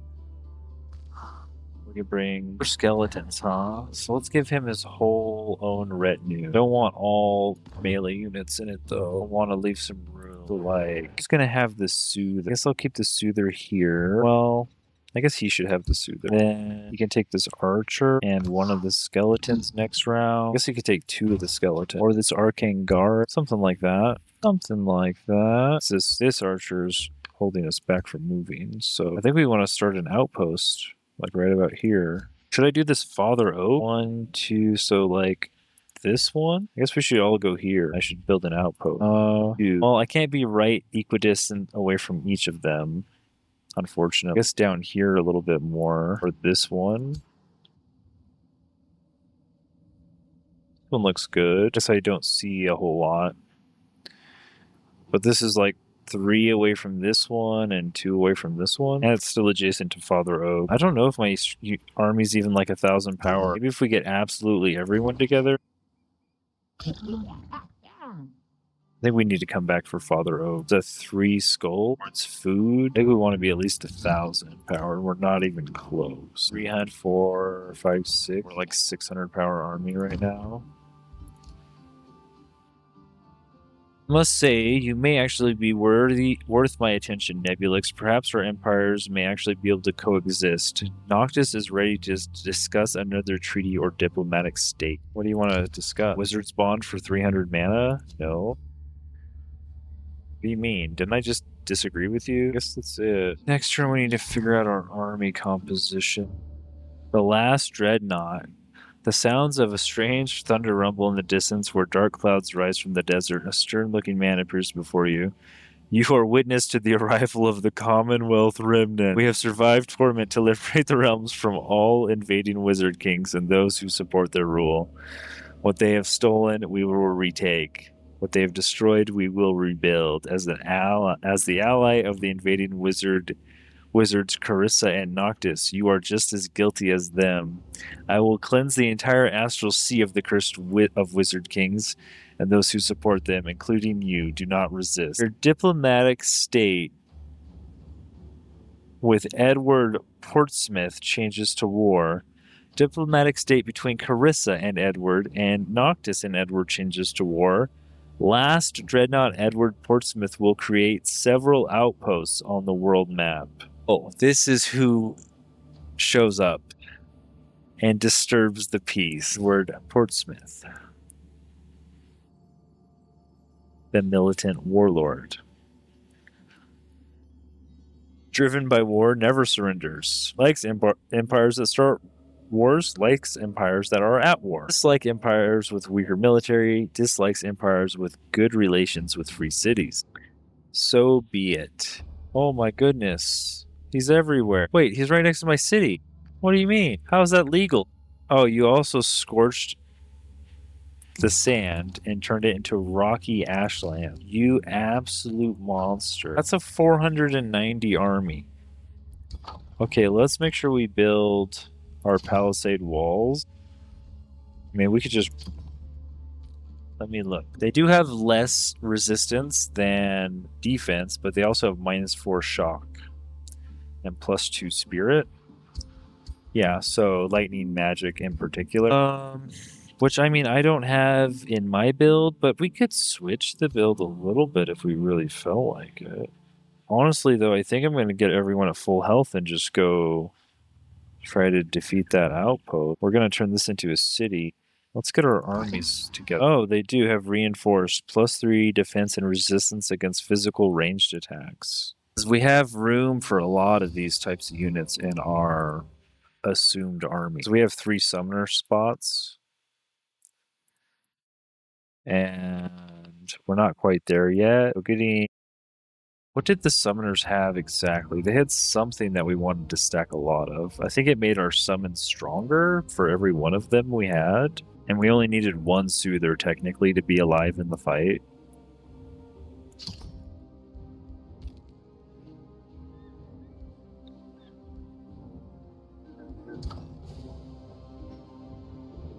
He didn't even move. What if I enter? Are you gonna move? He's built, turning it into a city and moving.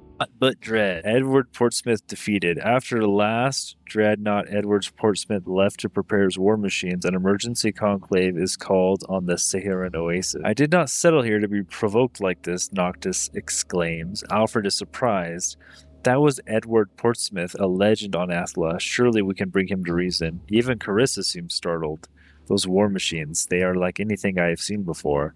Meander appears. I sense the same energies around this last dreadnought as I do in Magehaven. Whoever he was, he is now in a danger to the realm. He must be stopped. So be it. So we have to defeat him.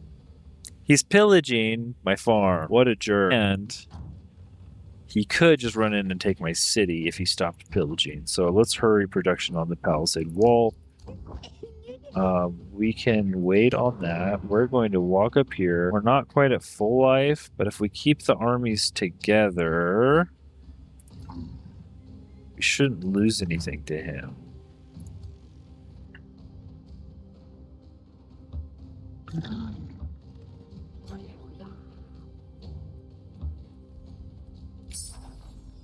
Got Staves of Warding. I don't like any of this research. Mark of Invulnerability has their negative status effects removed. And we don't have a lot of... Yeah, we're not getting a lot of knowledge, are we? Because we're researching a lot of things per tome. So we're not progressing through the tomes as fast as I usually do.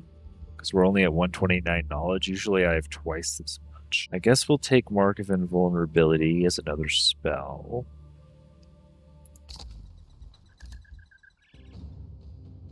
Can I turn this into a city? Yes, I can. Can annex another province. And we needed forester for the granary. Oh, do I already have that? Oh, I already have that. We need a quarry or a forester. Oh, I guess so. Here's another forester. It's 4 magical ward. The crooked stargazers have magical wards about this. Can reduce the upkeep of magic origin units. Yes. Yes, we can. That's a cool band name. Well, yeah, we have Life Alert 666. Well, that's a cool band name. We have the Eldritch Sovereign here, so their buddy. Oh, and did I mention they also ride crocodiles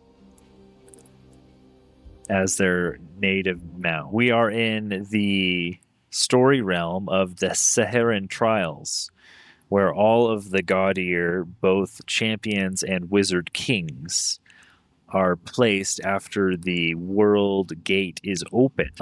Tensions are high as I've been playing relationship simulator with the 3 other rulers of their kingdoms until Edward Portsmouth came in saying he's going to murder every one of the wizard kings, being 2 of these other allies. Then he dropped down and unrighteously, unceremoniously turned my desert into ashlands and dropped an outpost right in between my 2 cities, and he is now pillaging my lands with his army of ironclad cannon. So we're going to deal with that.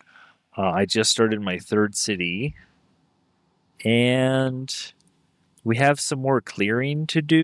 We're a little bit behind in knowledge and experience, but we have a lot of mana, and we have some pretty big cities, I think. We have a level 8 and a level 7 city. I guess they're at level 8 cities also, so I don't know. I guess we're not super far ahead in that. How do you know that you're behind? Well, typically, it depends on how you research and do your first couple turns. This time I tried to boost everything, which means I focused a little bit more on food so that I could annex provinces so that I had the correct provinces, the province workplaces,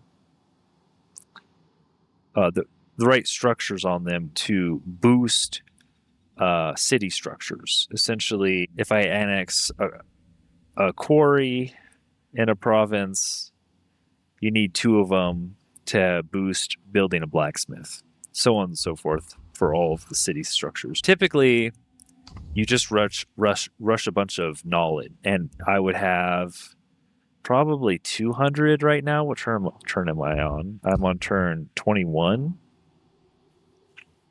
So I'm doing good insofar as my cities have a lot of structures in them, but I just haven't really focused on getting like this forester could be a research station, this mana node could be a research station. I have one over here, but I'm gonna get more. But typically I end up in a point in the game where I have so much stuff researched, but I can't build any of it. Can't produce the unit, can't really fully leverage it, even though I have access to it. So this is a different feeling start to the game.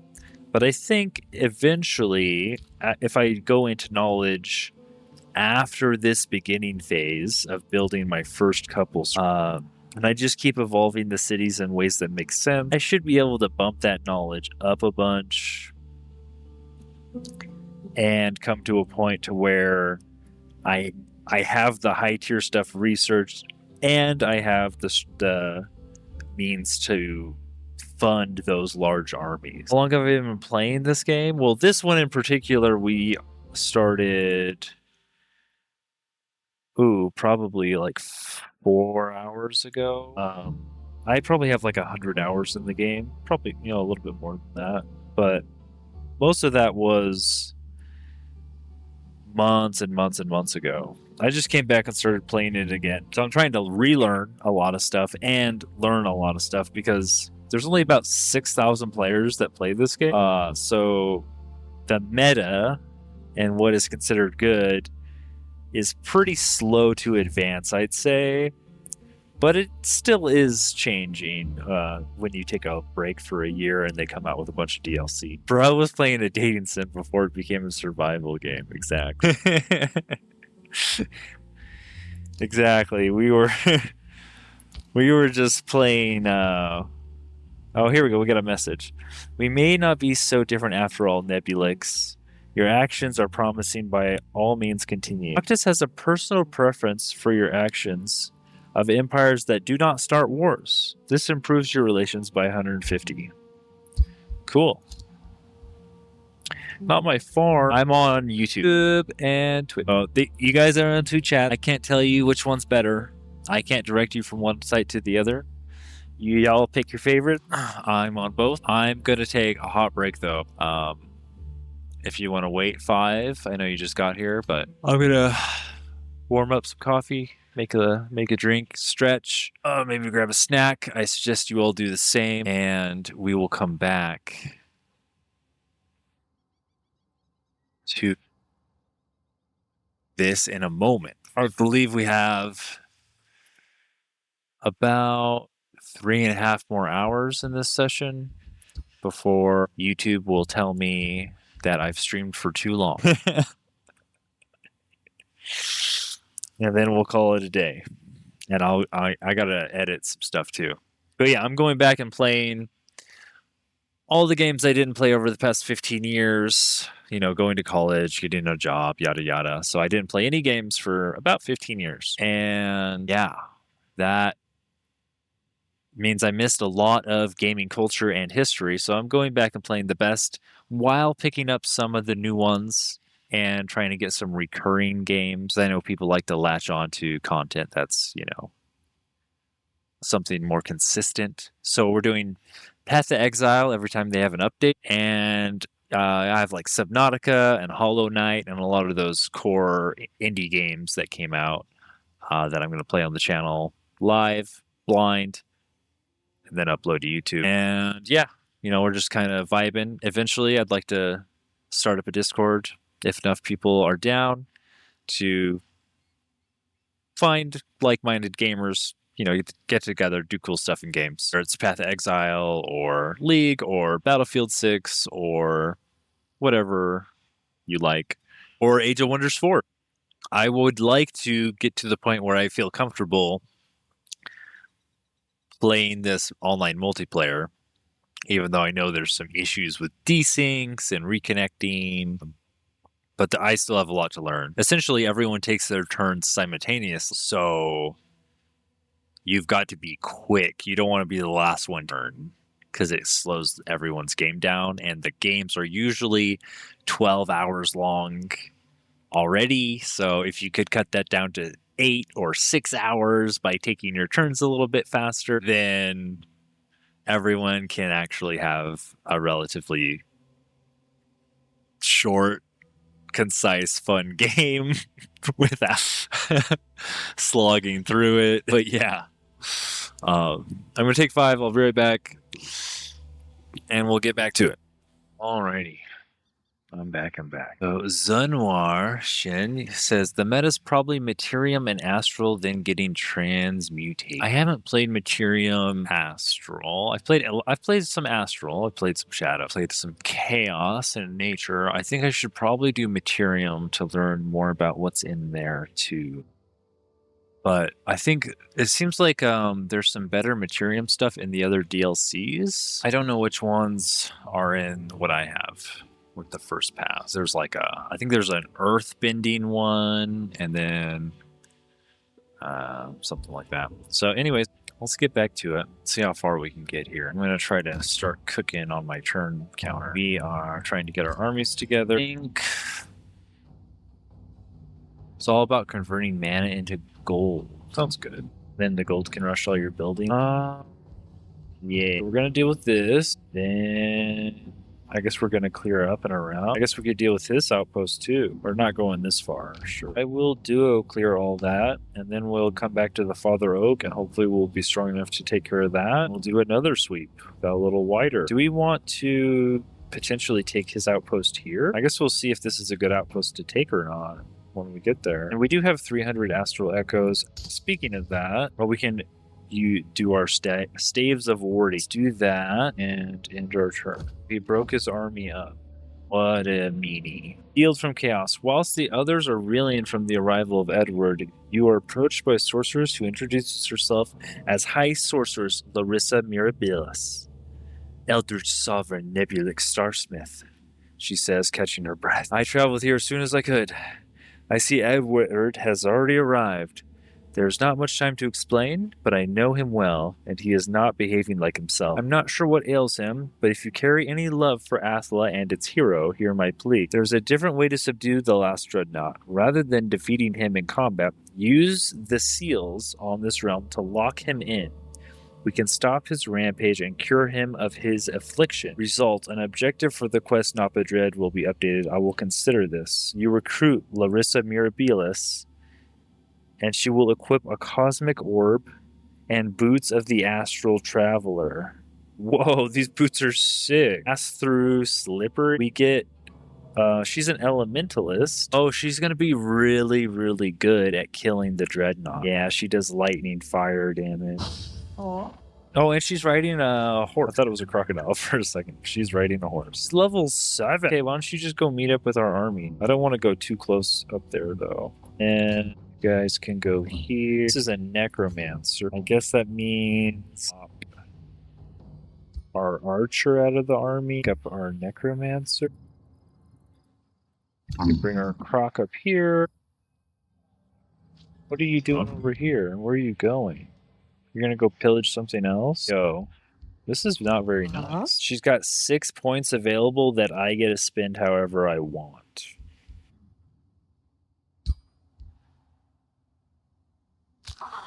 Well, unfortunately, I already made you a leader of an army because I thought you'd be the highest level second hero I had. But it turns out she is. It would make a great duo. I guess we're gonna go... You could have lightning strike. You could have soul draining strikes. Not as good against this man's machine. I guess maybe I'll just make her my ace in the hole against the machine. If there was to be one, it would be her. We go Discipline of Storm, Chain Lightning, Sundering Magic. The Chain Lightning has a chance to shock. Yeah, Electrify. That means we can grab Lightning Strike. I mean, if she's the only one shocking, don't really want to go Lightning Strikes still. It's 2 flanking, attacks at north, 2 status resist. I'd rather just keep her on soul draining strikes. Elemental Gateway is a nice getaway. Free. All ability cooldowns. Oh, I guess that's Elemental Gateway also. Yeah, she's really strong. You get up there, have a lot of gold or gold income. Too many melee units in here. I guess we could give her a skeleton warrior.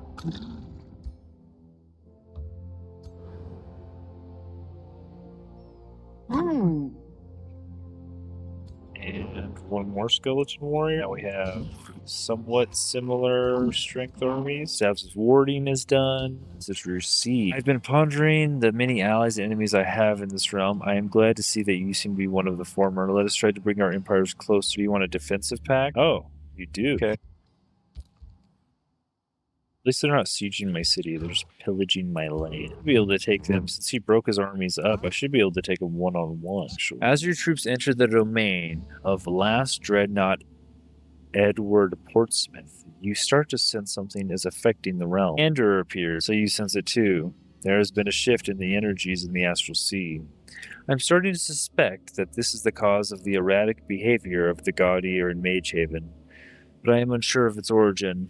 I have warded myself against any unwanted influences, but this also impairs my ability to look deeper into the cause. My wards and distance render me unable to delve deeper, but your presence on the Sehiran Oasis may enable you to see what affects this human Edward Portsmouth. He's into the astral sea and drop to 1 hit point. Nebulyx Starsmith gazes into the astral sea.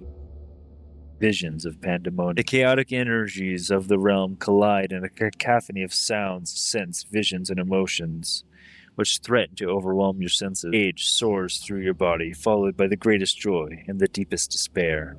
In the midst of this ever-changing maelstrom, you sense an identity, an entity, observing your response. It is not here, not truly. Its presence is everywhere, surging through the entire astral sea. These energies, Larissa says, I have felt them too, mainly around Edward. The energies seem threatening, but also liberating, ever shifting, ever enraged, ever alive. To them, for 6 turns, Nebulyx Starsmith gains 1 Chaos Affinity, receives 255 mana, receives 300 draft in your cities, and you get an astral crisis to them. You get an astral boon. All cities of your empire affects 2, gain 13 stability. Why would I want 13 stability when I could have all of this for 6 turns? Oh, I guess it's only for 6 turns. You get a bunch of draft, a massive amount of draft. I could draft so many Necromancers. I'll never have need of another Necromancer. Meander, I feel sus, so you must drop to 1 HP. Project them. Deflect them. So like 6 turns of 13 stability is really nothing. But I'm losing that stability and gaining this drafted mana. I accept the visions of pandemonium. Chaos surge in the Sahara. I got an achievement. I encountered it. Now I can't even build necromancers in this city, but I can in this one. Oh, and they're getting built, baby. We got 3 necromancers, and we have minus 15 mana a turn.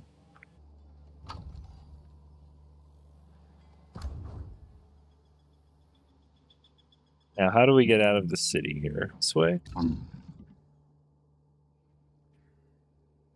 Oh, I have chaos affinity, right? Not right now. Or does that not affect my empire tree? It's a lot of draft. I drafted. I could also draft some scouts, some arcanists. Not really. I don't really need them. I'm kind of worried about casting this now, though, because I have negative mana per turn. And it should be all right. We should be able to turn that around. Torchbearer, Vault Breaker, suddenly sends another presence, requesting permission to enter the realm. Eldritch Sovereign, Nebulyx Starsmith, if I may, Sundrin of House Iniok said. Before you respond, I ask you to allow me to elaborate. After Grexilus, I left to find the Indila. It seems you all found them before I did. It saddens me to see Edward so affected. The journey through the astral sea must have taken its toll, and perhaps I bear some responsibility for his current state. I know what affects Edward and the Guardier of Magehaven. With your permission, I will elaborate. Speak, Sundrin. Indylon of Chaos. As Sundrin joins you, she explains further, I believe Edward and the Guardier of Magehaven are influenced by the Indylon of Chaos. Cosmic entities from ancient times. They appear to be heavily linked to magic affinities, with the point that some Guardier believe that the magic of the cosmos is a manifestation of the Indylon rather than the Indylon being mere manifestations of the affinities themselves. Oh, they are the creators of the magic, and this one is the creator of the magic of chaos. So the Archons locked them away in the World Vault, Grexilus, but we opened it. A great wizard taught me about them before he disappeared, and until I can find him, I must continue his work in his stead. The Archons fight a war they cannot win alone, so I had to free entities powerful enough to make a difference. Now I aim to limit the unfortunate side effect. We gain knowledge. Any powerful cosmic entity deserves to be known and perhaps channeled. I could gain an astral boon. I could receive Empyrean. I think I want to receive an astral boon and channel the entity more. because I don't like having red numbers. Red numbers bad. Okay, we could start this fight. We have to get everybody up in range. Give everyone another Necromancer. Do you already have one? Somebody already has one. You guys already have one. Oh, I can't give you? What can I move? I guess I'll move a warrior to you. I'll move this guy here, and then I'll start the combat with you. Wait, does the whole army have movement? It does. So I get Mark of Invulnerability, and we can do our Tome of Summoning, I think we decided. Doom Herald. Yeah. We're gonna go Summoning. Summoning! Through the art of summoning, And this will let us one get may become a master in Arcane every Restoration, call forth arcane minions, so we and can bend them heal to all friendly magic origin Strengthen their units connection with to the world which they are love all of as they lay our. down their Will you be quiet, Warlock? We can heal all of our magic origin units, such as our undead summons. They are all of our undead summons. Topricalis. What a name for a city. Udopricalis. You can have another scholarly governor, and let's just start with a storehouse. Green Vault can annex a province, and we really wanted another forester over here. But I don't see how we can get one anymore because of this man's outpost. Farms next to a river. Share vision. Okay, I'll share vision with you, Chris. What do you see? You have an outpost. You have a bunch of stuff you haven't cleared. You have a 600 army and a level 1 hero in your ancient wonder. Okay.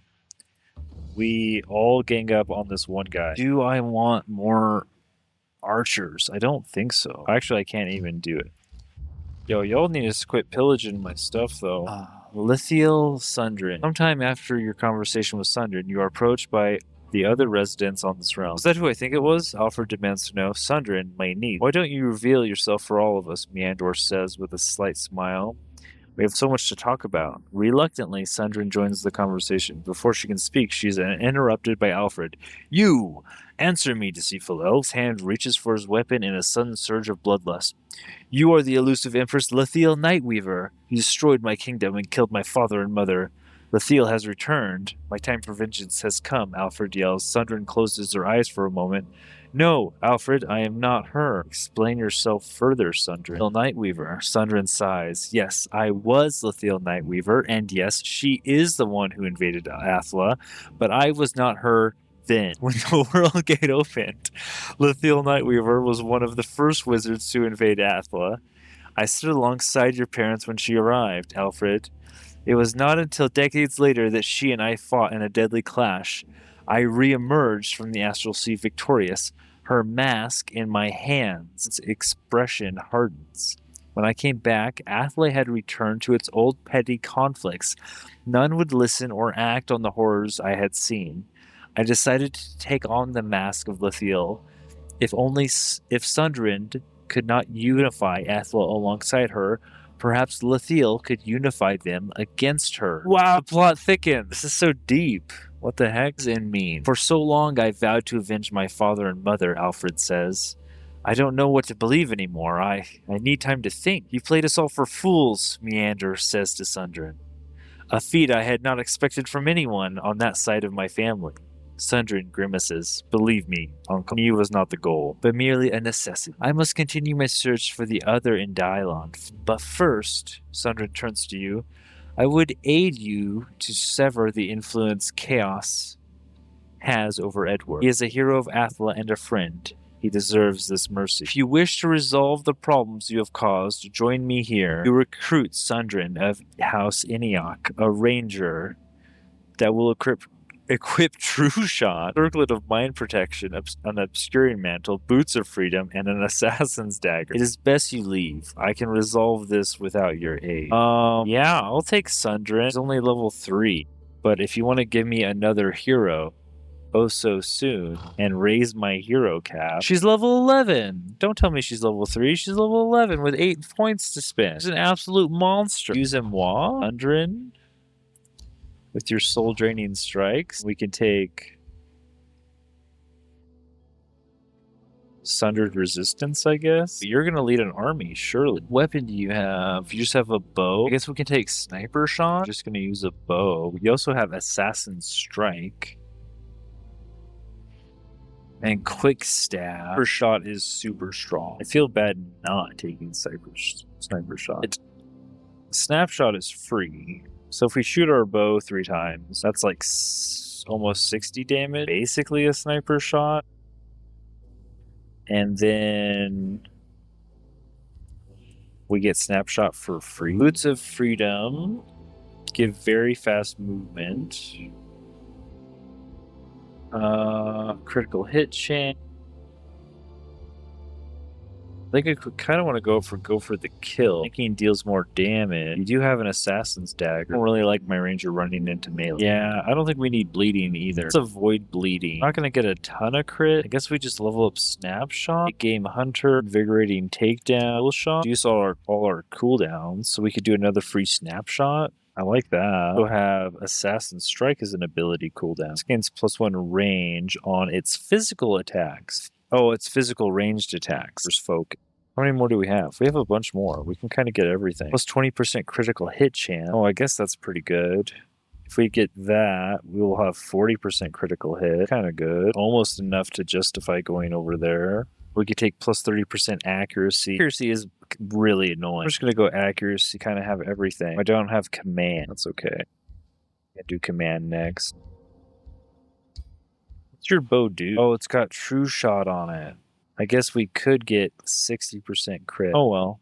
We could still get 40% if we wanted to go over there. I should have looked at what her bow did before, and I probably would have went more into the crit stuff. You can also run over here. Now we have a massive army. Sorry, Koss, you're actually never going to lead anybody. You're level 2, and we have a level 7, a level 11. Yeah.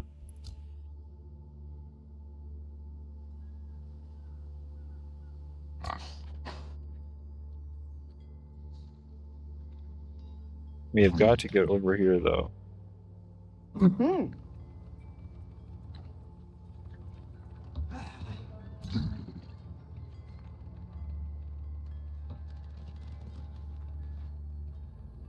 Oh, I just barely can't start the fight with it. We definitely need our mana obelisk. We're -20 a turn right now.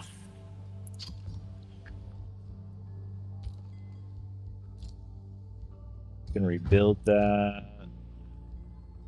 Leading Vigilant Gorepit. Chiefess Larash Grodvok of the Free City Gorepit greets you with some suspicion. Salutations, Eldritch Sovereign Nebulyx Starsmith. Your reputation precedes you. Forgive us for being wary. We may not share your beliefs, but we ask that you respect Gorepit's territory and independence. Nevertheless, give Larash Grodvok one of your whispering storms to start negotiations. Okay, we found Gorepit. Gorepit is over here. Yeah, we'll probably murder you guys, and then we'll build a city over on your 4 cities ruin. Your hero, Koss, asks you for audience. He has a change of heart. Defender, Lawbringer, well, we're about to win a battle in friendly territory. I don't know how many times we'll do that this game. Maybe a lot. Enemy team, why can I hear boss music? Yeah. Lawbringer is about clearing infestations, which I did see a few on the map, but maybe not a gold level infestation. I did want to send this guy to go clear. In particular, I wish there was one for clearing gold wonders, because there's an absolute ton of wonders. I guess we're literally about to win a battle in friendly territory. What's Militarist give us? All army leader, all shield units, polearms, shock units, and fighter units gain +1 defense. We mostly are not going to have those. This is minus base unit upkeep. I like that. There is boost. All units in the army start combat hastened while you're the army leader. You're never going to be an army leader, bud. I don't think. Oh, right. This only works while he's an army leader also. Yeah. I'm going to burn this guy down so hard. I hate getting pillaged. It's so annoying. I hate it. We have 300 Imperium. We could gain... Oh, Astral Inspiration. Oh, we could reduce our magic origin base unit upkeep. Definitely going to get that. because we have a ton. We're negative mana right now. Yeah, that was 16 mana. So, what does our Sending Stone do? Being us neutral, we're very unstable over here. Again, that's only 5% or whatever is not a lot until you have a big city. When one Masonic Hall is doubling your production, the bathhouse or whatever is not a huge deal. Okay, I guess that's our turn. Now, I would like to get the armies a little better off here. Can we run a Necromancer into your army? I guess you will have just 2 Necromancers. And a Skeleton Battle Mage. You don't need 3 shield units. Run you up here, and a shield unit into your army. That looks better. Didn't I have another hero? Oh, yeah. You're way back here. Oh, you could make it into somebody's army, though. I kind of want to put you in Cost the Shields army, which means... Also playing AoW and at turn 117 game is taking about 30 seconds to get to my turn. Yeah, when you get up to turns 100 plus and there's a lot of ruler, the AI's got to move all those armies around. Especially if you can see them in your vision and you have track enemy movement on. I think I want to take a ranged unit out. What do I give you? Another skeleton archer? And run Sundrin into this army? And then make contact? We watch the replay of that. I want to see what everybody's doing. You have high morale. The Soother comes over to heal the Eldritch Sovereign that went to 1 health a few turns ago. Get absolutely bombarded by his Dreadnought. I think that's what that move was. Or his Ironclad, rather. A lot of buffing going on. We have a lot of support units. The cannon gets a triple. It killed our mage. What happened? Did we resurrect it? Did. You can kill our skeletons and we will resurrect them because we have mad amounts of necromancer. Very good. Our skeleton mage got one shot by the mage lock cannon, but it's fine. We don't need any more of these. We're good. We have 3 full army. Now, I'm gonna go pillage your outpost. This levels up. I think we're gonna take Tom. I want to make sure he's attacked as a defender. Angela, which was not the name we gave this character, but they seem to be messing up, is going to take... I mean, you have so much utility. Maybe we just go super tanky. I don't really want to go towards Terrifying Aura, though. Thundered attack. We're probably not going crit. How do we get to killing moment? We could go through summon, and we'll have a lot less life. I think we're just going to grab 15 hit points. It's kind of a lot. Go Sundering Sweep Weekend Aura. We can now get 1,000 mana if we wanted it. I think we're going to take Astral Inspiration, though. Because we're not really... Ooh, actually, how many turns do we think it'll take us to get up there? Be enough to where we're just going to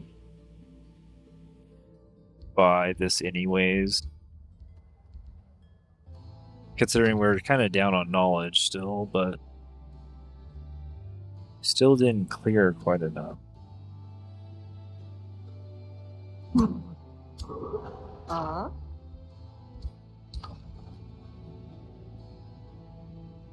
We could give them a Whispering Stone. This isn't going to war something discouraged. We already go to war? No, I think they started at war with us. It's Alfred that dislikes people that start war. I guess we'll try to vassalize it, and then maybe...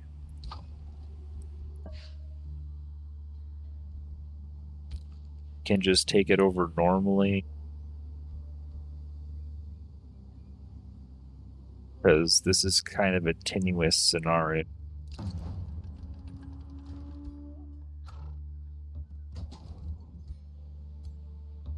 There's not even anyone here. They don't have an army. Why do I have to siege it? You have a granary.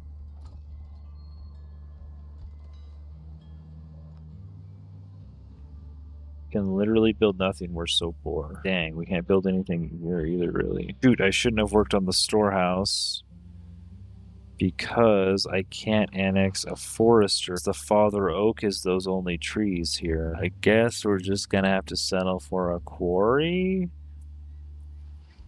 or a farm. I guess we'll go with a farm. I feel like, do I even need to leave my armies here? Could I just have my armies do something else? Clear? It's under level 11. These guys still need to heal.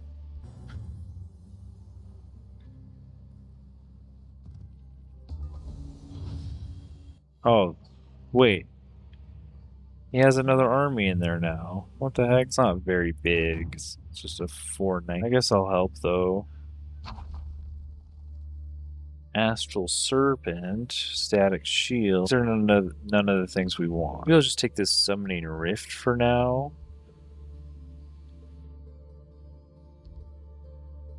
We have 2 foresters boosting this, yeah. So we need a quarry or a farm. Build a quarry.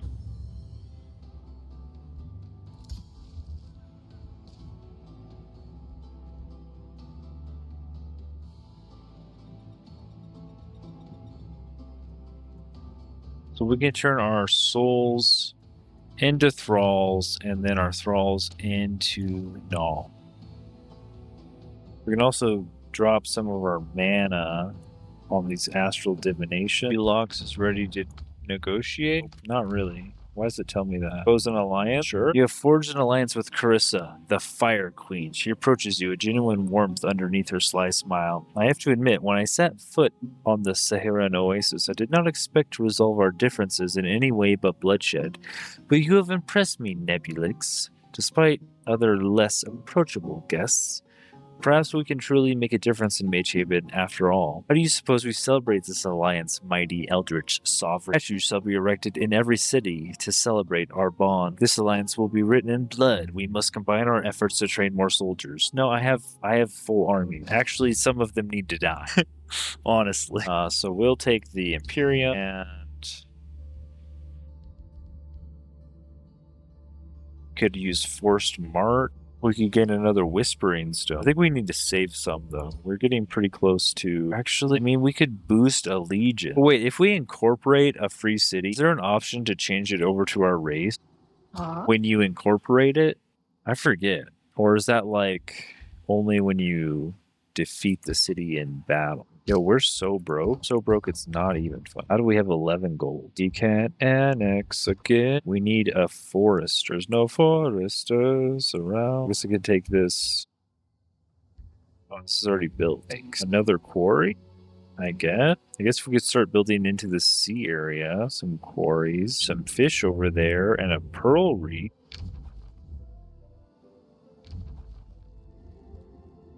Oh, there's also a mana node up here, but I guess it's too far away.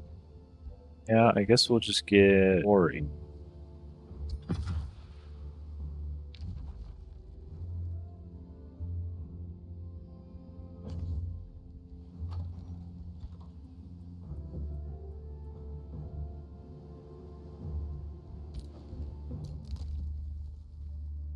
Newly summoned or recruited magic origin units gain +1 rank. That's super good and all. I guess I just need to get another Whispering Stone. I'm just going to give that to whoever makes the most gold. Oh, you guys make no gold. Holy moly, these cities are garbo.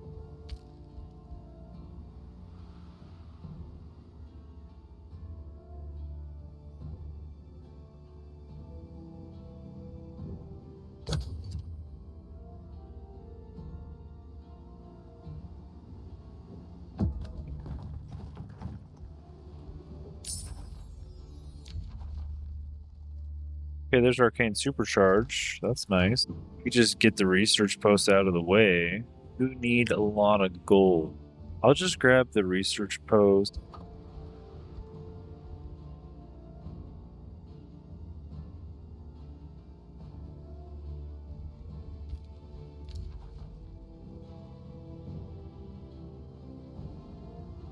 Carissa started negotiating with them. We're ahead of her, though. Should get some gold out of this, right? We used our siege project to pillage or whatever it was, the free one that gets gold. Soulbound. Ooh, that lightning damage. That's pretty good for this early on. Level 11, or I think she's level 9.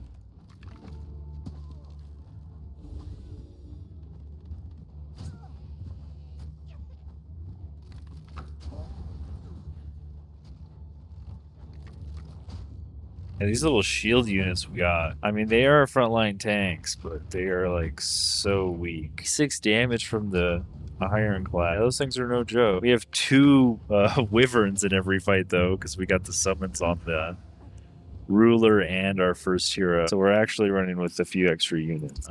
No, we don't need it. Outpost. Raise. Also, oh yeah, we could cast spells to turn this back into sand. We could earth shape the sand. Uses ashland. Huh?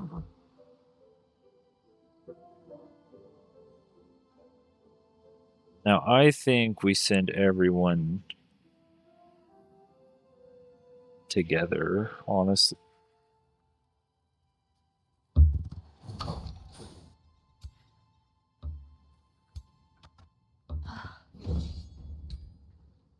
We just call it good. Mm-hmm.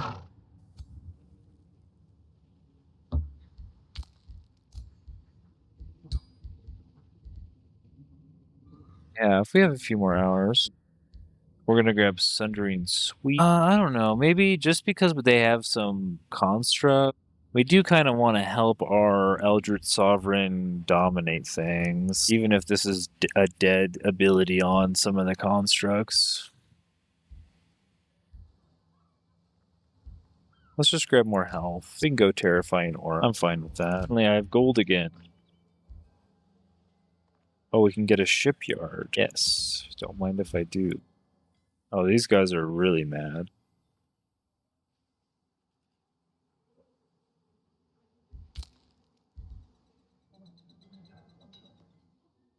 Swift Boots of the Ghost.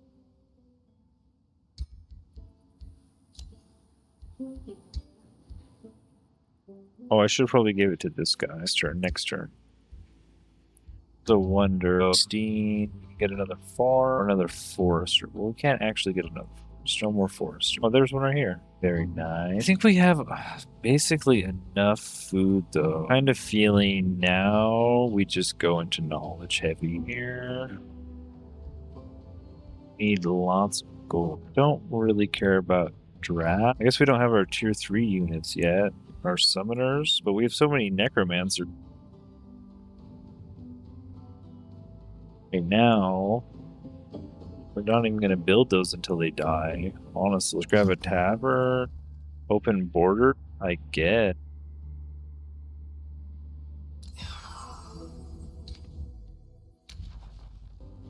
Noctis declared a rivalry with me. Okay. Oh, is it because I made a treaty and he doesn't like? He's wary of treaty. But, I guess he just changed his mind. Okay. Be a weirdo. You be weird over there. You do your thing. We're on turn 30. I think we're on track. You're supposed to have 4 cities by turn 40. So if we start our 4th city over here with the Imperium we have, I think we're doing fine. I'm going to keep earth shaping this sand, though. Right here away. So that I can travel around through there if I have to.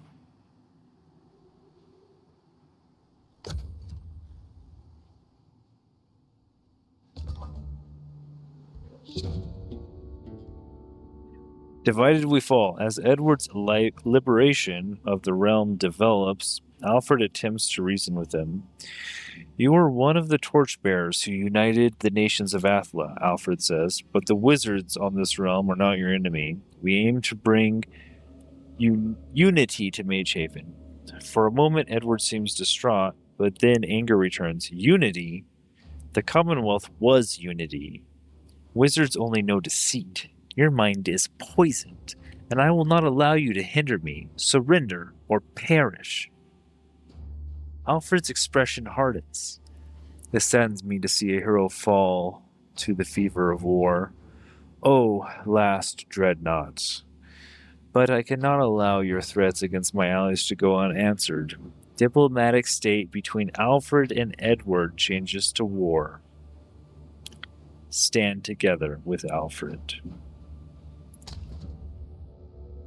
Unity above all. You have forged an alliance with King Alfred Elderstone. He approaches you with a smile and spreads his arms. Great Eldritch Sovereign, I am glad we have reached an alliance. I knew these trials were not in vain. No matter our origins, together we can protect the innocent people of all realms from those who mean harm. I am glad to have you on my side, Eldritch Sovereign Nebulyx. What will our first decree be as we bring the Sehiran Oasis together? All bards and town criers shall promote unity and harmony between our peoples. All of us must provide so we can prepare for the challenges to come. Definitely need gold. I'm not really in a position to spend the Imperium right now, although it is quite a bit. I think I will get the gold. That will allow us to build. I guess we could get our Mystic Spire. Summoner's Cistern, what's this do? Plus 30 mana income. That's pretty cool, although we're kind of drowning in mana. Let's just grab a bathhouse. Oh, we don't have a research post for that, right? Because we built a forester in the hopes of boosting our estate hall. So let's change this to a research post. Oh, we could get a forester over here. Yeah. I guess that annex range is really useful. Might as well. It's plus 10 gold, not a ton.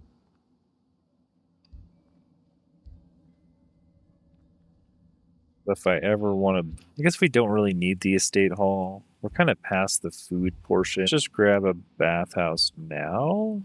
And... oh, it's an ancient wonder. I guess we can just send all our heroes in there. Mm-hmm. And a soother. I guess one of the necromancers. Serpent caverns. Stony serpent loom like pillars in the heart of the underground maze. The entire scene looks like a shrine dedicated to an outlawed deity. Ornate rock formations surround the stone-shaped altar, where the idol of snake-haired woman stands. The living serpent lurk at a distance until you touch the altar. The idol grins and crumbles, the snakes hissing in anticipation. A hollow echo shakes the cavern. Disciples of the Gordon goddess, choose your sacrifice, lest you find your greedy hearts turned to stone. I'm not going to sacrifice my people. I will fight you. Stand no chance. I put all my heroes in an army. These guys should be able to clear that gold wonder in this setup. You guys are super boned. You have Madness, 38 damage strike. Yeah, they're doing some damage. And then 100 damage lightning evocation. Fire Elemental is so strong. Jeez. Inside the hidden room, a line of petrified adventurers bears silent witness to the magic of the curse you withstood. You find a scroll created by the old worshippers of the Gordon goddess, which seemed to contain a litho-shaping spell. We could get Knowledge, Imperium, War Shamans. I don't need those. Wow, it's actually really strong. It turns to stone when it goes into defense mode, meaning plus 3 defense and resist and plus 15 temp HP. Too bad it's a support unit and not a shield unit. I feel like all shield units need that trait. I'll take a turn of knowledge. I guess I could get plus 10 alignment, but my knowledge is kind of low. Oh, oops. Didn't mean to move them away from my arm. I guess I can get this Arcane Bond. I really want the other... I think I actually have everything I came for that tome. Skipped over annexing a province here. Cost the shield is level 4. Let's just give you Vigor and Green Aura. Should we give him Soul Draining Strike? I guess all he does is attack. He never casts a spell unless we gave him Stunning Bat. He's not always in range to attack. That's true. I guess we can give him Warding Aura. Give everybody around him resistance so we can actually defend them. Pretty sure these guys eventually use this rallying cry down here. So they always put themselves within adjacency to everybody with their AI. Kind of makes warding auras seem good. Oh. Is it down here? Wait, why did it take me over there and then down there? But I think we have one too many necromancers in this army. Yep. Okay. That looks good. Good enough for me. Awesome for soldiers. Gain knowledge whenever your units gain ranks. Yeah. Or we could get +1 whispering stone. I think we want the knowledge. Just straight knowledge. This is all of our Imperium. We need 100, 400 more. It'll be 10 more turns. I don't think we can click that. Yeah. Kind of just need to set up a city over here. Period. And a store.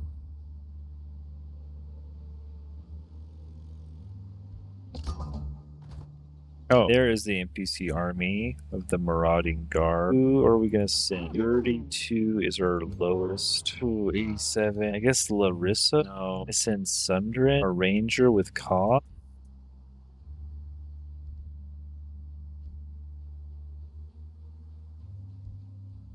I have 2 necromancers in this one.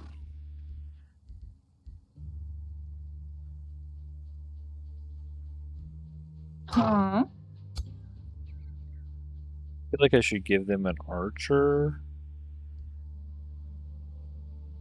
I give them an archer. I give you guys a necromancer. I could just give you guys the soother. And I guess I'll send my solo hero down there. Change Larissa and Sundrin though.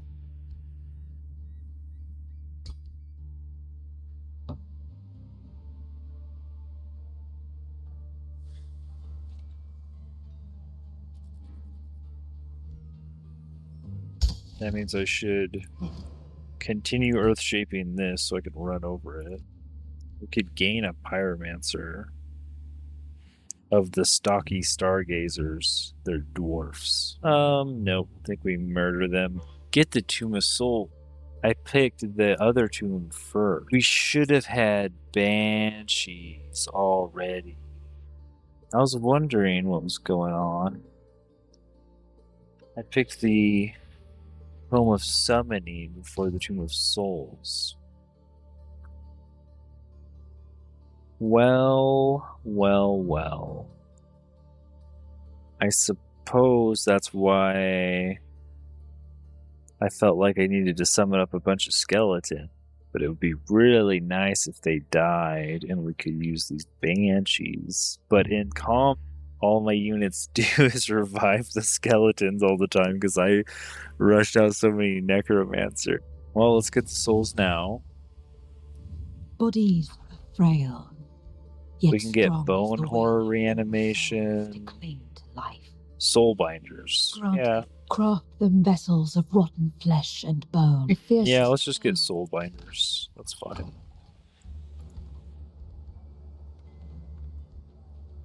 And we're looking at all this stuff is boosted here. I guess some gold would be nice.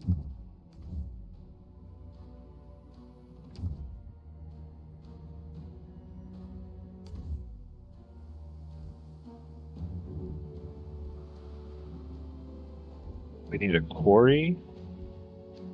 Yeah, we need a quarry here at least. Not some foresters. Oh man, I didn't think about not building the city near any trees, really. Potentially down there there's some. We got another hero, but we're broke. We don't have any remains to sell. You could always trade. Let's trade with Carissa. Like one of these items you don't need, like 50 gold.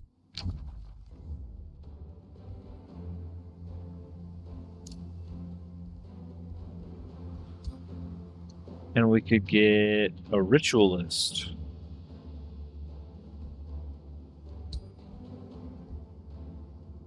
But what do we have already? We have a backliner here,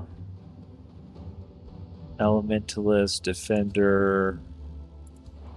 Oh man, we have so many heroes. I guess we could just stack a lot of frontliners in this one. Eva the supporter.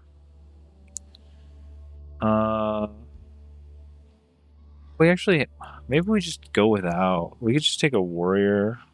Specialists are nice though, but we have so many supporting units already. Let's just grab a warrior, I guess, and run him out here.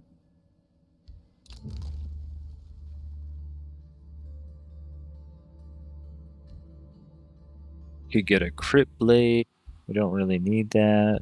How strong is this guy's army? 700. Okay, we have like double that. We should be okay. To continue the split. If we can't get to turn 40, what are we on? 34. Oh, they both sent armies. That's why. Gotta take out both of them.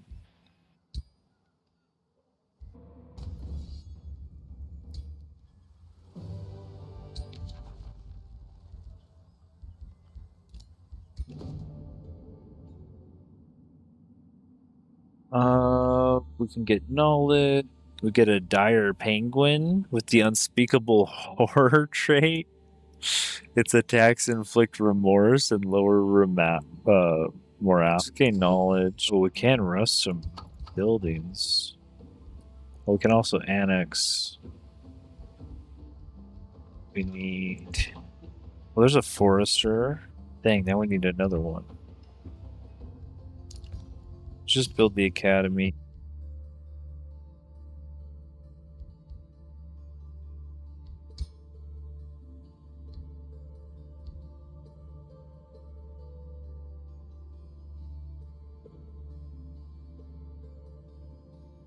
That's a good healing spell. Feast of Souls for a friendly army.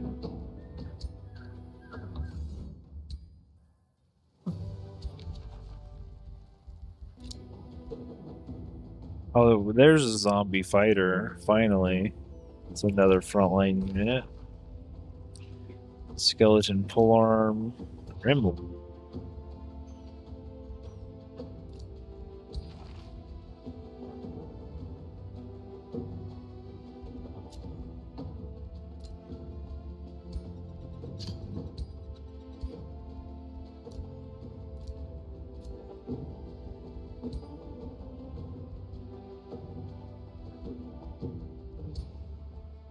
Need another guy. Where is he?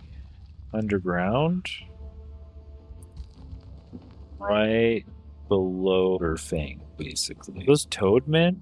They're dark, draconic toadmen. They look so evil. Followers of the dragon. Okay. Huh? Kind of need to heal now. Hmm. Hello. Hmm?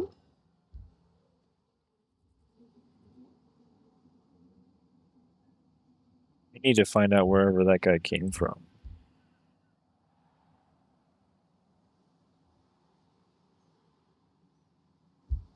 Let me just go ahead and click this button. Now we have some to play with. Aim +1 Whispering Stone.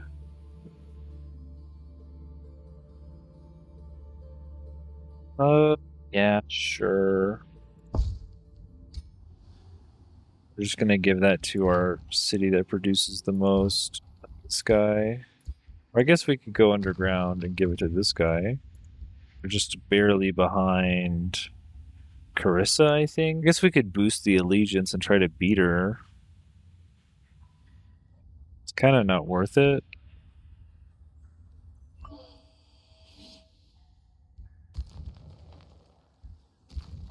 I'll leave it there for now. We'll see if we can beat her. Well, there's Oleanis. Why don't we give it to Oleanis? I didn't even realize that was there.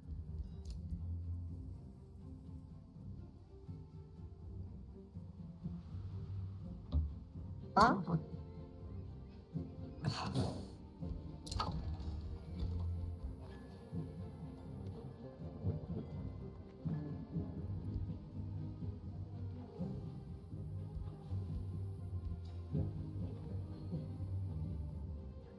I don't have another research post?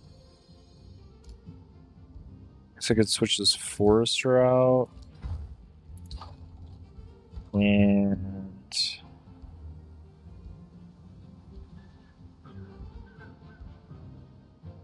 just get a Masonic Hall.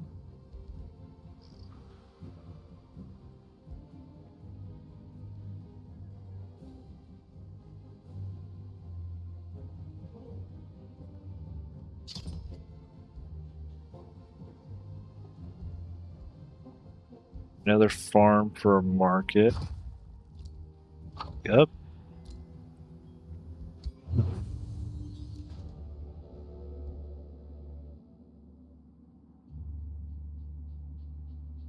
These guys are sophisticated sirens. Do our dark knowledge ritual, sure. Huh? This is Carissa's. Oh, did she just wipe these guys out? I guess she did. So the Soul Well gives mana for adjacent research post, but not as much as this.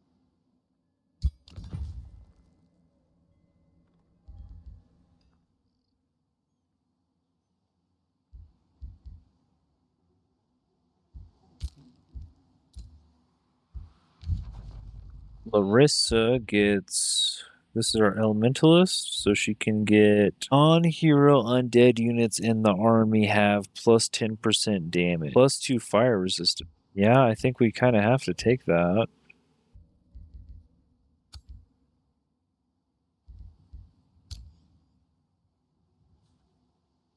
Nebulyx is got Willbreaker now. Oh, and he's also got Forgotten Tome of Curses, Hero Hex, Fire Hex, Frost Hex. Becomes a zombie. Okay. Wow, there's a lot of stuff here. Can't believe how much development work this must have taken. I guess we just go Curses and Unholy Leader. Seems fine. Oh, we can share vision. Very nice. There's a Tree of Fae. Oh, there's a Temple of Godir right here. Slam Pit. Well, this isn't our city of San Slam. Allheim. We haven't met these guys.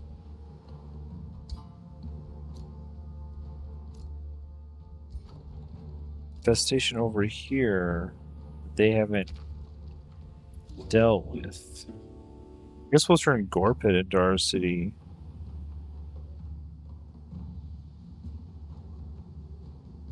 I guess it's fine to boost the relationship of it then. We don't really have another spot to make a city. Yes, I'll bring peace through death. For the living only cause pain and hardship. Exactly. Oh, I would have to ally with Noctis here as well. I don't think that's going to happen.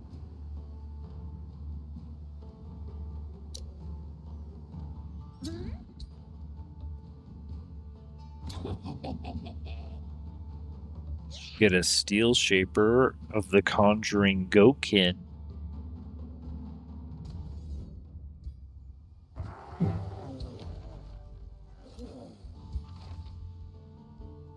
A unicorn mount. Cost, would you like to ride a unicorn? They can teleport.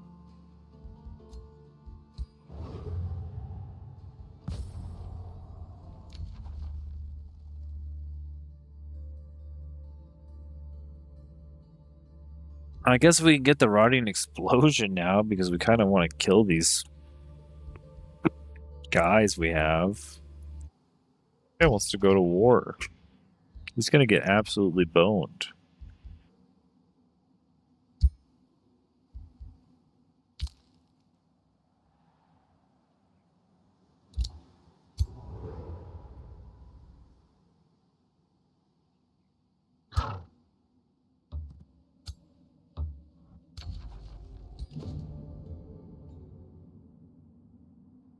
Oh, this is a risky battle.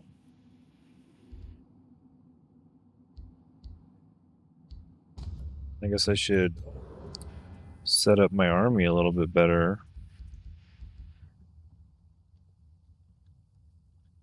Oopsies. Guess we'll just wait a turn. Feast of Soul, Soul Overflow. I guess we'll just take Feast of Souls, casting cost 20 souls. Well, I guess we have a lot of souls. Holy moly. Do a lot of Thrall effigies, I guess.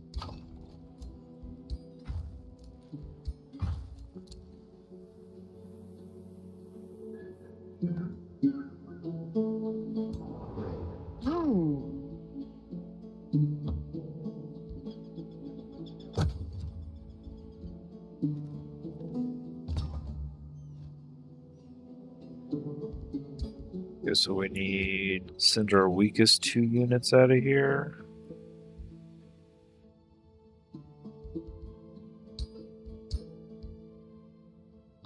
Huh?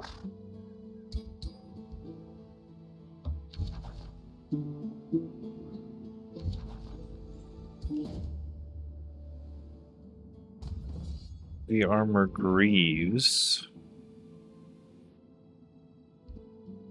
Frost Great Axe. Ring of Protection.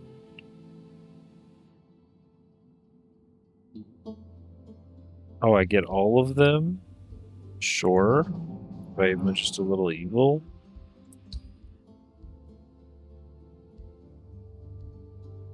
Don't mind if I do. Jella's got that Frost Great Axe now. We need to go down here and figure out what was about all that. This is still 1,000.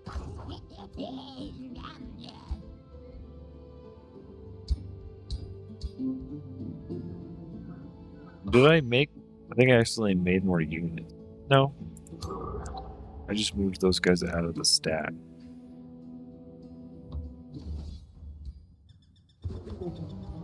Oh, we can make a Bone Horror. Yay, Bone Horror. AC Staff of Healing. Ass Heal. It's pretty cool. What's this thing do? Petrify. It's got Focused Aggression on it. Get it. What's so good about this? It's doing 21 damage. This is doing a lot more. I'm not sure why this is tier 3. Soulbound, Remorse, Petrified, Focused Aggression, and Sundered Resistance. Cosmic Bolts, 90% accuracy. Don't get why this is tier 3. Well, I guess Cross could lead his 3rd army over here. Oh, well, well. You're back already.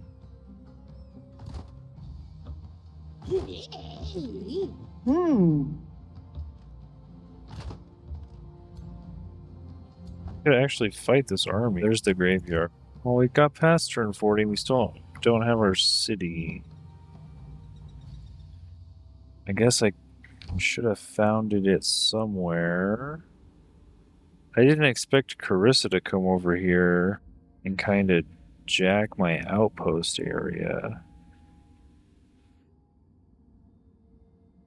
It's not very nice.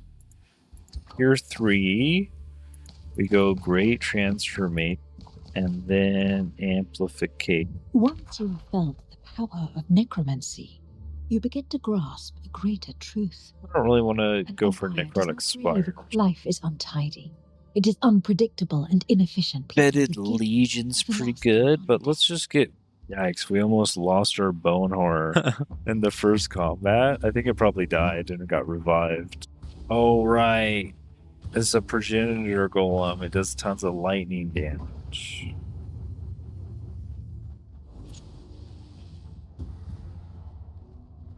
And they're resistant to my Elementalist. Oh, I did kill it. So somebody revived it. One of our mini Necromancers. I kind of get the idea of these guys. It's a little different.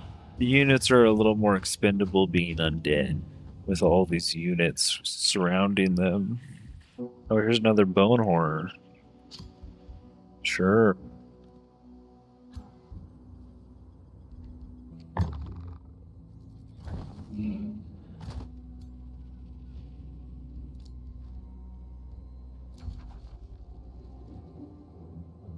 Oh, you just need to stand on the seal? That seems rough. You can't clear it all? So you need to be done with your army. And then you just stand on the seal. So you're kind of trolling, I guess. Got a gold vein up here.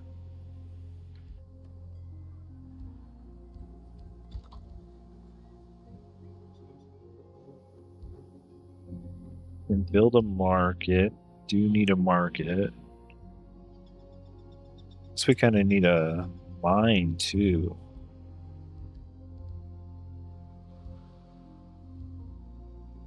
3 quarries for a mana obelisk.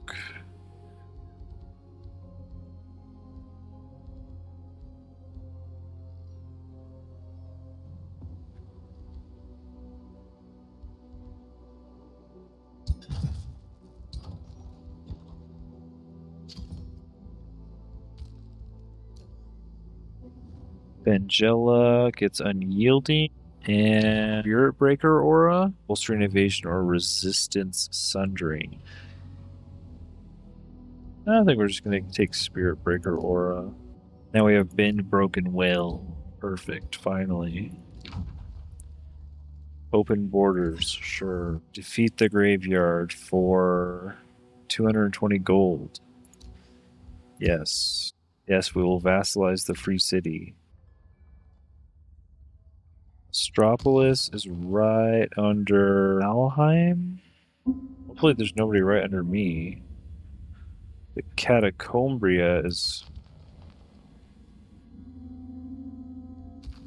Oh, he's right underneath my other city. Did not realize.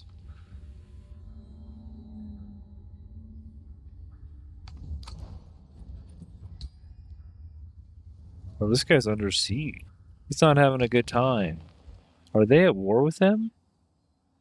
No, he's at peace with us. He's just at war with Edward Portsmouth, but nobody's coming to his aid because he's an isolationist. Feels bad, man. Maybe you should get some friends.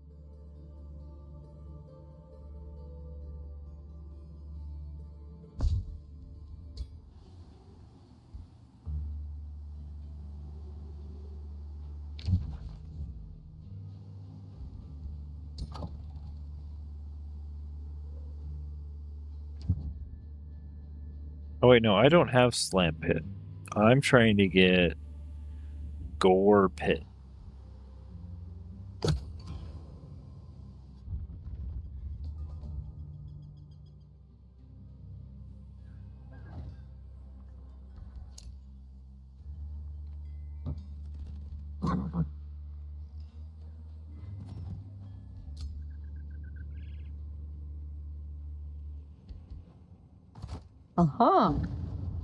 Thunderbird Mount, Wind Barrier Ring.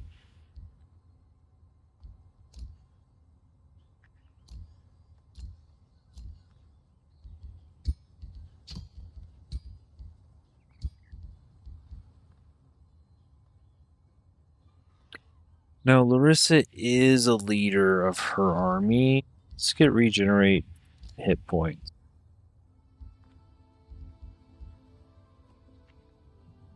What else do I want for Nebulyx?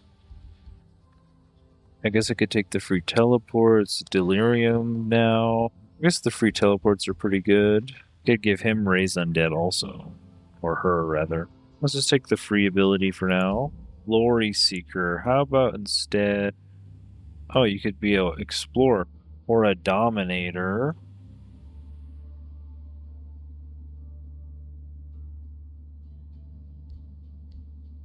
Recruit or raise units after combat. Let's just be an Explorer. That'll give you Farseer. Dominator give you... Oh, Domination ability. It's pretty strong. Sure, be a Dominator. Why not? Maybe we'll get it, maybe we won't. Poor guy's an introvert. Alright, I think I'm pretty well cooked. Made it to turn 45. We still didn't get our 4th city. No 4th city. No. We failed the timing test. But that's mainly because our 4th city location was kind of jacked by our ally. Like, I came out here to destroy this outpost of Edwards, and there's 2 mana nodes right here. It would have been perfect. I could have built this outpost myself and then killed Gorepit. And now for somehow I am vassalizing Gorepit so I don't start a war with anyone instead of just killing them. Why is this seal army so much weaker than the one near my base? This is a 400 power army, and the one at my base was 1,000 defending. Oleanus looks like... I can't really see all of its resources, but it's kind of tucked in a corner. Gorepit is like surrounded. Oh, I mean, it's already annexed a lot of good resources. We have 2 mana nodes, 3 mana nodes. This is plenty of resources for a city. Geez, I really wish Carissa wouldn't have settled there, though. It would have been way better if you could have annexed out through all this stuff. I guess we can start a Seals victory, because we're never going to ally with Noctis at this rate. Seals victory restore Edward Portsmouth defeated. I guess we have a seal here, here, and here, and here. We could just try to keep clearing until we have 4 substantial armies, maybe 8 armies, and we put 2 at each. That's probably enough. They'd have to send quite a bit to kill 2 of my really stacked up army. I wonder if there's seals underground. I mean, I don't see any, but I haven't really explored underground. Huh, what a game. I think we made it a little bit quicker there at the end, but I also quit narrating as much. Try to get through some of it. Next time, I guess we'll have a new thumbnail for the new army, and we'll try to you only need to get to 90 points, 90 turns. It's you versus Noctis. Interesting. Yeah, we'll try to get through this one. I'm about 3 weeks out on the edited videos on the channel. Right now should be the end of my Stardew Valley first year playthrough coming out, so make sure to check that out. And somebody subbed and somebody unsubbed, and we're back where we started at the beginning of the stream. Make sure to sub and let Google and YouTube know. We have thousands of hours of watch time on this video too. Let them know that I deserve a cut of that ad rev. If they're going to make you watch the ads, make sure the money goes to the creator. So hit that sub button.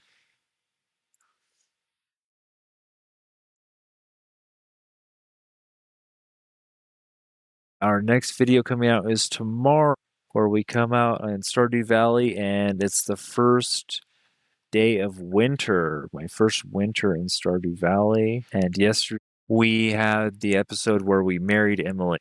So if you're interested in a chill, cozy game, go check those out. And it'll be about a week until the first Age of Wonders 4 edited video comes out. So I will leave y'all with that. Shout out to the 3 viewers on Twitch. You guys are awesome. And the 11 people still on YouTube after all this time. And Zunwar. Shout out to Zunwar. Chatting it up and actually interacting while he plays his playthrough. I hope that goes well, Zunwar. We saved. Quick save just to be sure, I guess. And I definitely messed up a few things. I will say I don't think that having the lower knowledge was a big deal at the beginning. Yes, awesome. Thank you, man.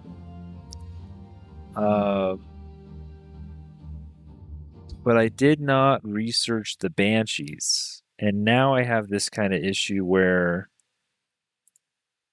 I have a lot of units. I did not research the Tome of Souls before the other Tome of Summoning. So I didn't get the Summon Banshee spell. So I didn't go through all my mana summoning Banshees. Oh, actually, it costs Soul. So I don't have any banshees. And I would have liked some banshees.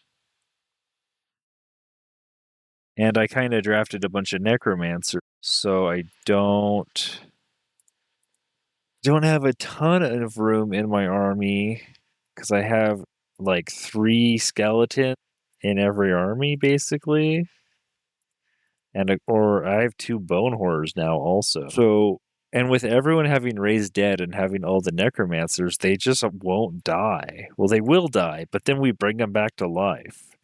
So it's not like we can get a clean death where we get value out of them dying and we get experience on our heroes doing some hard fight. They just die and come back to life and keep taking experience and requiring upkeep. So, I mean, I guess we could skip Banshees entirely and just go straight to Reaper. Or we could just summon up a few Banshees along the way and have even more armies than I feel comfortable with. I mean, I try to only run 3 armies. The Bone Boys are hard to kill, it's true. I try to only run like 3 armies, but now we're kind of at a weird spot where we got a bunch of extra heroes we didn't plan on getting because of the scenario giving them to us. And so I call it scenario. That's an Age of Empires term. It's not a scenario, it's a story realm. The story realm gave us a bunch of heroes from all of the previous storylines for this one, occurring characters. And we got another crazy lore drop from Sundrin. We know why she turned into a Lithil Nightweaver now, which is actually like a really cool plot line. 2 tomes for each tier. Yeah, I do that until there's no reason to. Like, when don't I do that? Vacation? I think Amplific might be a tier 3 tome, but sometimes there's just nothing in there for you. If you actually look, you're like, yeah, no, these things don't matter. And instead, you could get something that matters. Well, no, this is tier 2. This is tier 3. These are tier 4. Yeah, I think I did that. Could look on the... Oh, shoot, let me scroll up. Oh, is it still here? Yeah, it's still here.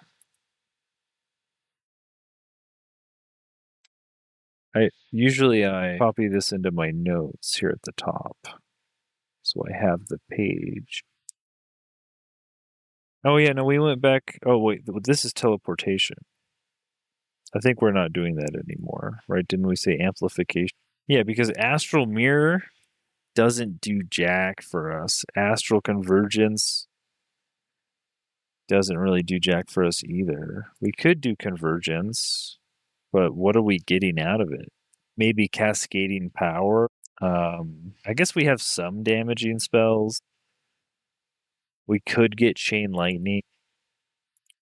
But if we go back and we grab the tier 3 tome, the teleportation, we get some really cool spells. We get an enchantment for all of our support units where all of our support units can teleport. So they're like, that seems really good. And we can also build astral trade relays.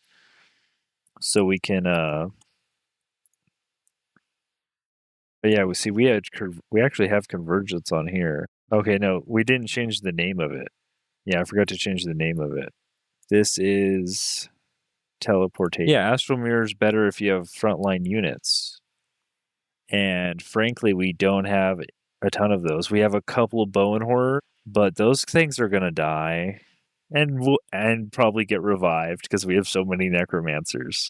Honestly, I don't know if they'll die, but we're probably not betting on having tons and tons of Bone Horrors being our main units, right? This is about getting up here to where we can summon Reapers and Banshees for that matter, and get Cosmic Overdrive. Skeletons, Bonehorners, like all of these units, all of our units, except for our drafted units, will benefit from Cosmic Overdrive. And then our drafted units are just support units. So going back and getting astral trade or phasing enchantment from teleportation is just going to help them out. And then I didn't see anything for our summons in the other tomes. You need tank units? Yeah. Well, I mean, any frontline units are pretty tanky. Just whatever it affects is fine. The thing is, the shield units aren't actually like tankier than the other units by like much at all.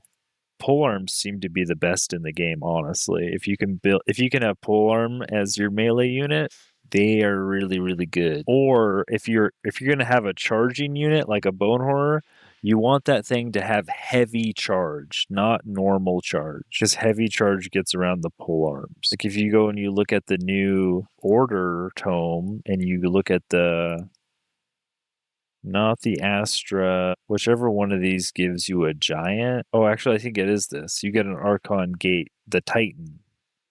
You can draft the Titans. Tyrant Knight, Shrine of Smiting. Oh, here we go. Archon Prophecy, Titan. The Titans get heavy charge strike, which ignores charge resistance of the polearm unit. So these guys are actually doing the charge job.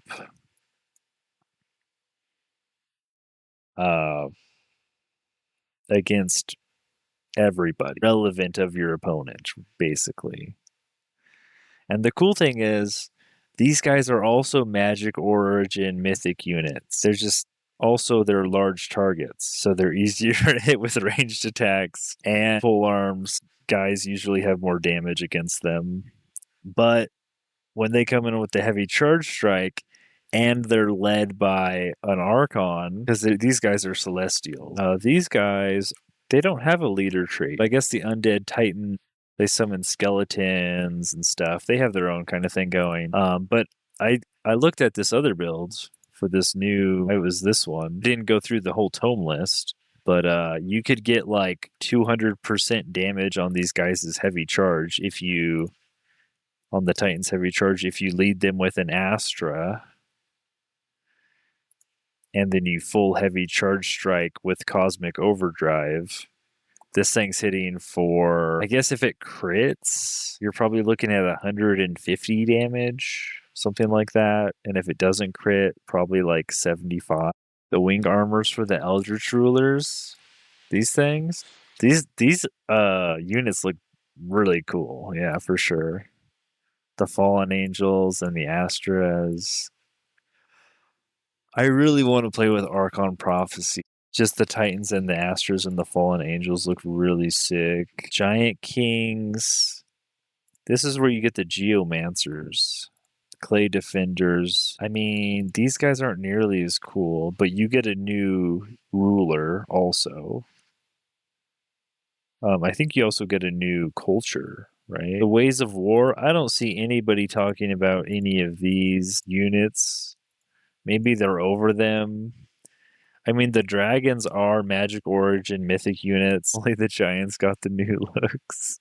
Dang. I don't know. You could run these dragons, but what do they do? Grace. These guys are like supports. Link to a friendly unit. These guys are like supporting dragons, and then these guys are Ghostfire Dragon, Mask of Calamity.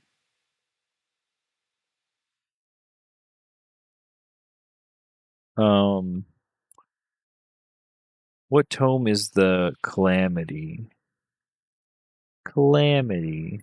It's Chaos Shadow. Well, you could get in here with just taking Shadow Affinity, right? When it's a dual tome, you only need one of them. So you could come in here tier 4 and grab this up instead of like the Reaper, and you could run these dragons if you wanted to.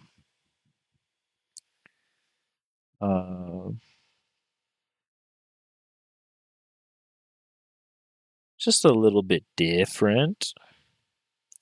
I guess in this DLC, right, they also brought out the Shade, which was similar. So it's the Shade versus the monks, kinda. You have the good dragons and the Radiant Guardians versus the Accursed Ogres and the Accursed Blades and stuff. And then you have the Righteous Judge as opposed to the Accursed Trickster unit. So these guys are Magic Origin. Battle mages. Yeah. I see. I mean, this was their samurai Japanese inspired DLC, so that all makes sense. You also get a whole culture with that one. So yeah, that's all of them though. Oh well, we actually got 4 DLCs in the first DLC package, and we only get 3 in the second one. Because I have all of these first 4.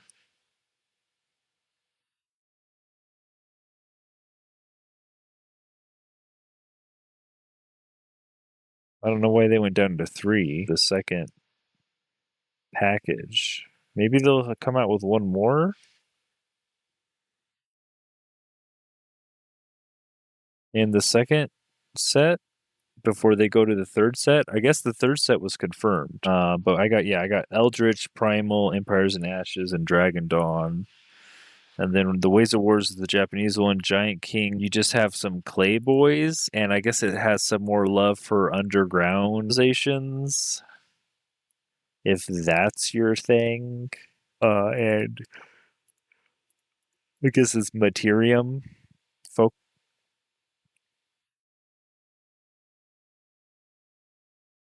Seems a little lacking though, as far as the units go.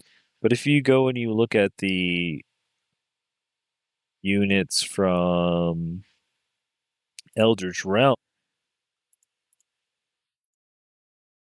you didn't get a ton of units either, but you did get some of the most busted units, like the Pyre Templar. And then Primal Fury gave us the Stormbringer. I mean, when you get a tier 4 unit that's a form unit, these things scale into the stratosphere. They didn't do that ever again. They didn't do that in the Ways of War. Well, I guess they did. They gave you a Geomancer. So if you wanted to play battle mages, it looks like Materium. Yeah, you're right. Materium Astral with these Geomancers. And then you buff up your battle mages with like tons of lightning damage. Physical. Oh, this is all physical. You could do some sort of physical lightning Geomancer thing, and these guys would get crazy strong, I'm sure, because this is a 1 hex bomb of a spell. Hopefully they fix the underground level. Well, I don't know. I think they should make it unique. It doesn't have to be equivalent to playing above ground. It should be different. I like you don't need metrical balance. I think you want asymmetrical balance, where like underground you should be able to do different stuff that's just as good. Like the win rates should be the same with the map generation and how all the features interact. You shouldn't be 10 turns behind the above ground people in every scenario in every way, right? You should be ahead in different ways, which like probably production, right? And I think they do have a lot more production, but eventually you build all your buildings. So like production is great, but you also need like ways to leverage that, I don't know, in different unique ways. The thing is, this game kind of just comes down to how strong is your army. That's kind of Age of Wonders 4. And you can get there a lot of ways. You can draft units, you can summon units, and then you can put enchantments on those units. And to get the enchantments, you just need knowledge. I guess I haven't really played Underground, so I don't know what's quote unquote wrong. I just hear that they're always like 10 or 20 turns behind everyone else. You just can't, you just don't have the resources available. Which I guess that means like if you make a empire or a faction that is supposed to be underground, you shouldn't have that issue, right? Like when you are prospecting or digging, I guess it's mostly digging, right? Prospecting's for mountain. You should be able to prospect underground. But when you're digging and I know there's some traits where it's like you have a chance to get more resource nodes when you dig up an area. Like that should make you at least equivalent with above ground players. Anyways, I'm rambling now, and we're going to call it there. Thanks so much for hanging out. I hope you all have a good day. The sun's up here, and I'm going to enjoy what bit of it I can while I edit. It's just an expansion problem. At least above ground, you can expand easier than underground. Right. You have to find like the open underground areas to put your cities. And you can't annex hallways, right? So, yeah, you don't have provinces to annex, which means they need to like redo the map generation so that you have provinces to annex. Like lava, more diggable, like the diggable areas probably should be deeper so that you could actually dig out annexable province. But that has to do with their underground map generation, not necessarily like adding content. And all they're really doing is adding content. I don't know much about this studio, honestly. So I can't speak to like what you can expect from them. You probably know more than I do. All right, until next time on Playthrough Pulse, be seeing ya.